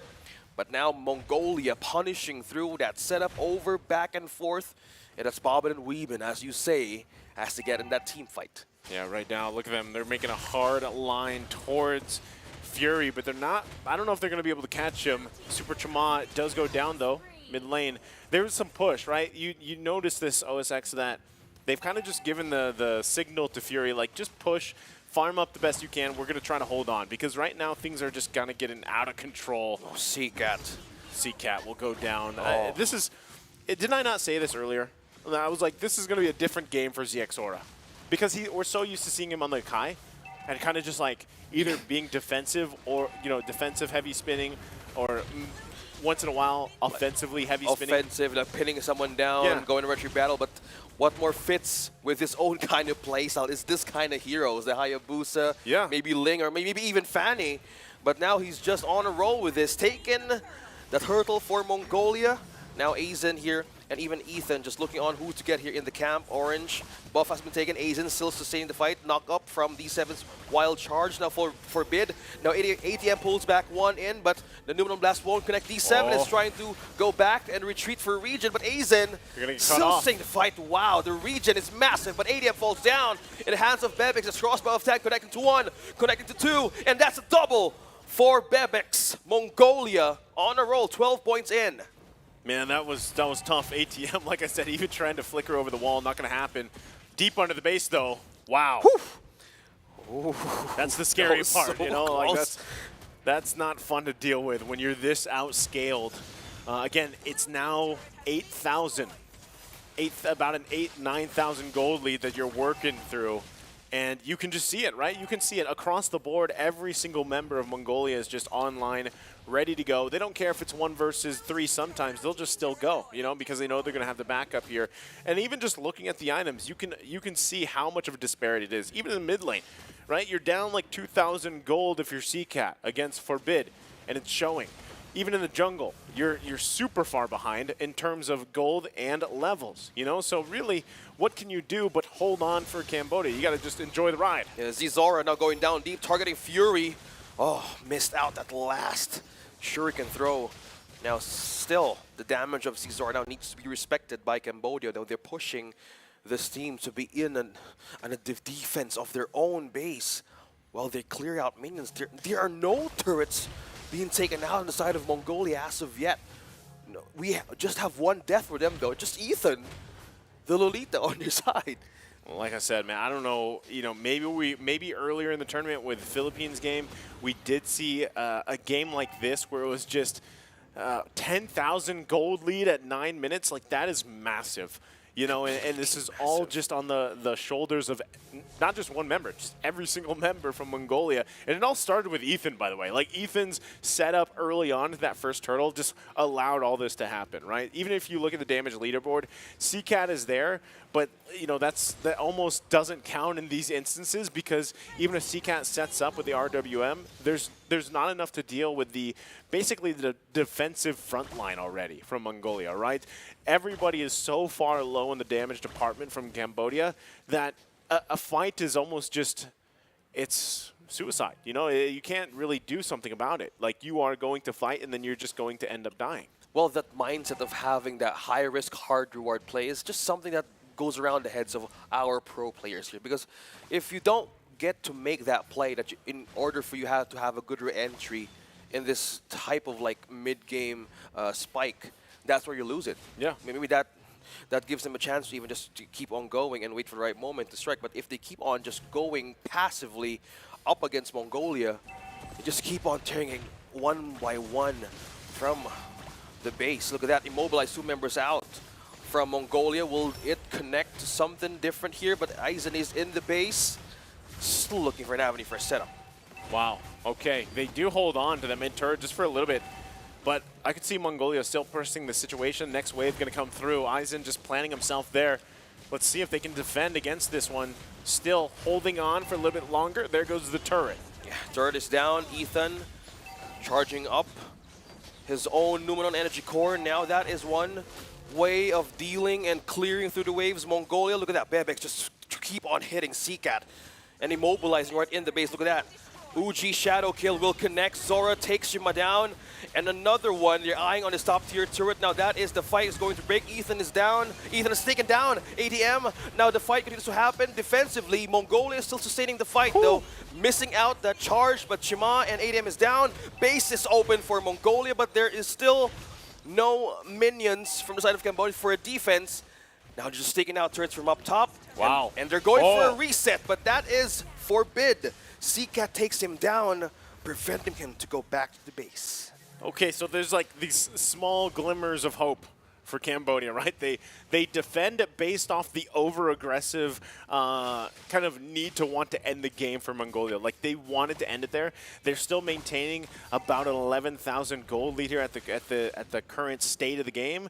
But, you know, all this really, what do you get for Cambodia? You get some space to work with. There's not much. but at least you're able to secure some of the buffs, some of these minions. Chama is massively behind, man. Like, he is still level 12. He's 0 and 5. He's been level gap. He's been completely shut down. And that makes it increasingly difficult to have any hope to take these objectives. So your next plan is, all right, let's defend.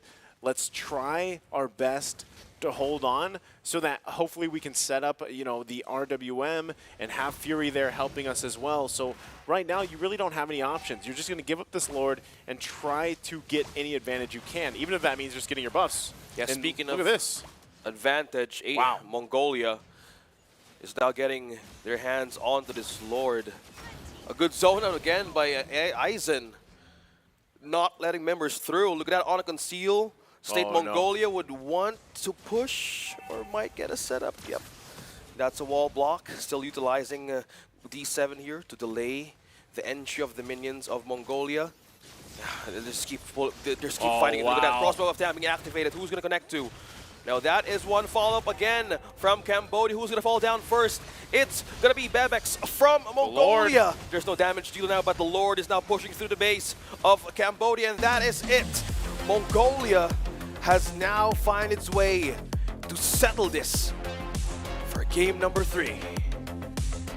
Well, well, well. We wouldn't have it any other way. 3 games for this second series of the day. The lower bracket semifinal between these two teams that definitely had a grudge for each other here for this matchup, and now it's tied. We find ourselves once again at what you like to say, OSX, a best of 1 in this best of 3. I just gotta say the teams here in IESF just finds its way on how to have a good reset in this best of 3 games. Yeah, they probably have, you know, the same kind of refreshments that we had, right? That's how they go ahead and reset from game to game. And, you know, we talked about this, man. We were saying, like, what they learned from game 1 and how they kind of adjust from there, it's apparent. Even if you look at this, if you look at the previous series that they had with the Philippines, it's apparent. So, really the question is, now what does game 3 entail for them, you know, for both teams? Because there looked like there was no moment in that matchup that Cambodia had any time to breathe, if you think about it. Like, they were just so far behind. What did I say? Being Like squeezed out. Before the 9-minute mark, it was like 10,000 gold lead. It was 3 levels ahead. Yeah. Against Shima. So, yeah. That's what they need to address to. They need to answer with damage. They need to answer with the defense. Yes, they have a way to have a good setup, but not for long. Once the crossbow of daggers is activated and just keep on flying around the map, that's just a problem. That's where it all Cambodia. started. Yeah. Going back that to Ethan play. Yeah, the Ethan play. The Ethan blast. It worked, and it set this course of this entire game, basically. Because that early on, that was 3 kills immediately, you know, for the team. And also, like I mentioned, that was 2 for Forbid. So Forbid having, even here, where he gets 2 more, you know, at the 4-minute mark, it turns into just a disaster for Cambodia. Because, like, you know, Faramis isn't technically, like, you don't think of him as like a bursty mage or anything like that, but he does whittle people down, like especially when he's running in pure rage and the rest of the emblems here that he had. Yeah. But then you have this early advantage, and it's really tough to deal with, plus the Cult Altar. Yeah, Shadow Stampede could be either a good way of pulling everybody out of their own base or even in their own set, but this is just 6 minutes. The gap that Mongolia is building against Cambodia is just massively growing by the second. No deaths onto 3 or 4 members, but just by this state of the game was a massive snowball that they started from that Ethan play. Literally, you know, and that's kind of what we see even from the recap here, where it just got to that point. And there was you know, some people say like, there was a little bit of hope for Cambodia when they did find a couple kills in their base defending it, but that was really just off the whims of Mongolia trying to end the game, you know, like knowing how far ahead they were and really just trying to cap one out. There's a couple kills here for Cambodia. They're happy about it, but ultimately, you know, it comes down to they didn't even touch the Lord here, right? Like, they couldn't do that. They might get a couple kills in the last effort, but ultimately, you know, they couldn't even handle the Lord. So it was just tough to deal with. It was just tough for them to deal with. And as we look at the stats here, you'll see exactly how much of a one-sided match it was from start to finish. Yeah. even the lead, the damage dealt, even the towers destroyed was in favor of Mongolia. Well, there was an even small slight of a difference in the orange and the purple buff, but that's one way of getting advanced or getting ahead of Shima's Confirm. He was taken down 5 times. He did not have a good game. He did not. No, he didn't. Yeah, and being Ethan having all the defensive items they need just to keep on going in the side of Cambodia was the one that they needed to complement this Faramis pick, as you've mentioned, is not really a burst type of hero that they can easily melt down members of Cambodia. But one way that they had to give away for is how will the 1-1 have the perfect way of proccing the passive of the crossbow of Tang. And once he takes flight, well, Hayabusa, both of them actually taking flight, you can't catch even the 2 of the main damage dealers on the side of Mongolia. And with that, you need to answer with more defense, building through your state of the game.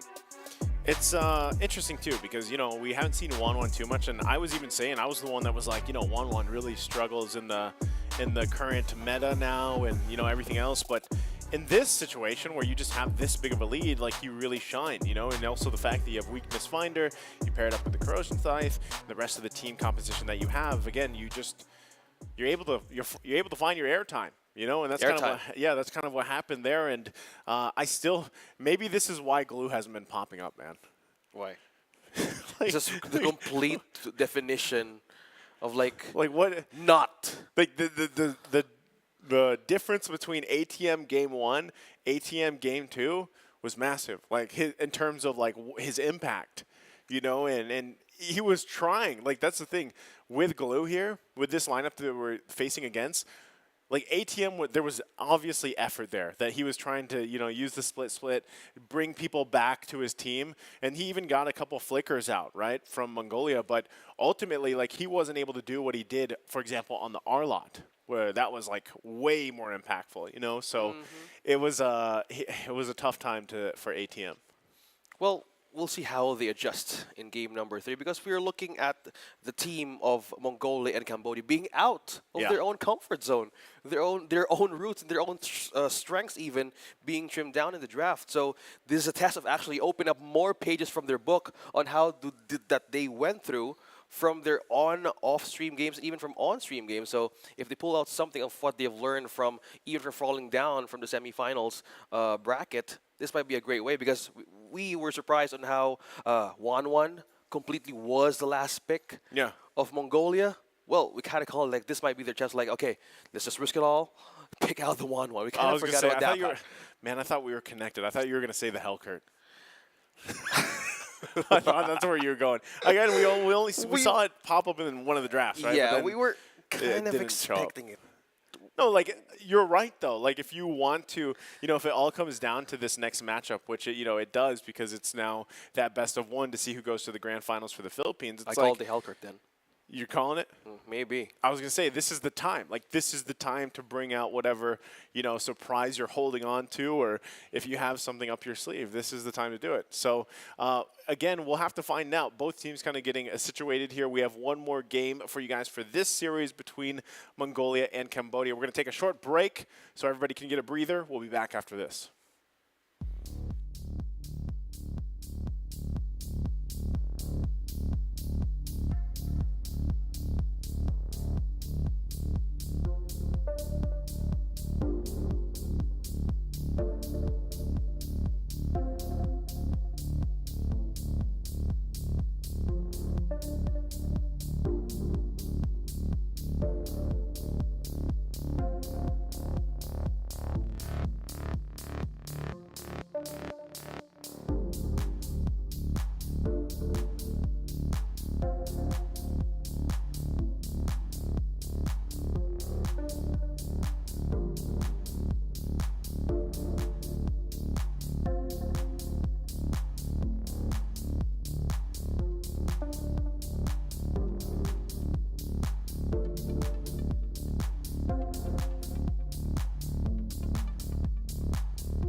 one purpose,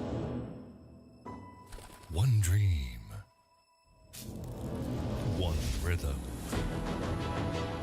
one step closer to glory. They say history remembers the winner. So who will be the ones writing the future?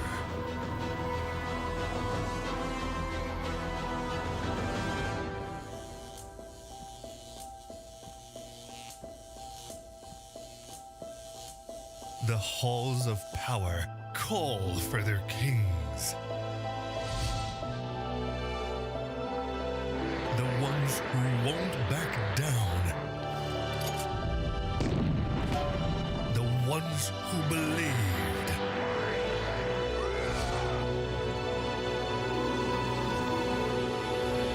The ones who knew that over 100 nations can't be wrong. Join the fight between August 24th and September 3rd as Yash becomes the world's esports capital. Welcome back to the Caster's Desk. I'm OSX. I'm with Naisu, and this is game number 3, match point of Cambodia versus Mongolia. Wow, a great way to restart. And we just had a coffee and some awesome date cake back there in our cafeteria. It's amazing. We teleported. Yeah, we did teleport, and we even have small bites here that we did not finish, but it was so good because right now the match is even more hyped and heated up. Who is going to go up in the grand finals, Naisu? Well, that's what I'm saying, man. I've been saying this since last series. Like this is an endurance test for Mongolia. They already went 3 games against the Philippines. They're now going 3 games against Cambodia. It's always 3 games since the beginning of this day. Like all 3. If it's anyone that needs, refreshments, it's them, right? So as they got situated for this next match again, like it's basically come down to this best of 1, and now we have a thing where it's both teams have performed relatively well, from game 1 to game 2, and I would say even if you look at game 2, it was quite one-sided, and how do you work out from that? How do you reset, basically? Because that's kind of what you need to do, again, especially if you're Cambodia. How do you pull yourself together?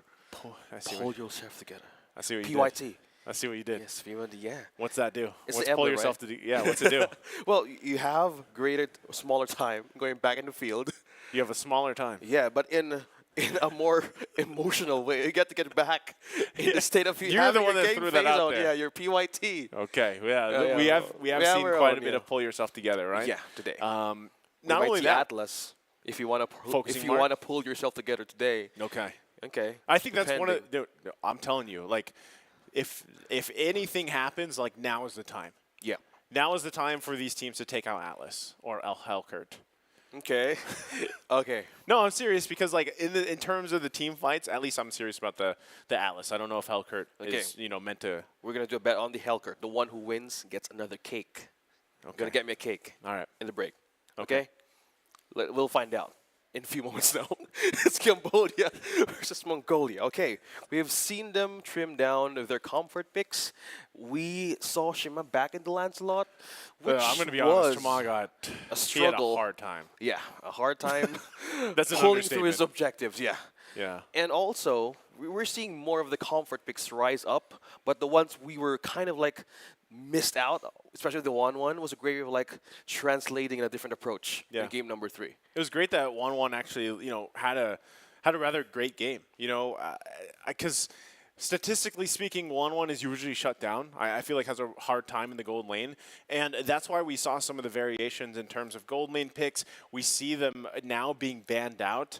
Again, when we came through here in day 1 for the Gamers IESF Asian Championships, we didn't really know. Like, there was some data out there with the new emblem system, the new picks, the new meta forming. Yeah. But really, you saw it kind of alter from day 1 to where we are now, day 4. And I still think, to be honest, like, we are going to see some more surprises as we have, throughout even just today alone. So if there's anything, if the Helkert does pop out, if he doesn't, like, that's okay. The point is we've seen more and more. Huh? I get cake if it pops out. Okay, you'll get the cake. He loves the cake here. Yeah, the sweets are amazing in our cafeteria. Just telling you, the food is amazing. Well, it's in the afternoon. We might get refresher after this game as we head into the grand finals. So yeah, you're right. It's comfort picks versus what is your here, what's willing to be traded in the draft, because we're looking at now at the players on the next moments of drafting. So we expect Helkert. Could we expect more of your roamers to show up? The Rafaela, the Angela, the Ling. To be fair, I mean, in terms of roamers, I would say that most teams, at least now, after what we've seen from day 1 and day 2, they at least have an idea on how to deal with that sustainability. But still, it comes down to, like, if you look at the course of these games, like early game, if you get that early, it was what, a triple? And it wasn't a triple kill, but it was 3 kills in favor of Mongolia. Like, that sometimes is more than enough to already just, like, take the game. You know what I mean? Like, and it's only in certain conditions with certain lineups that it's like that. Like, that's not every single game. But in terms of that, it's like, well, for one, yeah, have the best draft you can. But when you say you have the best draft you can, there's so many variations of team compositions that you can actually win games with, right? And part of it, again, is just what highlights your playstyle. Number one for Mongolia, that's definitely Aizen. You got to be able to lock yourself in one of those solid options, you know? And then for Cambodia, it's even like, I'm just going to say it's the XP lane, you know? And I feel like in this matchup, a lot of it is down to the XP lane matchup on an individual level. Who's able to make more of an impact for their team as they transition through. And also even the jungle, right? Like jungle-wise too. If it is assassin junglers, if it's not, you can even see that the Ling hasn't been necessarily banned out yet. How? So, I've heard you say maybe just me. You said jungle-wise, right? yeah. YSS. If you want, you have the Novaria is there with you. We were expecting for show up at some point at the matches or even in the draft. I think YSS like only fits in a certain scenario. Yeah. And we've kind of seen that. But then a best of one climbing your way back on grand finals, could that be Could that be an edge for them to pick it up? If that's the edge, then you know they gotta snag the Novaria, which is definitely a position that they could be in here. If the way that this first phase is going, you know, there's already the respect ban coming out too with the Terizla, right? They take that out, so Aizen's not going to get his hands on that. But if this still leaves open Novaria first pick, and you mentioned YSS, if that comes through, you know, in the later part of the picks, then so be it. This is the time to do it, like you mentioned, right? So we're waiting for these last bans for the first phase for both teams. There it is. Ling does come through. For a ban, they don't want to give that over in the hands of Chama, one of his signature picks. Novaria, most likely going to be picked there. It is open. Eve as well. Uranus was taken out, so Novaria and Eve open. Yeah. Which we've seen together as well, you know. Yeah. Novaria, Rome. Novaria, Rome, Eve mid, revealing so much of the map. And in a way, it's a bit of a challenge in getting those objectives right in the first turtles to the second. It's just purely vision for Novaria just to rise up and shine in the later part of the game.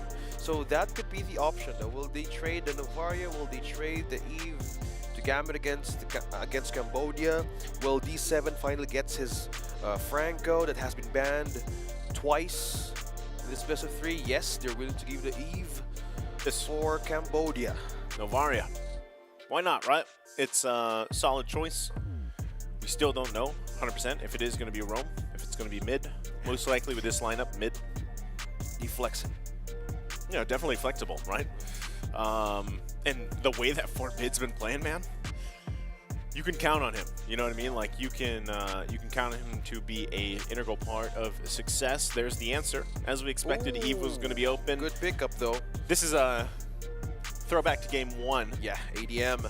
So I'm wondering do they actually go with the Melissa again for Fury? You know, they had such a good time game 1 with that. Now that they have the Arlot here paired up. We saw amazing things too with the way the final slash was utilized from ATM. It just depends if the lineup that they're dealing with here, we're probably not going to see the Yestez pop up again. So yeah, there you go. At this point, they might just let it go. Well, yeah, because you already have the Fermis, you have the Novaria locked in, right? So you've got your answer there. They also go with the Hayabusa. This is, I think, better. Like, the play style for Mongolia, because they're so driven off momentum. Yeah. And that's exactly what we saw the previous game, right? So the fact that ZX Aura gets the Hayabusa again and isn't parked on a Kai or something, you know, this is great for him. So I think already for Mongolia, they're starting things definitely out fast. Yeah. And with that... No, it's him again. Bane. It's not Bane again. Oh, if this... Are you not feeling the if Bane this in the is a jungle? gold lane, I would be happy. But it's probably a jungle. Okay. They still can flex it though. Just how this is flexing, right? Yeah. So with the Arlot in the XP, still a safe card on the table, I say, for Cambodia, that they can just maybe switch, depends on how MGL or Mongolia gets the second phase of the banning right against them. Yep. So the setup with the Brody, perfect ban as well for the Eve and the Arlet, since there's so many ways of evading through everything. So that just decreasing the fact of a scaling marksman on the side of Mongolia could just be a great breather throughout their way of like building themselves up. Man, they already have like both teams, I would say, besides the Bane. I don't know how I feel about the Bane, man. Like, I've been talking about this ever since it was like forced into the jungle. I was like, No. yeah, I'm not feeling the Bane in the jungle, right? Like, I get that it could work, you know, on paper. Deadliest catch is cool. We did see, you know, it at least take down a big dragon, right, earlier on in the days. With the crab claw cannon. Crab claw cannon. C3. Is that what? Did you just come up with a C3? Yeah, C3. Let's go. Triple C's. But it does hurt if with a good amount of. Yeah, like if you can get to that point, right? Like if you get there, it's great. But I would say statistically, what we've seen, at least when Bane is parked in the jungle, is nothing, you know, fancy. Like he's just kind of like running around with his cannon. You don't want that. From what we're seeing, it's here, not going to be a gold lane either. So the Beatrix is locked in, right? So that is jungle Bane. We haven't seen a good Bane jungle game. Well, if anyone can do it, it's Shima. If Shima can do it, he can do it. Like even that matchup alone, the Bane versus Hayabusa, like I feel like technically, especially around objectives, you know, yeah, it's great. You've got Eve at least. You've got Arlot. Like you are covered technically if you think about it. You have the real world manipulation. You've got the final slash. Like you can pop your deadliest catch in your RWM and it works great, right? But that's all down to the execution factor. Now Lapu Lapu coming out to play for Mongolia, that is going to be an exciting matchup in the XP lane, right? You've got now the Lapu Lapu, very fancy, a lot better too, I would say, than the Benedetta, right? To go against Arlot here. And Leslie locked in. So much reach for the back line with the Hayabusa, so much vision. This could be a headache, right? This could be a headache for Cambodia on how to even take out their radar out of their jungle, even in their own possible gangster early game. So with this being set on the table, you don't want that headache, right? So what is the solution for this? They don't have the roamer yet. So opening up, I think this is the time to use Don't say Franco. it, Atlas. Oh.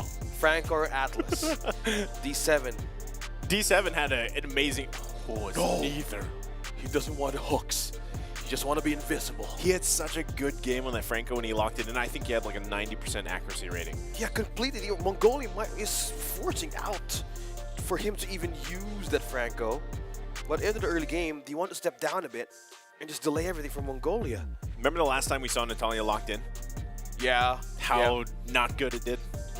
Especially when your plan is to utilize that Natalia to get the early lead going. You know, get some early kills, cause some havoc in the enemy jungle. Yeah. Like that is...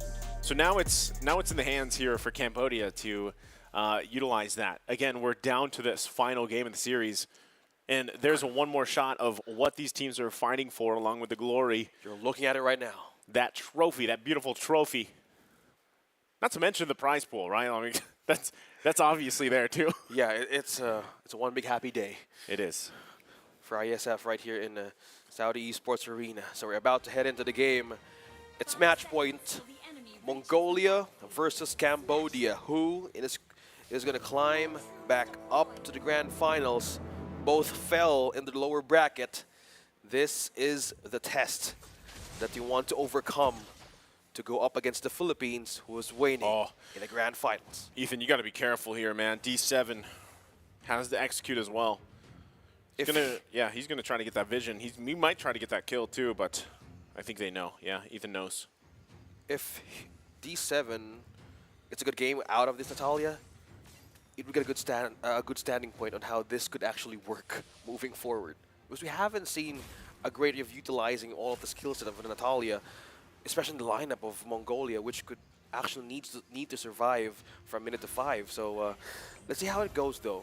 We're just looking by the emblems. A bit of a way of bursting through at some points, but by just looking at the start. Oh, wow. Already with an early level 4. Gonna go in. First blood from D7. See? Falling down. Okay. 1 for 1 across the board. Ethan did fall. So at least an even trade there for the most part, right? But still, the fact that D7, hold on, CCat gonna have to flicker around. This is the pressure, right? This is why I said it's nice that ZX Aura actually got his hands again on the Hayabusa. Wow. From down under 4 bid, finding another kill on CCat.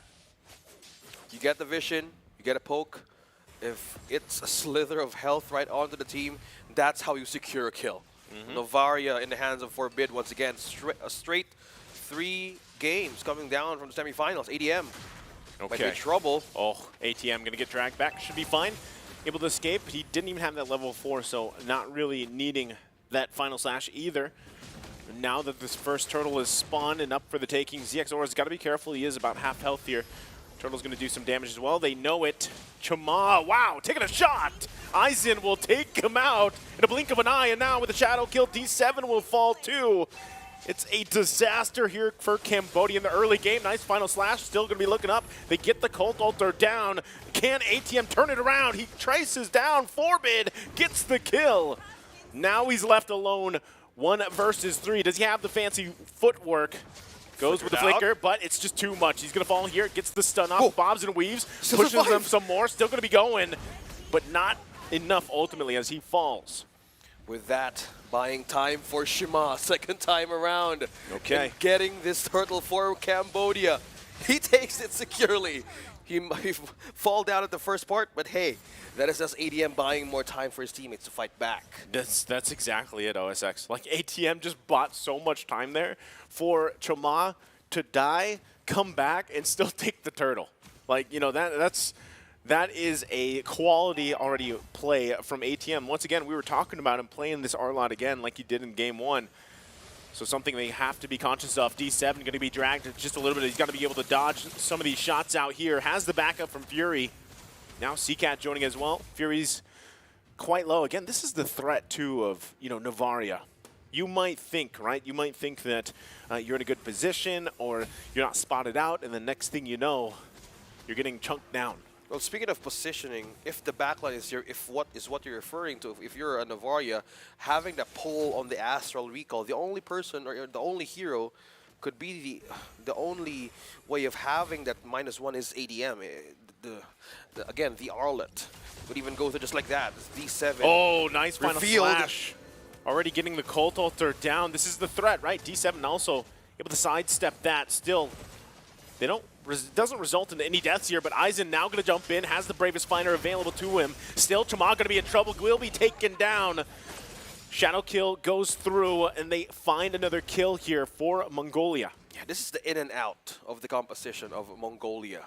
How do you catch the Hayabusa? How do you get and how do you force out Cult Altars onto Ethan even for Forbid? They have this distance, they have this gap that they just needed to go through against the threat of Cambodia early game. The one thing that they need to be considered for here is the information that D7 has. Maybe that's his way of getting a bit of an edge on where is Mongolia coming from. Look at this, we have 3 members, and it's 5 gonna wrap around possibly in their own back line. It's going to be massive if they can find something. Final Slash going to connect on Ethan. They couldn't get Forbid. That's who they were after. So still, Turtle going to be up here. Eisen getting in position, has the Bravest Finder available to him. Still going to push it now. ATM going to be in trouble. Shadow Kill will help out. Eisen grabs the kill. Turtle set. Just like that, another little maneuver from Mongolia. Able to play around the initiations from Cambodia. They are setting themselves up for more here. They get Eisen down. The deadliest catch can come through. D7 will fall into the RWEM. And now working on the Turtle here. Super Chama should be able to grab it against him, but Ethan will fall. There you go. It's secured by ZX Aura under the nose of Chama.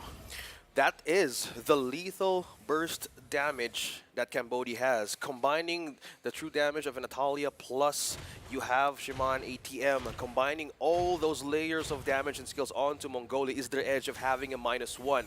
Yes, they have a way to evade, but hold that thought. 2 being pulled in. The Stampede going to come through. The Shadow Kill as well. Seacat's in trouble. He'll fall under the turret. Finally, Ethan falls as well. D7 able to find a kill himself. And now it's another even trade. The 1-for-1.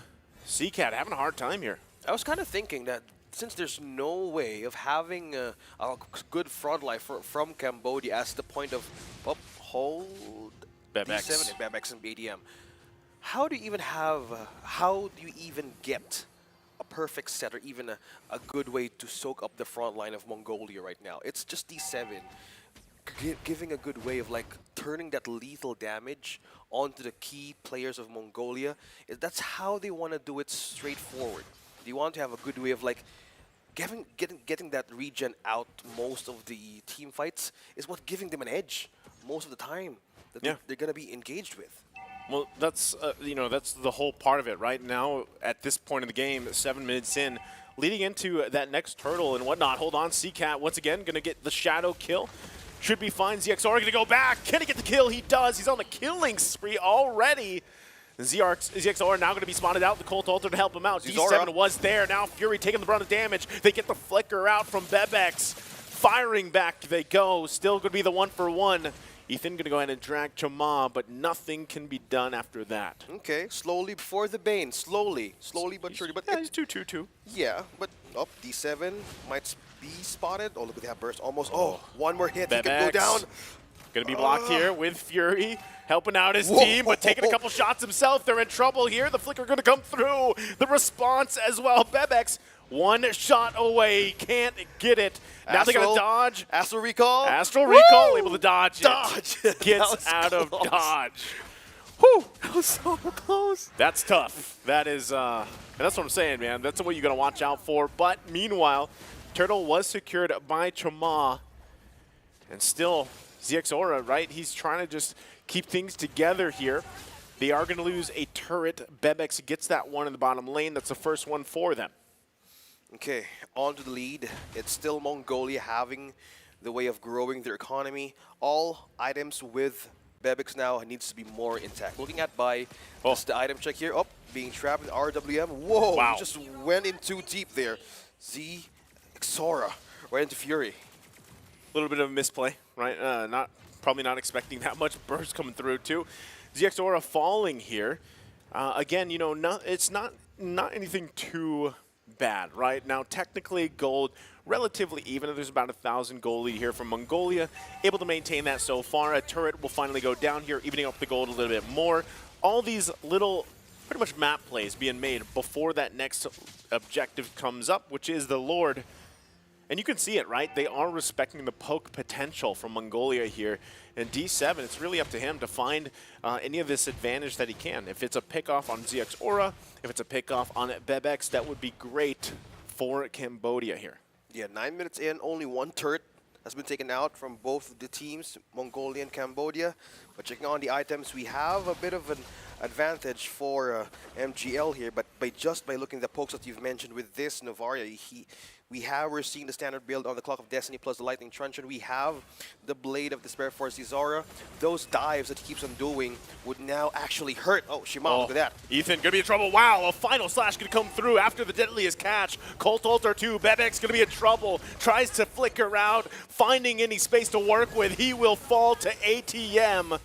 And they find 2 massive picks here, all into the first Lord of the game. Good way of using that final slash, taking him off for safety right in the turret. And now Cambodia might be just keep on pushing.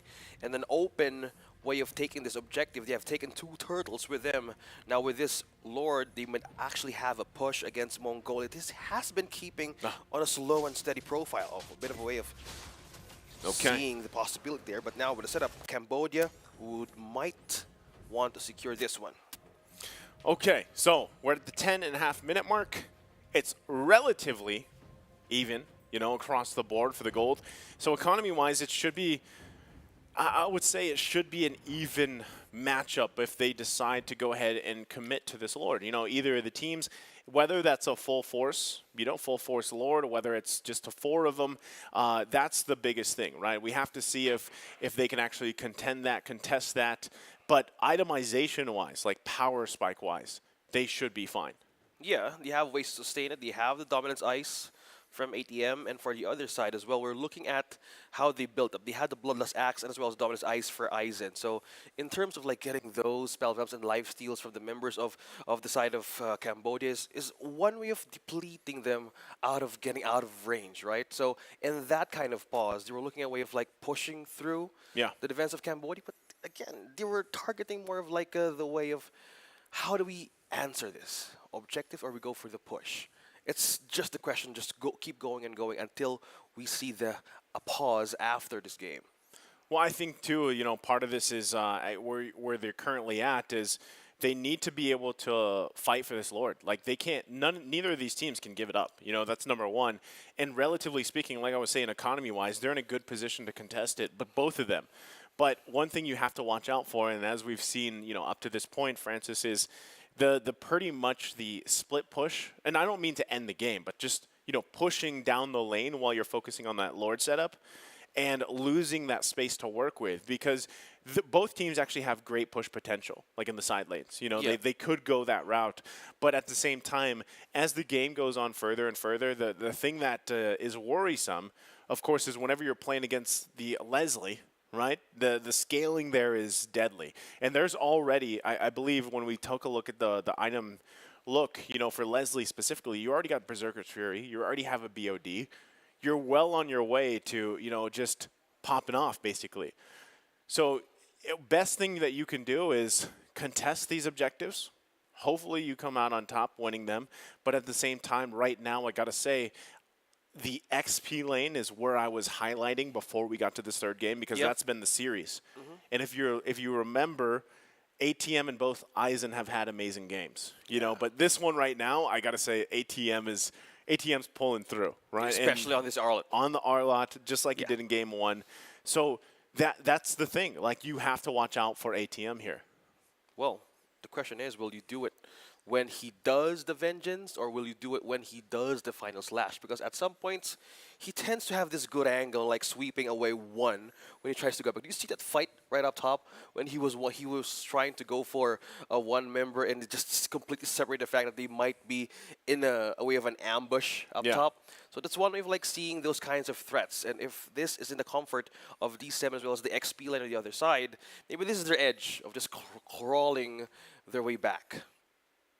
Well, again, like crawling their way back through the series, through everything else, relatively to speak, you know, for game 3, it's even. Completely. You know, and game 1 and game 2 were different. And I feel like this is, whenever we get to a third game in a series, I feel like that's the story. Like, game 1 was, you know, in favor of this team massively. Game 2, massively in favor of this team. But now, here we are at game 3. What are we at? 10 and a half? Yeah, 10 and a half minutes, I think, is what we are, before we took this little breather. And it's anyone's game. Again, tug of war. Best of one. Whoever comes out on top here goes towards facing off against the Philippines. Yeah.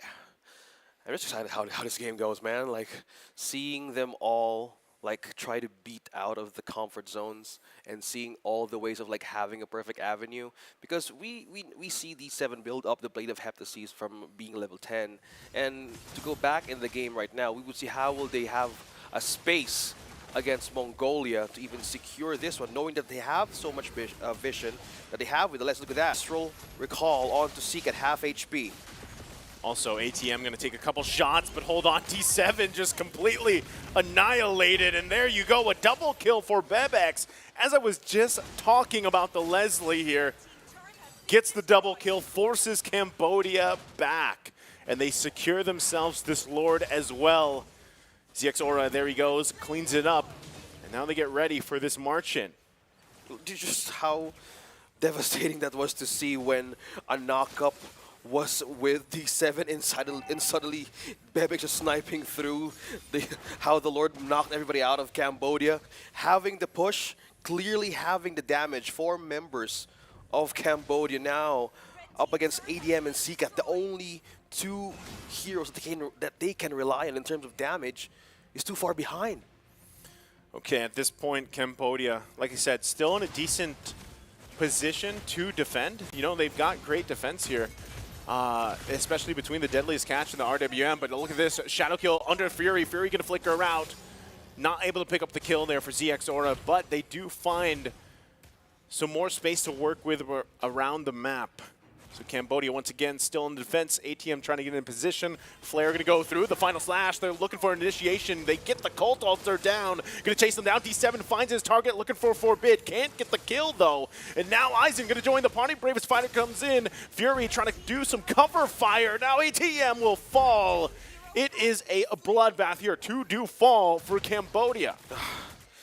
D7 tried to take down Forbid, but one thing that didn't see there was Caesar was just behind, right in the corner, trying to pop the Uji Shadow Kill right onto him. That was completely a way of baiting out one of the main core poke heroes in the side of Mongolia. Was just one way of like pulling the members out of Cambodia. Now they're on the defense. Mongolia now could just be even sweeping even the purple and the orange out of the camp of Cambodia.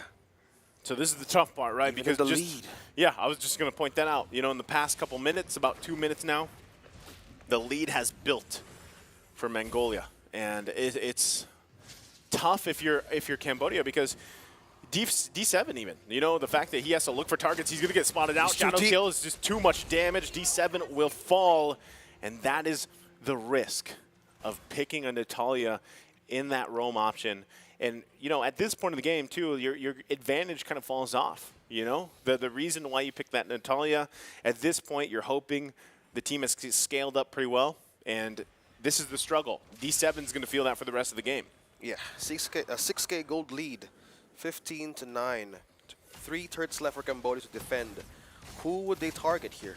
Because for the knockups, even for the setups, they're relying for the vision of D7. That is just a lethal burst that they have. But looking on the defense side that Mongolia has, they have the Oracle, they have the Dominance Ice, they also have the Antikyras, just depleting all of those damage right off the bat of Cambodia. They just have the tools to answer for those kind of problems right now. Definitely have everything they need, you know, and at this point it's just a Lord for the taking, but Cambodia, despite the economy difference here, they actually want to go ahead and contest this.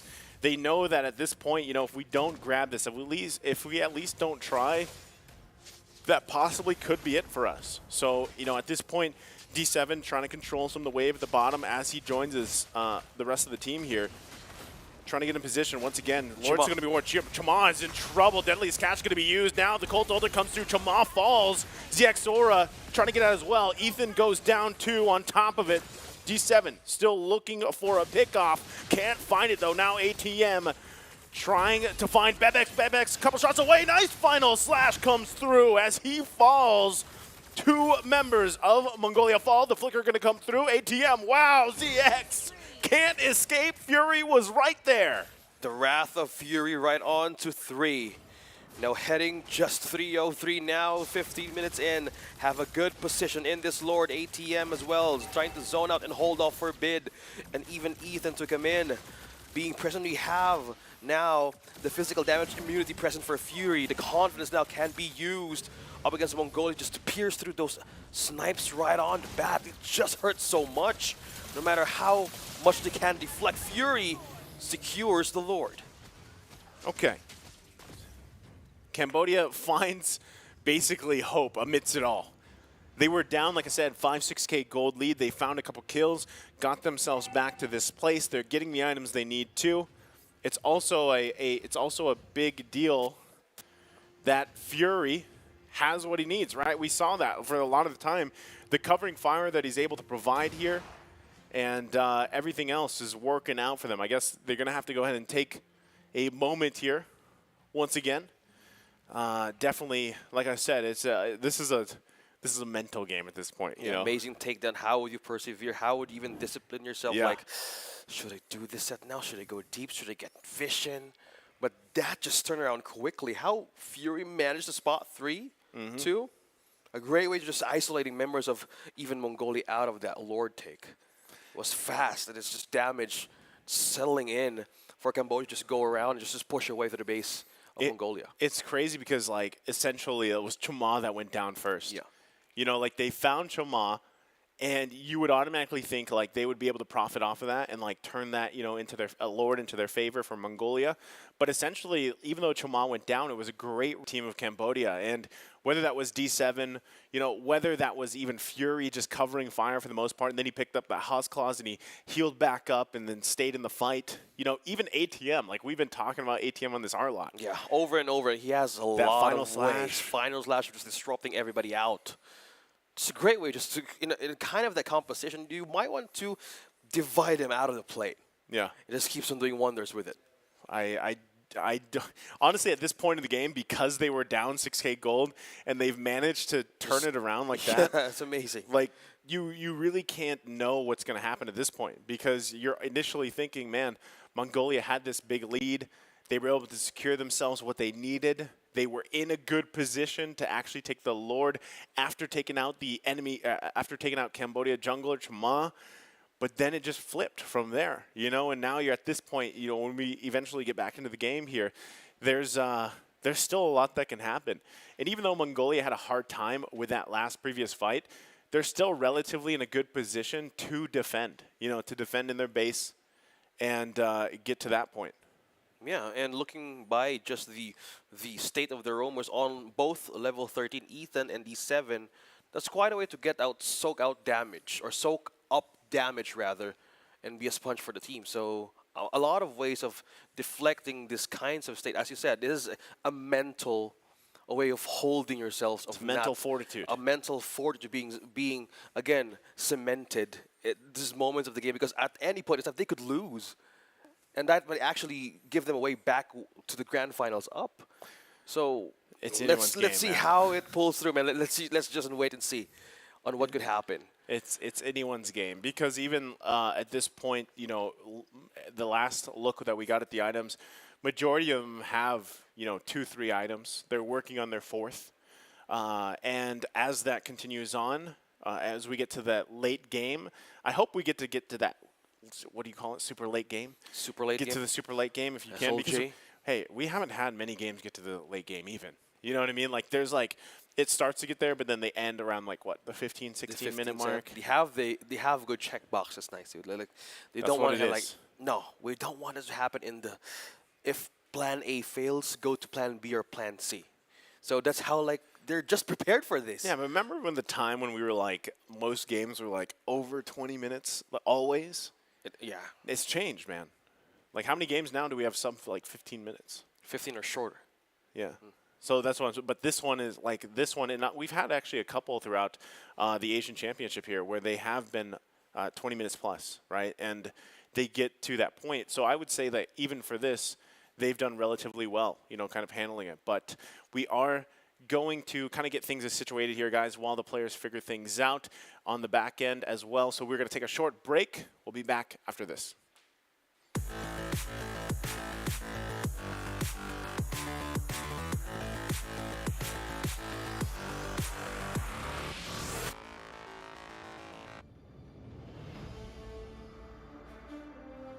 When upgrading your emblems, you will unlock talents at specific levels. Different emblems will unlock different talents. You can choose an emblem by role and use the talents it unlocks directly as your default setup, or you can freely mix and match different emblems and talents to create a custom emblem setup. We're going to show you how to create your emblem setup for your heroes. Emblems. First, let's take a look at the revamped emblem system. There are now 7 emblems in the game, 1 basic common emblem and 6 role emblems. Different emblems can provide different attribute bonuses. It is recommended to use the emblem that matches a hero's role. Standard talents, Tier 1. After selecting an emblem, you can then choose from 8 standard talents at Tier 1. These talents provide mostly straightforward bonuses to heroes. Of the 8 talents, Thrill and Swift are good on almost any hero, while other talents are more catered to certain roles. Standard talents, Tier 2. At Tier 2, you will also have 8 standard talents to choose from. The Tier 2 talents trigger or work under different circumstances. We still recommend choosing one that matches the role of your hero. But if you're an advanced player, you are free to choose any of the talents to fit your playstyle. For example, if you're playing the core hero on your team and want to focus on gearing up fast, you can choose the Bargain Hunter talent regardless of how your hero deals damage.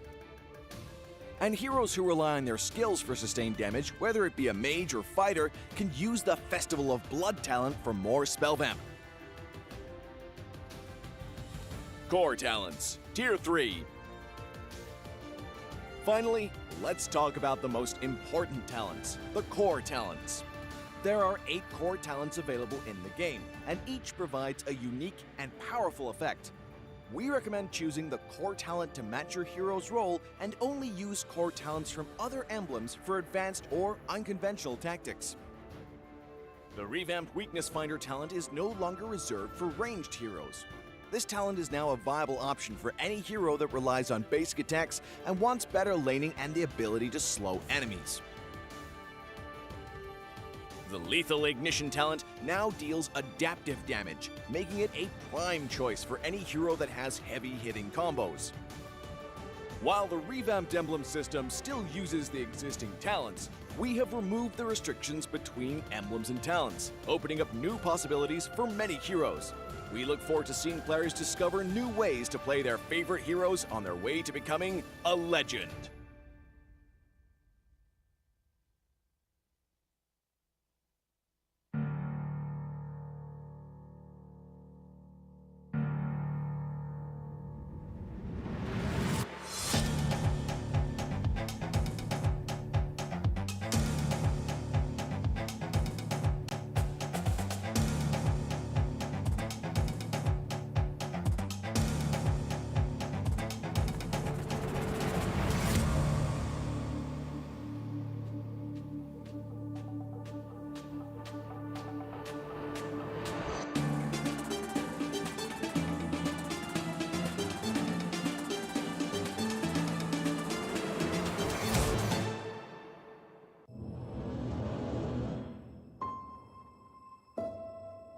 One purpose,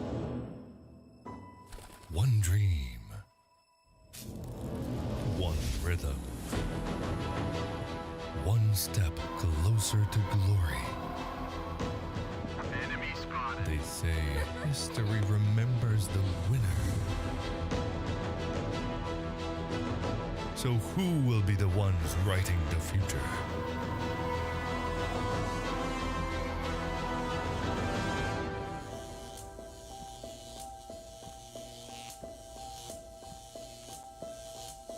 The halls of power call for their kings.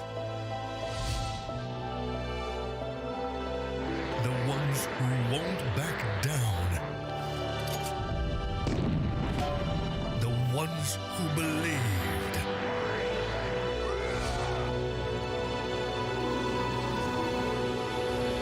The ones who knew that over 100 nations can't be wrong. Join the fight between August 24th and September 3rd as Yash becomes the world's esports capital. Welcome back. If you're just joining us, we are in the middle of game number 3 here between Cambodia and Mongolia. The road to the grand finals for them, right? And we're about, what are we, Francis? What are we about? What is it? 12 minutes in, 13 minutes in. We took a little pause here, so we got to go back and see. But it's still a relatively close game, and we're in store because honestly, anyone can win this game. Like, it's not one-sided here. We're amped up, getting ready to go. Yeah, we're at the 16-minute mark, I think is what we're at. Okay. We're heading to the ultimate game that you're asking for. This is what you're asking for. Yeah, okay, mine. I'll take it. No, because you're like the ultimate late game guy. Or is it the ultra late game? Yeah, well, if things can go wrong or go a different route, They that's could my always only go wrong, answer, right? right? You'll never know. You need to have a plan B at some point. Yeah. So, yeah, 16 minutes already. So this is like It's anybody's ball game. It is. And, you know, as we kind of wait to get back to this game, the thing, too, is lineup-wise, what we've been seeing is either works, right? Either works, especially when it comes to what I was saying, like the contesting these objectives, being able to march through, and hopefully get the upper hand. But I still think it comes down to the XP lane's execution here. Aizen and ATM specifically, right? ATM so far for the majority of this game has been pulling through with the R-Lot, which we saw him do back in game 1. So if you're Mongolia, you really need to watch out for that final slash placement and be able to get in a position where you are at an advantage. You know what I mean? And not only that, not only the ATM, but D7 as well. Like, he is kind of, in a way, I feel like he's redeemed himself a little bit through this game with the Natalia pick, you know, which struggled before. Yeah, and also the Natalia now is expecting that he might have more information than the side of Mongolia. It has more advantage as well because you're talking about edge, right? Yeah. For the side of Cambodia. So instead of like them being more having a great set, it's more like, oh, hey, they're here and trying to trim down everybody out of the map. So that's one way of like completing their own ways of checkboxes to have their way throughout and even end of the late game. Well, we always, at this point in the game, we always get to that territory where, you know, itemization for the most part is like kind of locked in. Most people have their 3-4 items, but then we start to get to immortality territory or winter transient territory, right? Like, I believe already on the board you have CCAT who has that available to him. And so you kind of play around these little intricacies. The Lord was secured here by Cambodia, right? So again, gold-wise, economy-wise, it's relatively even. It's just up to Mongolia here to defend against this Lord charging down the bottom here. So we're still going to get things settled out. But yeah, so we got a preview, right? 16 minutes in. Lord on the side of Cambodia here. Okay, 16 and 11 seconds, 17-2. What I'm looking here, there's no much of a gap in terms of gold. It's just, well, almost to 5K. It's pretty much, yeah. Like pretty much even. It's pretty much even. Yeah, so I can say it's still in everybody's game as of this point. But you've mentioned Winter Truncheon, and if we go back to the items now being built by members of Cambodia and Mongolia, more of having the part they have more sustained. They have the Oracle, by the way. Yeah. Blade armor, yeah, the Dominance Ice being completely present. So now we might see how Seacat turn this Winter Truncheon play into a winning formula. We're going back into the replay, Naisu. It's 4 minutes back in the game. Yeah, this is so, again, while we get things sorted out here, this is kind of a preview of how we ended up where we are, right? And it was relatively pretty a good pace set by Mongolia here for the most part. Even this, you know, they do find picks where they need to. D7 having a little bit of a rough time early on in this part of the game. But, you know, things start to shine for them, and they start to work through it. Fury as well, getting to the point where he needs to be on this Beatrix. So, you know, time after time, you see a lot of good plays from both teams here and how they kind of transition from this early game into that mid game to, you know, where we are currently, where we're waiting to get back to, which is that 16, almost 17-minute mark, right? And it's getting relatively harder for Mongolia to catch who they need to. Against Cambodia. Even though Cambodia has this Lord, right? They have the Lord here on their side. They're going to be able to work through that. And again, okay, it looks like we have the live. We are back in here. Back They're still in the going to be game. working. Yeah, D7. Going to go down. Still, Lord being worked on. still going to be going for it. Fury could be in trouble. Pops the Wind of Nature. Aizen now going to get stunned. Turret will get taken now. Oh, it's one hit away, and they still keep it together. I thought that turret was going to go down as we jumped back in. But wow, Cambodia. Okay, so they're not able to get a base turret off that Lord. Okay, they had a way to force out Forbid, though, to even just getting that kill off. So looking by just how they are progressing, entering the ultra late game, Mongolia could be defensive in a way, but either securing more of their lanes quickly, because there's a lot of ways, as you've mentioned, that they could have a split push. Yep. That could possibly happen. The presence of D7, yes, he fall down 8 times. Well, look at that final slash, just working it through Ethan, and he's burning it down. Yeah, they want to go for the stun. Ethan's going to fall here. Not sure if that was actually going to commit to anything, but Bebex also fall. D7 with a massive pickoff. Shadow Kill going to be used as well. ATM going to flicker in, finds his stun. ZX Aura going to be in trouble. Another final slash comes through as Fury gets the kill. Having a massive game here, 5-0-4, and just picking up the Malefic Roar. It looks like we might be taking another moment here. But man, this has to be tough too, of course, you know, in this environment for the players, because man, that was a lot that just kind of unleashed, and here we are. Back again, like holding it up. It's like swallowing your cake right away, right? Oh, here we go with the cake. And you just stop. It's like, oh wait, you need to drink coffee. You swallowed a date. Yeah. Oh, it's kind of hard. Cake, yeah. It was like more chopped in a way. Yeah. But in relevance to the game, wow, they're just holding it through the discipline wise, being present from Cambodia and Mongolia, a bit of a delaying in a way of the gratification, how we could actually make it through the base of one another. But this is just actually the challenge that they're going through. Yeah, I mean, even looking at how that unfolded, that last kind of interaction between the two teams, I just feel like ATM's on point, man. You know, he first that final slash into the RWM, like against Ethan, and then even when that all finished, he had the final slash available again, flickering in, getting the stun, and then using it, like utilizing it, right? So this is, so far, at least up to this point, I think we're almost at the 18-minute mark. Like, this is ATM just kind of popping off, you know, and Fury's getting to shine, and everything kind of falling into place here. Yeah. I just can't wait, man. I just completely can't wait to watch what happened next, because if we just trim down all of these possibilities on how they would really want to have in par with the side of Cambodia, you have to deal with something from Shima's item build. You have the Brute Force, you have the Anti-Cuirass, you have the Athena Shield. A lot of defense that we are seeing. Also from ADM, we've been keeping in tabs how this guy is working through his way up to this game, sustaining everything. And if damage is concerned into the later stages of the game, well, we're what we're in right now. So they might actually be in question, like how will they hold the setup? How will they hold the ambush? How will they hold the initiation? Yeah, remember that D7 is on a Natalia, and most of the time he just goes going deep and just takes on information like, hey, we might feed them off from here, or will he be the first one to go down for his team?